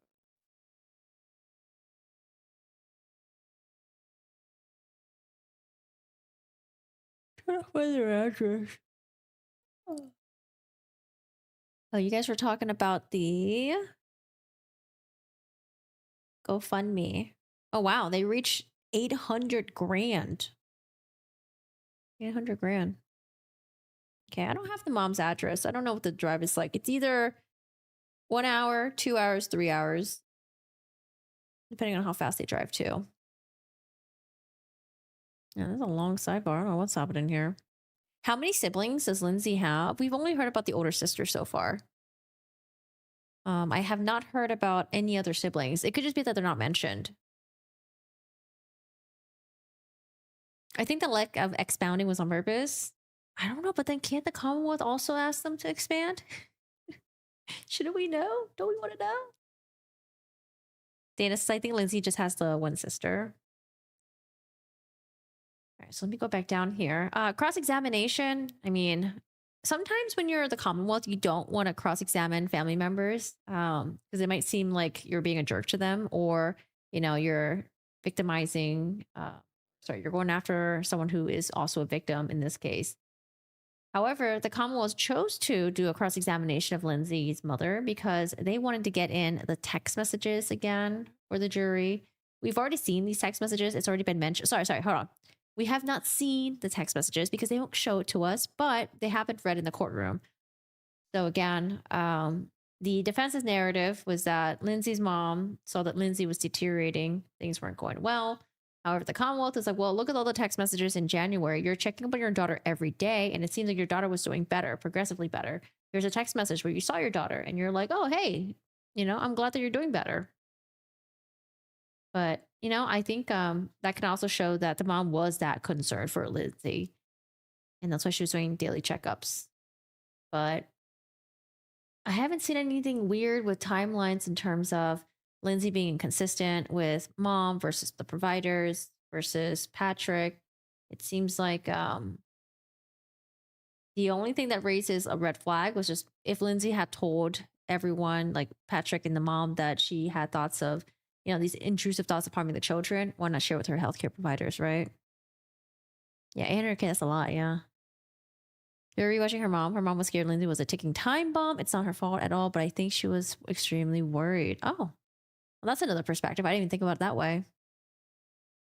Patrick's GoFundMe raised 1.7. He said she was downplaying the thoughts because the content was too shocking for her to dare to share them. I mean, she told her mom and her and Patrick, you know? Hmm. Oh, I'm so sorry to hear that, Paul. That's so sad. That is very, very sad. All right, I don't know what the holdup is. Maybe the judge is trying to figure out, okay, guys, what time can I go to Margaritaville today? Sorry, that's an unfair characterization. The judge has been fine so far. Very unfair to say. All right, so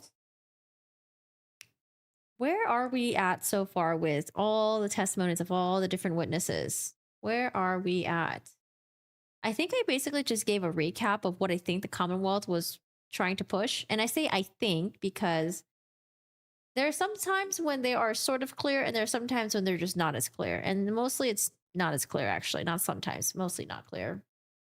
But I think the argument that we put together for the Commonwealth was, again, you know, them bringing up the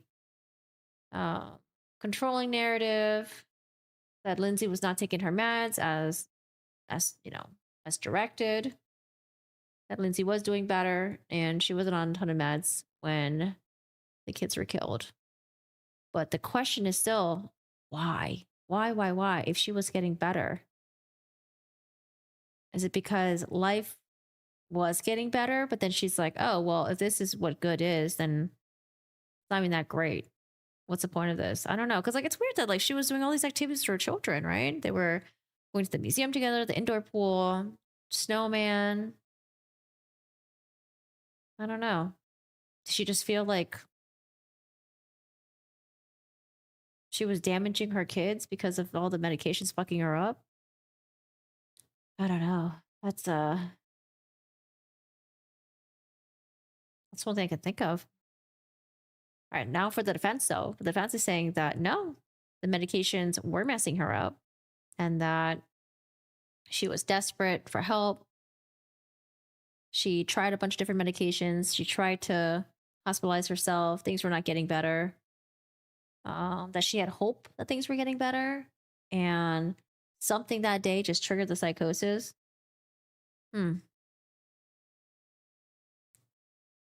She said her life was crap. She said that like medications ruined her life. And that was a note.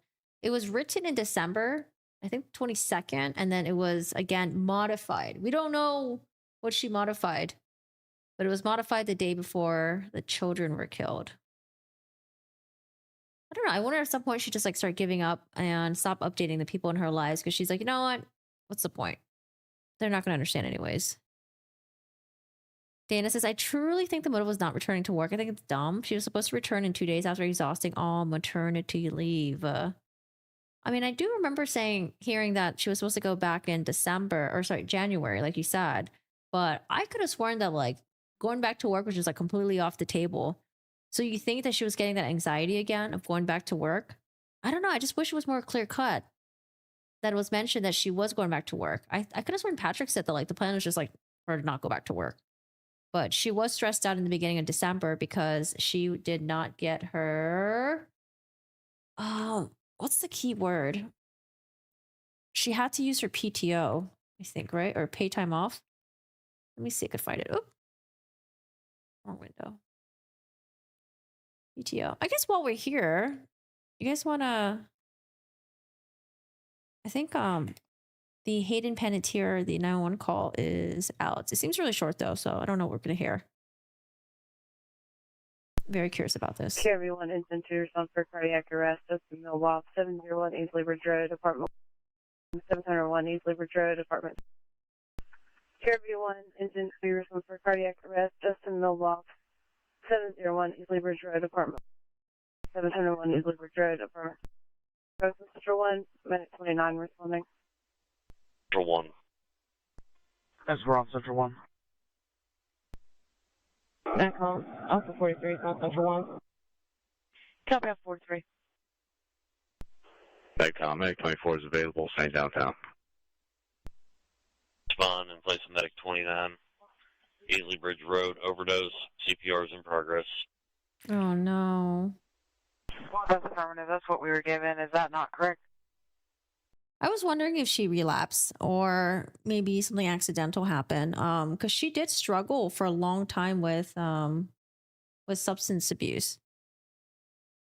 It's so sad because I loved watching her in Nashville. There's a TV show that she was on, but apparently Nashville kind of fucked her up because she ended up taking on the role of the character and then bringing it into her personal life. Like she became that Nashville character. All right, that's it. There wasn't much. I don't know. So sad.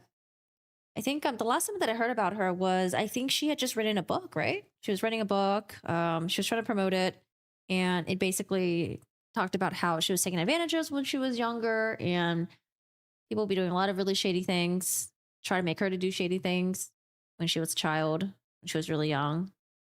Yeah, so sad. Yeah, apparently her birthday was oh no, her birthday's coming up. I think she's supposed to turn 37 this week. Super, super sad. So I understand why she felt she had to go back to work. Let me see. Let me look at my notes about the PTO thing. It was in Gelada's testimony that Lindsay was having a panic attack. Was it Gelada's testimony or was it someone else's testimony? A panic attack. Panic attack.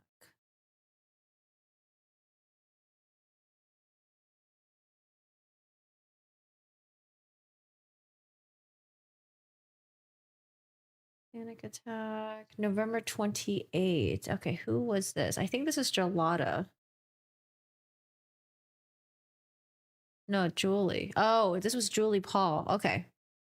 So Julie Paul's testimony, the nurse practitioner that treated her for about a week. November 27, 9:59, Lindsay reports. Slept well, took 15 mirtazapine, which is Remeron, 0.5 Klonopin, forgot what Klonopin was. Feel disconnect from reality, thinking of stopping Klonopin, anxious about being dependent on the benzos. Goal was to not be on them. Oh, sorry, wrong date. November 28th, here it is. There's a back and forth. She needed a note for work. She says, never mind, don't qualify for short-term disability. We'll use personal leave. She had a panic attack earlier about the work discussion. The direction was to take 0.5 Ativan and go on a run. So it's probably because you have a lot of like adrenaline buildup or something like that. Is that what she said? Yeah, the run helps with getting rid of all the adrenaline. And it helped Lindsay in the past. That's why that was recommended. So 0.5 Ativan, go on a run, partial hospitalization program, and possibly checking at women's and infants' health. So this was November 28th. I honestly, I just thought that Patrick said that there was no plan of Lindsay going back to work. But I guess technically she did not, maybe she didn't quit. Maybe she didn't quit her job yet. And so maybe they need to update and hear back from her. Like, hey, are you coming back to work? Like, oh, okay, if you want to extend your leave, you know, you have to send it, give us like a doctor's note or something. I don't know.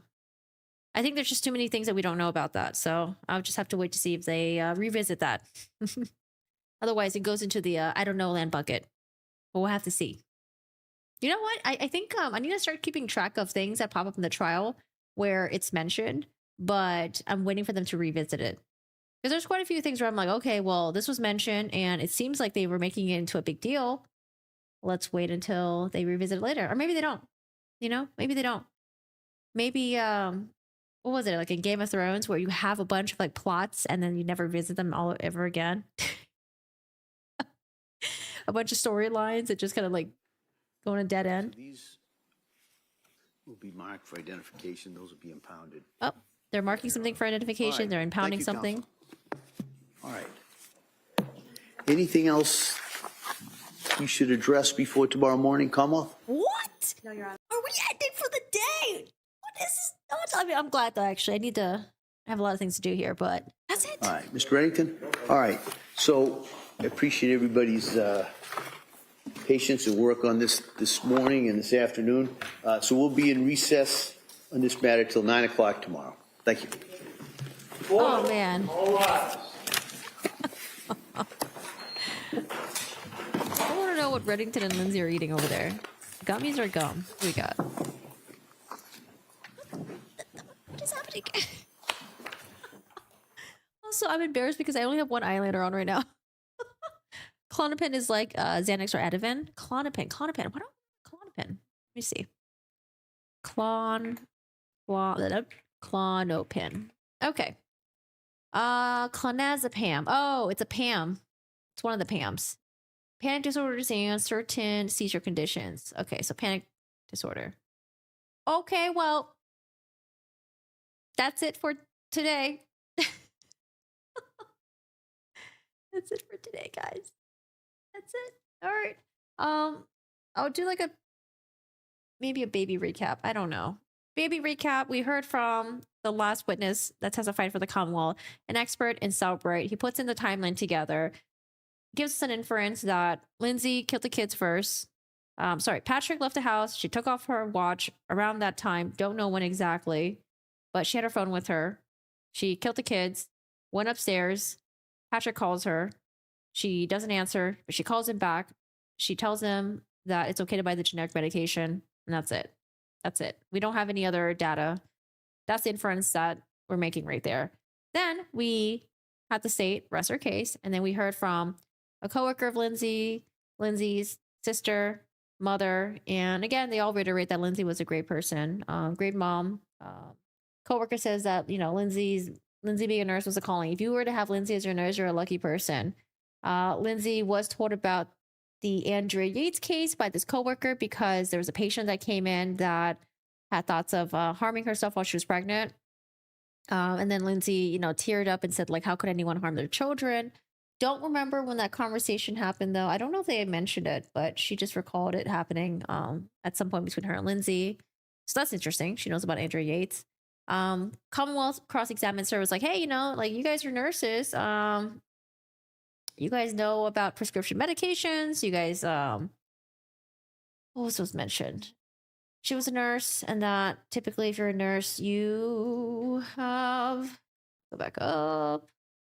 It was about prescription medication. Okay, you have experience with people that take Zoloft, experience with bipolar. It's like, yeah, I mean, I might deal with people that take medication and deal with Zoloft and bipolar, but they're not going to be an expert in it, right? But she did mention that, typically, when someone takes these medications, you have to be medication compliant. Again, trying to take a jab at Lindsay for not following through with the treatment plans that her providers had for her. Although she followed up with the Seroquel, right? And it seems like she was taking the amitriptyline. I'm trying to remember. In January, was she compliant? She seemed like she was compliant. But you know what? I think I have to go back and look at the amitriptyline, like how she was taking it. I think they were low dosages. Did she up them pretty quickly? I don't know. I have to look it up again. I don't know if the Commonwealth, or I don't know if the defense is going to say that the amitriptyline is what messed her up. But, from all the testimonies that we heard, it seems like Lindsay was doing fine. She was doing better in January. Lindsay's sister is a social worker, which, did I notate that? I think I forgot to. Social worker. Again, Commonwealth saying that, oh, aren't you like a mandated reporter? Did you notice anything wrong with your sister? If you did, would you have reported her? You didn't report her. She didn't report her or anything. But again, the sister's going to say that, like, hey, I'm really close to my sister. I don't live physically near her, but my sister did tell me that, for example, in December, she felt nothing. She was scared. And in December, that she felt numb, hopeless. That Lindsay told her that she had suicidal ideations every day. Yeah, nothing that really stands out to me too much. She went to Lindsay's child's birthday party, Cora's birthday. Said Lindsay looked tired. Text back with Lindsay. Yeah, apparently she told law enforcement that Lindsay seemed okay at the birthday party and that Lindsay seemed okay. But there was a clarification that it wasn't through the phone when she would communicate with her sister. It was like through text messages. Yeah, again, she was a social worker. She's a mandated reporter. She had no concern for Lindsay. And then it's the same thing, you know, the mom's going to testify and say what she saw her daughter going through. Lindsay was struggling. It all started with Callan not taking the bottle and Lindsay going back to work. And then as winter progresses, Lindsay gets worse. I kind of wish that we had more examples though, because do you guys remember how Reddington, and no one testified about this, really, but Reddington mentioning the opening that Lindsay would like rock herself on the couch, like she was like, I don't know, he said she was pounding her fist, but she was like rocking herself and she was like, you know, like she wasn't doing well. I think he slightly asked that question to Patrick and he just said yes or something, or maybe he did not. I don't know. It's kind of hazy for me. But here's the thing: when what I don't like about some of these questions by, I mean, mainly the Commonwealth, but sometimes the defense too. Leading questions are great, but I really wish that they gave the time for the witness to really expand on certain things. So it's like, oh, you saw this. Okay, so tell me exactly what you saw. That way they can really help us get into what happened, right? Get into their mind, like what they saw, what they felt. If you have someone asking leading questions, like, oh, did you see this? Yes. And you saw this too, right? Okay. And she said X, Y, Z. Okay. I don't know. I feel like it's better when that person gives a narrative and then you can really get into, you know, their mind a little bit more. But that's my complaint that I have. But maybe you guys prefer the leading questions. I don't know. Maybe it's more direct and straight to the point. But I don't know. I kind of just wish we just heard more. Like when the mom talks about how Lindsay was really paranoid and she had illogical thoughts. Okay, like tell us more about the thoughts. Like what kind of things that she was saying? Not what she was saying directly, but you know, like were there things that just didn't make sense to you and you said it was weird? Where was she? Where were you guys? Where were the kids? Where was Patrick? Was she crying? Was she ventilating? You know, like, or hyperventilating? Stuff like that. I don't know. I know that's. I feel like that's just like my tagline. I have a lot of complaints about the Commonwealth. Oh, I don't know. I feel like and this is just me just talking. You know, sitting here in my office on a chair behind a screen, but we've just seen so many other trial attorneys. You know, prosecutors that have done excellent at their jobs, and you're like, you know what excellent is, and this one you're just like, okay, all right. I don't know, maybe something about Plymouth County courtroom where it's like we're not going to show things on the screen. Maybe the other thing I was thinking too is maybe it's like how things are done with how exhibits are being entered into evidence. So maybe the cameraman was told like, hey, you know, if these exhibits have not been entered into evidence yet, then don't show it to the world. And, you know, the Commonwealth will talk about text messages and then refresh in the memory of the witnesses testifying the stand. And then when they're done with the questioning, that's when they enter it into evidence. And so I'm like, oh, you know, maybe that's why the cameraman's not really showing us everything. I don't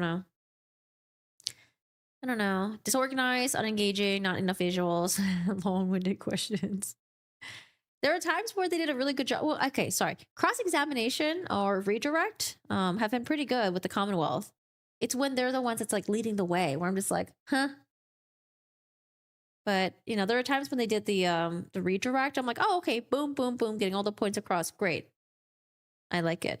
But I don't know. I feel like there's just times when they are spending times on things that really makes you not want to feel like you trust them.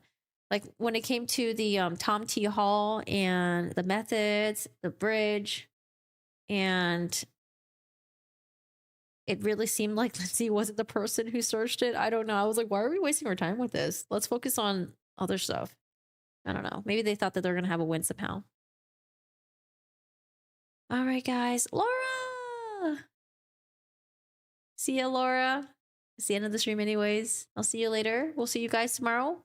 And I just have not seen anything about the husband. I don't know. I don't know what you guys are on. But yeah, I don't know. I don't see anything with the husband. I see a man that was just very, very traumatized by what happened, you know? Lost his kids, technically lost his wife, and I don't know. I haven't seen anything but the husband. And then, like I mentioned before, if there's something with the husband, the defense would have been all over it, you know? Put in as many theories out there, as much doubt as you can. But the fact that Reddington's not on it, I'm just like, he probably doesn't think there's really anything happened with the husband. Yeah. Alrighty, guys. Well, that is it for today. I don't know if I'm gonna do a recap today. It's like so short. No, we'll see. No, you know, I'll do a recap because I guess the last videos was kind of important. All right, guys. I will see you guys later. You guys have a good day. Take care. Thanks for watching the trial with us, and we'll see who else they call. I don't know. I have a feeling we're getting towards the end of the trial, but that's just my gut reaction. There's no. I just feel like we're slowing down, you know, and I thought Reddington would have more witnesses that are lined up today because he must have known that the state was going to arrest today. So something's telling me that either maybe there's scheduling issues, or there's just not. Yeah, I don't know. There's not a lot of witnesses left to testify. All right, guys. Thank you so much. Please recap. Okay, we will do a recap video. Bye, Bree. See you later. Have a good one. All right. We'll do the writing anyways. All right, guys. See you guys tomorrow bright and early. Bye, guys. Bye, Twitch. Bye, YouTube. Thanks so much for watching. And I'll see you guys later. Are people seriously accusing the husband? Yes. I'm not in the same boat as them, but you know, there are people out there that believe the husband did it. I just feel so bad for him. They can't call the wife. I don't think they're gonna get Patrick's new wife to testify on the stand. What knowledge would she have? You know, what new knowledge? Unless about this case, I don't know. All right, dude. I'll see you later. Alice, Taxi, Bree, Dino, Richie, Rain. You guys have a good one. Pretend Judge. I'll see you later. Miranda, Laura, Dino, Florida, Miranda. All right, guys. Thank you so much for hanging out. I will see you guys for tomorrow. Bye now. Oh, by the way, new Sarah Boone video is out. If you guys want any updates on the Sarah Boone, the Boone is in appeals right now. And she did write a letter asking for help. I think she was a new attorney. She's not happy with the appellate attorney that's representing her right now. I think she tried to tell him what to do. And he's like, nope, things are done this way. I'm not going to do it your way. If you want to communicate with me, do it by letter. Good luck. Bye. Have fun. My heart breaks for Patrick. Yeah, same. You think we'll have another week at least? Really? I'm like, well, I'm thinking like, what if like closing is going to be end of this week or next week? I don't know. Maybe it's not going to be 4 to 6 weeks long. Thank you, Corky. Thank you, guys. All right, I'm going for real now. For real. Bye.